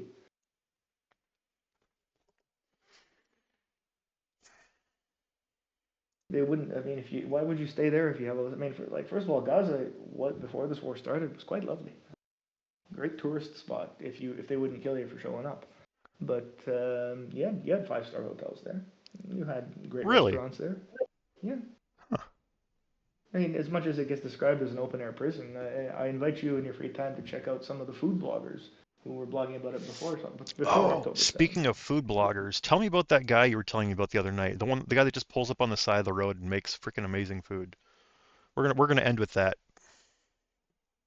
So this is a place that I ran into in reserves a few years ago. But there's in Samaria there's an area called Kalkilia, which is it's an Arab village which has had a good deal of terrorists come from it and all this. So I was stationed around there for 2 months in reserves few years back, and there's this guy.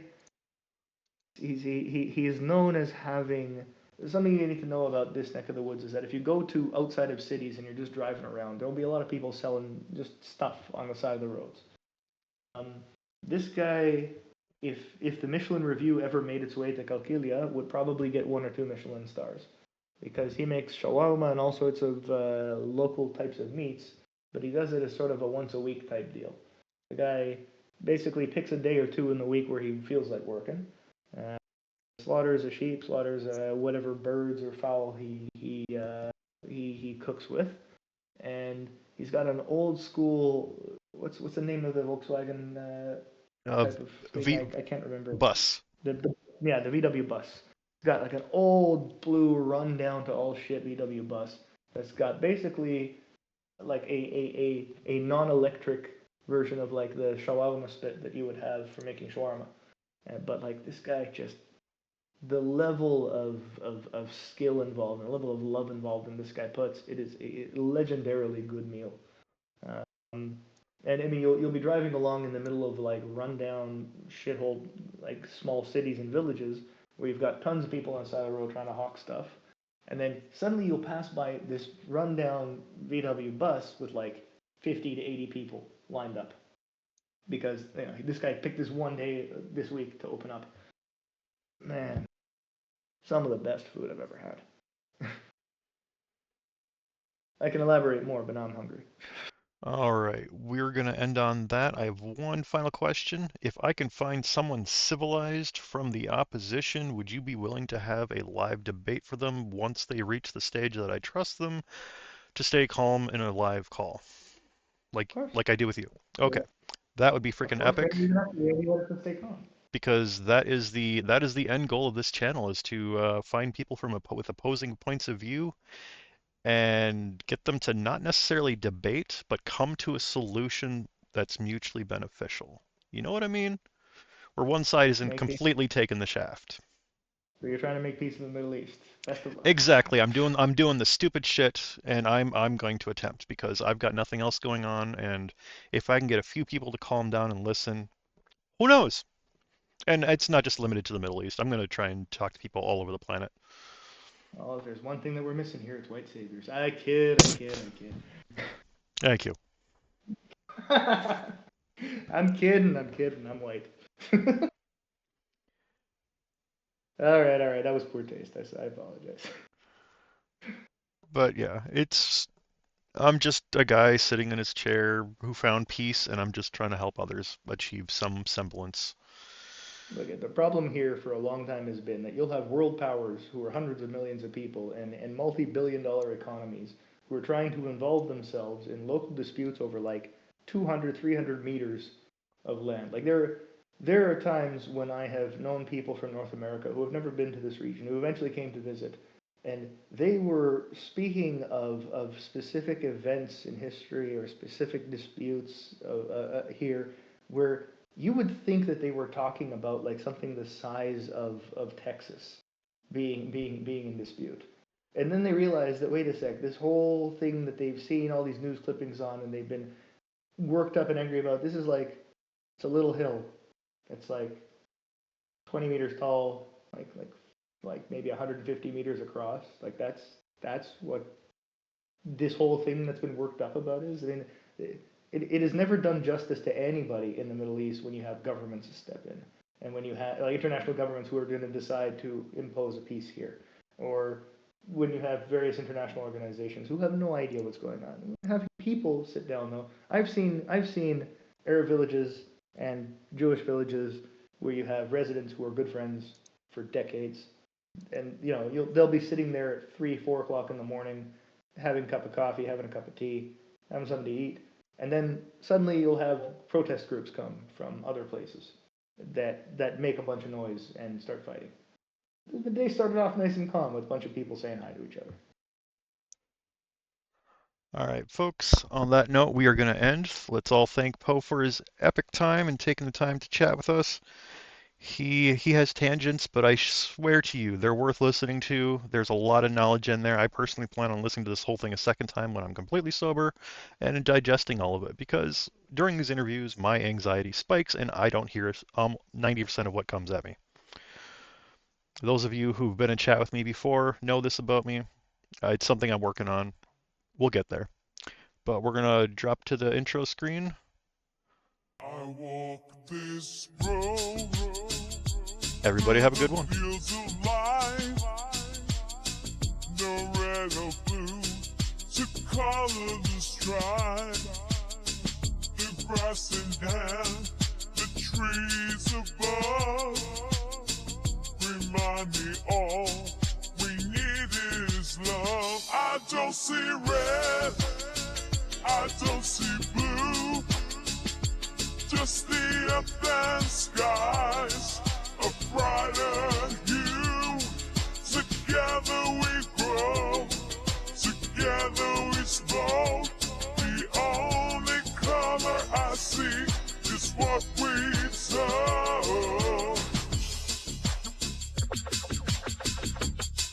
The rivers flow, the mountains stand tall. Oh, world united, there's room for us all. From every lead to the waves of the sea, green's the bond that sets us free. I don't see red, I don't see blue, just the earth and skies, a brighter hue. Together we grow, together we slow. The only color I see is green. Green for the hope, green for the dream. I'll bridge to a future where we're on the same team. The land we share, the green we breathe. It's all the proof that we need.